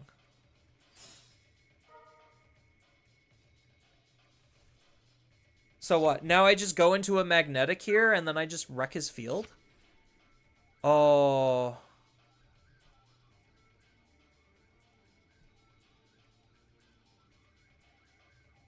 Do I have the ability to live if I play out this close? I don't think I do.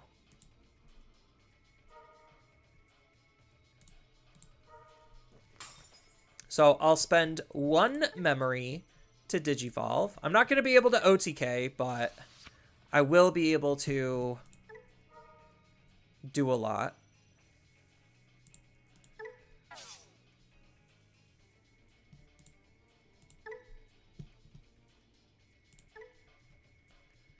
Um...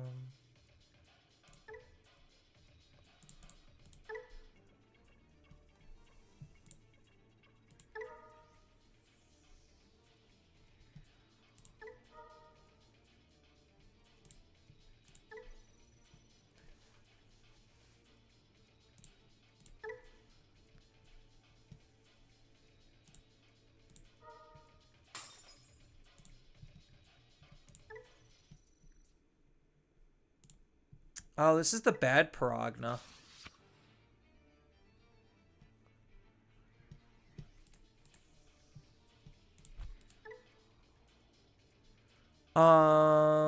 When Digivolving, we get a trash 3, and then we may place 3. It's probably just easier just to do this.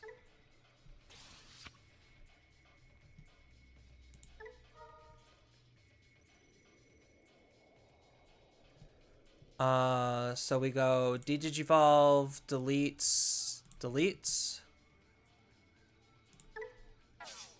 Oh, I should have gained a memory. Yeah,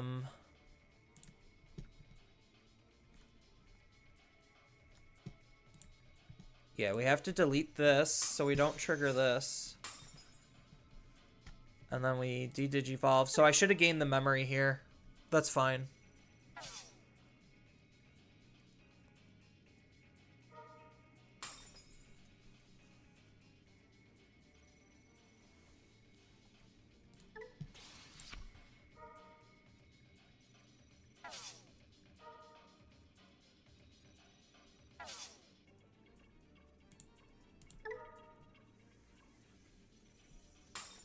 Well, I mean, his Digimon's still just dead anyway.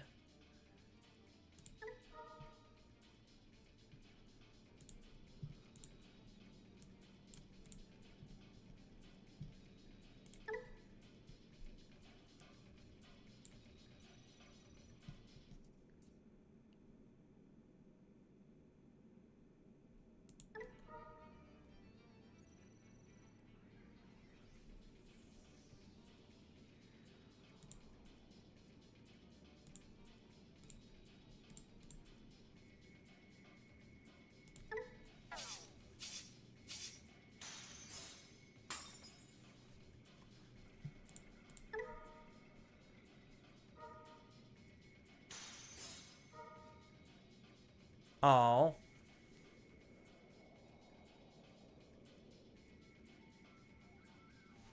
Is this at the end of my turn, or...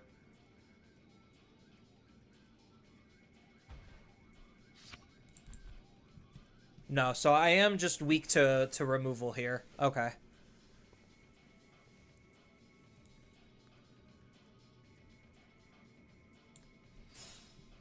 Yeah, so I am not well insulated. I shouldn't have, I probably shouldn't have made the removals. I should have just kept him with sources.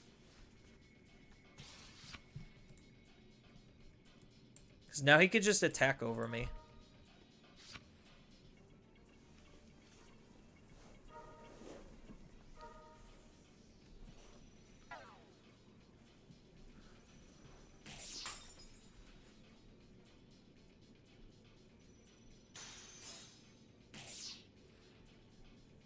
Yeah, and with me not actually having a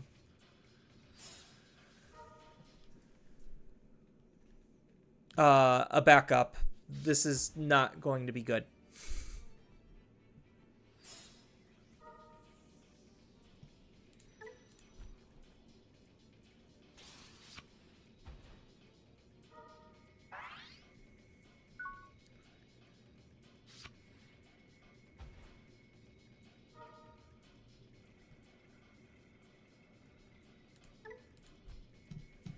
All right. Yeah, I think I just messed up real hard on that last turn.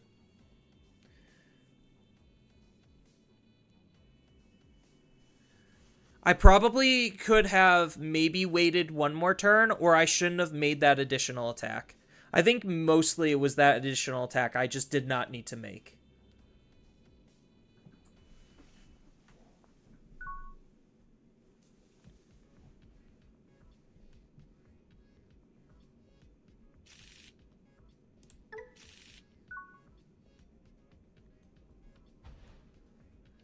Okay, so at least I get my revenge match. Unless this is actually a DNA deck. Wisteria leads me to believe it's not, neither does Magnamon. So I do get my revenge match.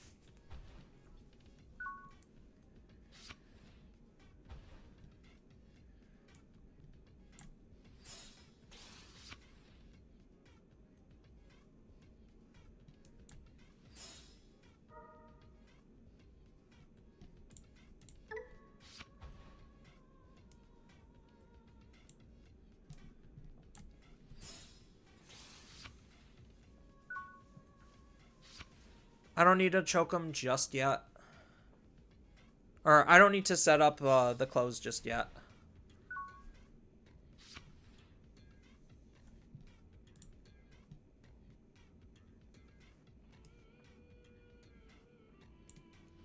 So what I should have done is I should have moved this out and I should have attacked. That's what I should have done.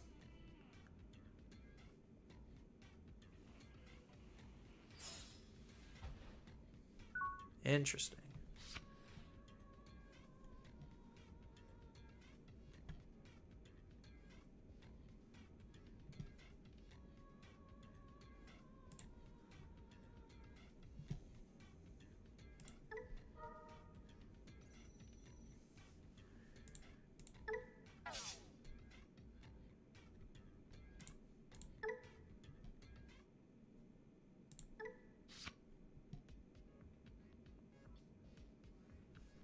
Um...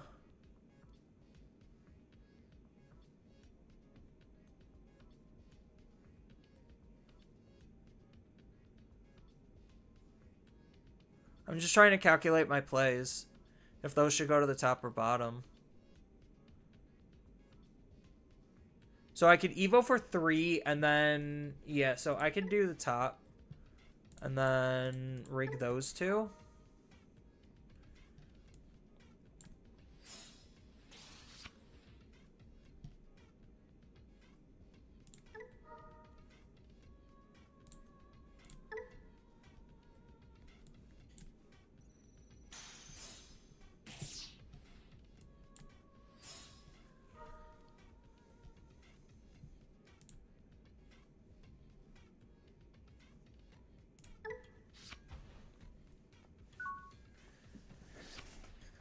Yeah, okay. This works just fine. So my next turn is going to be sooner is it back here into setting up another Digimon. So this Magnamon literally does not matter.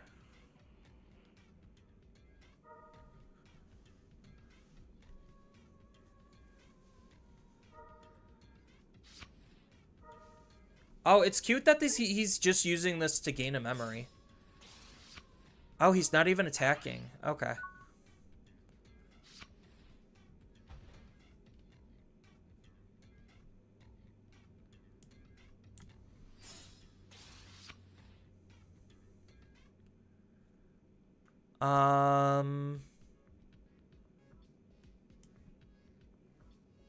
Then I unique emblem. Set up the close. And then digivolve into here.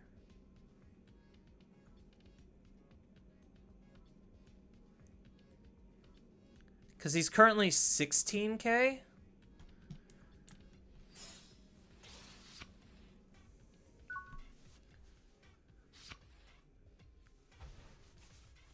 So I could use the sources on this for what I need to. So, like, he has a spooky Digimon that so far doesn't seem like it means a lot. Gravel?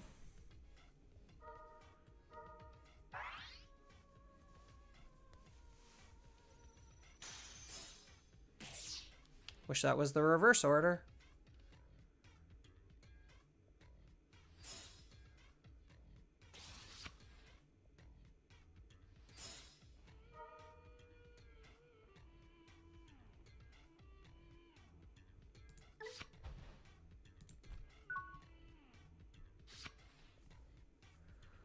Um...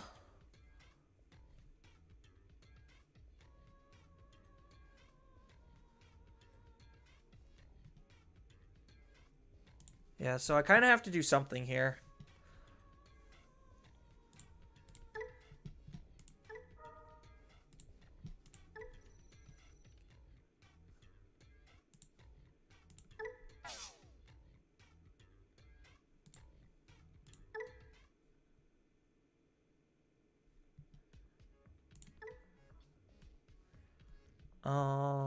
We could keep those at the top, I guess.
I know I'm not talking a lot right now, chat. I'm sorry. I'm deep in thought.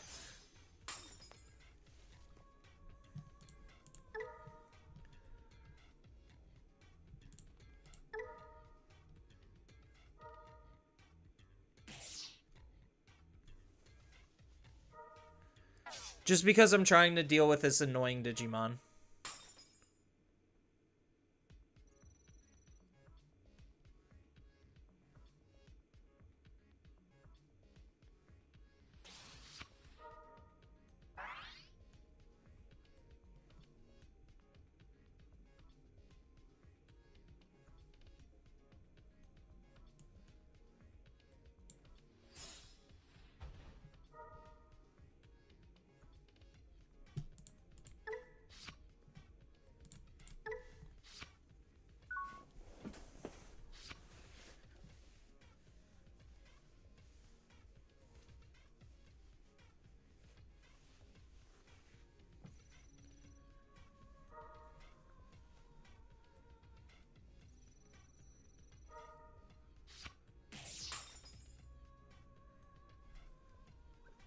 Yeah, that's fine. I don't care. That I do care about, because if he has another unsuspend Magnamon, then he gets another free attack. Which he has one. He gets to gain 2 memory.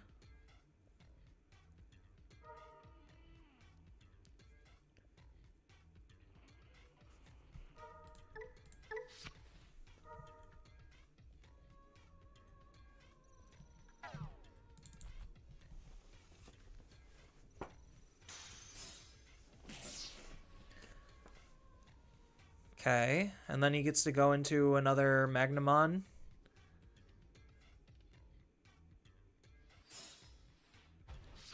Oh, a DNA. DNA to end the game. Okay. Wow, what a fucking wild play. He runs a DNA? Alright. I think I'm gonna call it here, chat. I'm flustered. Actually, I want to win one more game. I'll leave on a win. Pondering the Minerals. Yeah, I'll win. I'll leave on a victory. Losing to decks I reasonably shouldn't be losing to is a little bit infuriating, but I wanna leave on a victory.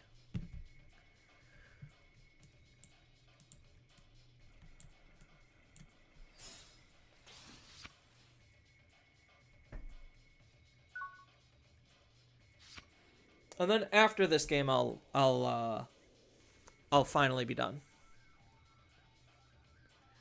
Like, who fucking runs a DNA in the armor decks? Like, Cool Boy I could get. The Davis is kind of a stretch. But, like, who the fuck runs a DNA? Like, especially one that isn't, Imperial. It's just wild. Take the good level 5, I guess.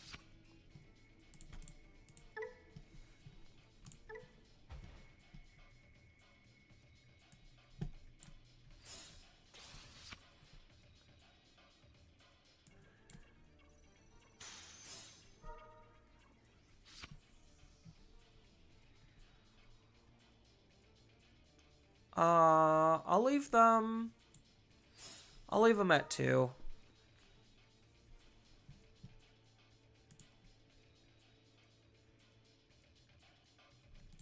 No, it's the on-play Sunariza.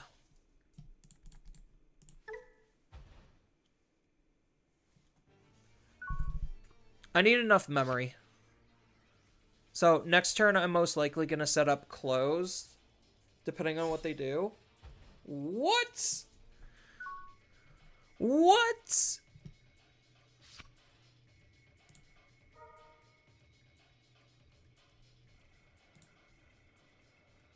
So how many level 4s do I have? I already have 2. So I think I do just take the second close.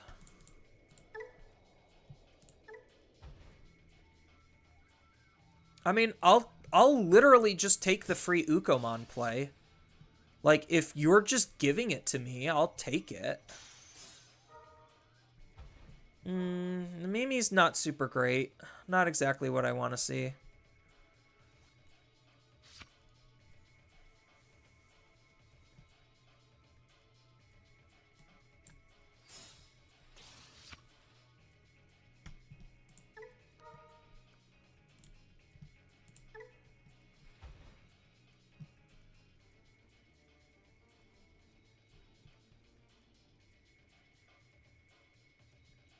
Do I just Digivolve into the bad Paragna?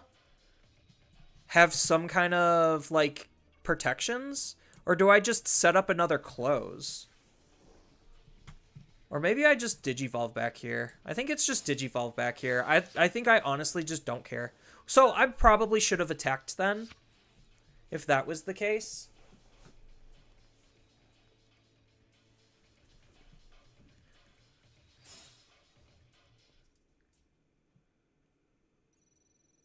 I mean, he can't play Digimon by card effects either now. Like, this is hurting him more than it is me, which is funny.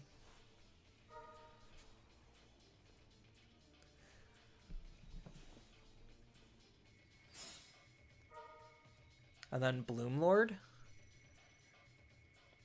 Or what's your other pick? Yeah, Bloomlord. Suspend him, gain 1 memory. Or gain 2 memory. Yeah. See, this card's so fucking goofy. Like, if you just have an additional body setup, like, it's just so free.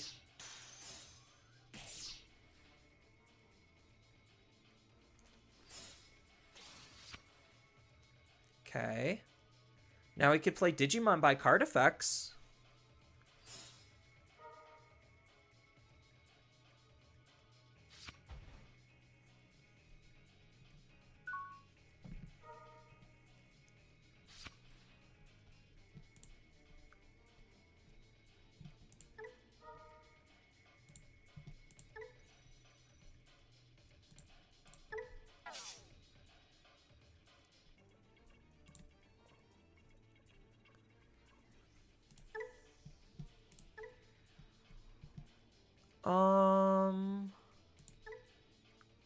I'll keep these on top.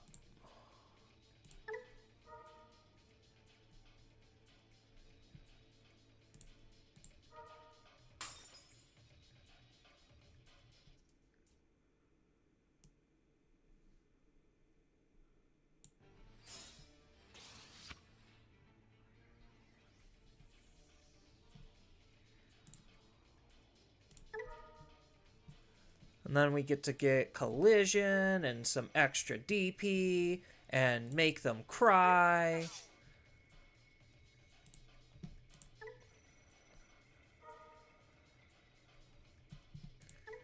And then we get to gain some more memory because we have Tumblemons. Oh, their field is dead, so I might as well just go into a magnetic right now.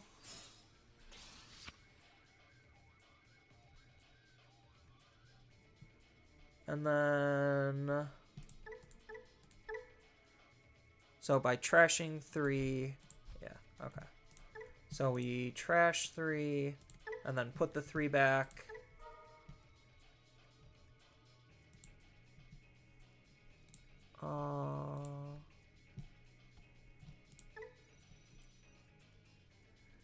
So we get a trash 3, 1, 2, 3.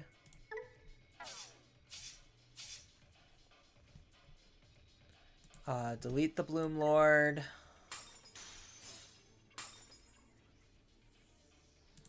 Gain some memory.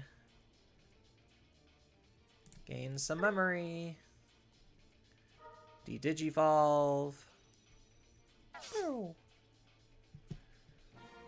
Yeah. I was just going to combo off. All right, cool. So there you go. Oh. I think I'm good. I'm done. Happy Halloween, everyone. Happy Halloween.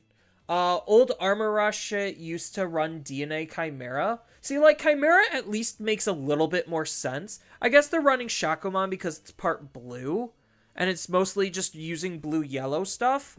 So, like, it just feels weird. I get it. It's more traditional Armor Rush is what they were playing rather than just a Magnamon deck using Magnamon. So, like, they were extra heavy on the armor stuff. It's just obviously against good decks. I mean, granted, I lost to it twice. One time I kind of just, I don't know. Magnamon X is still an annoying card to have to navigate through. But I think, like, against a lot of the other top 4 running decks, like, I really don't think that deck is doing much because, like, I'm not running the answers to that deck. If I literally am running the answers to the deck, then it just doesn't matter. But I'm not playing any kind of defensive play lines. So, like, if I had blocker, if I had some other abilities, then yes, I could very easily navigate around it because that's just, you know, how you beat Magnamon. But I'm not teching for Magnamon. So, but I think I am done. I streamed way longer than I wanted to. I totally skipped out on dinner, so I'm probably just going to make some eggs or something. Some deviled eggs. Woo! No, they're just most likely going to be normal scrambled eggs. So, all right. Thank you, Empire, for all of the donations. Everyone get on Empire's level. As much as, like, I talk shit about Digimon, like I said, I still have fun with it. Like, there's still decks that I enjoy and playstyles that I enjoy. So, like, it just sucks that I see that Digimon could be better, and I criticize the game a lot for it not being what I want, and that's obviously a personal issue. Doesn't mean that, like, I'm not alone in that sentiment, and it doesn't mean that a lot of my criticisms aren't valid. It's just, I know that it's rough, and it's not getting any better in terms of the overall state of Digimon, at least in my opinion. If you ask other people, they'll probably say it's kittens, sunshines, and rainbows. So, I like to be real. I don't like to sugarcoat things. And I still like to try to help people when and where I can. So, thank you everyone for watching. And I hope you all have a wonderful, happy holiday.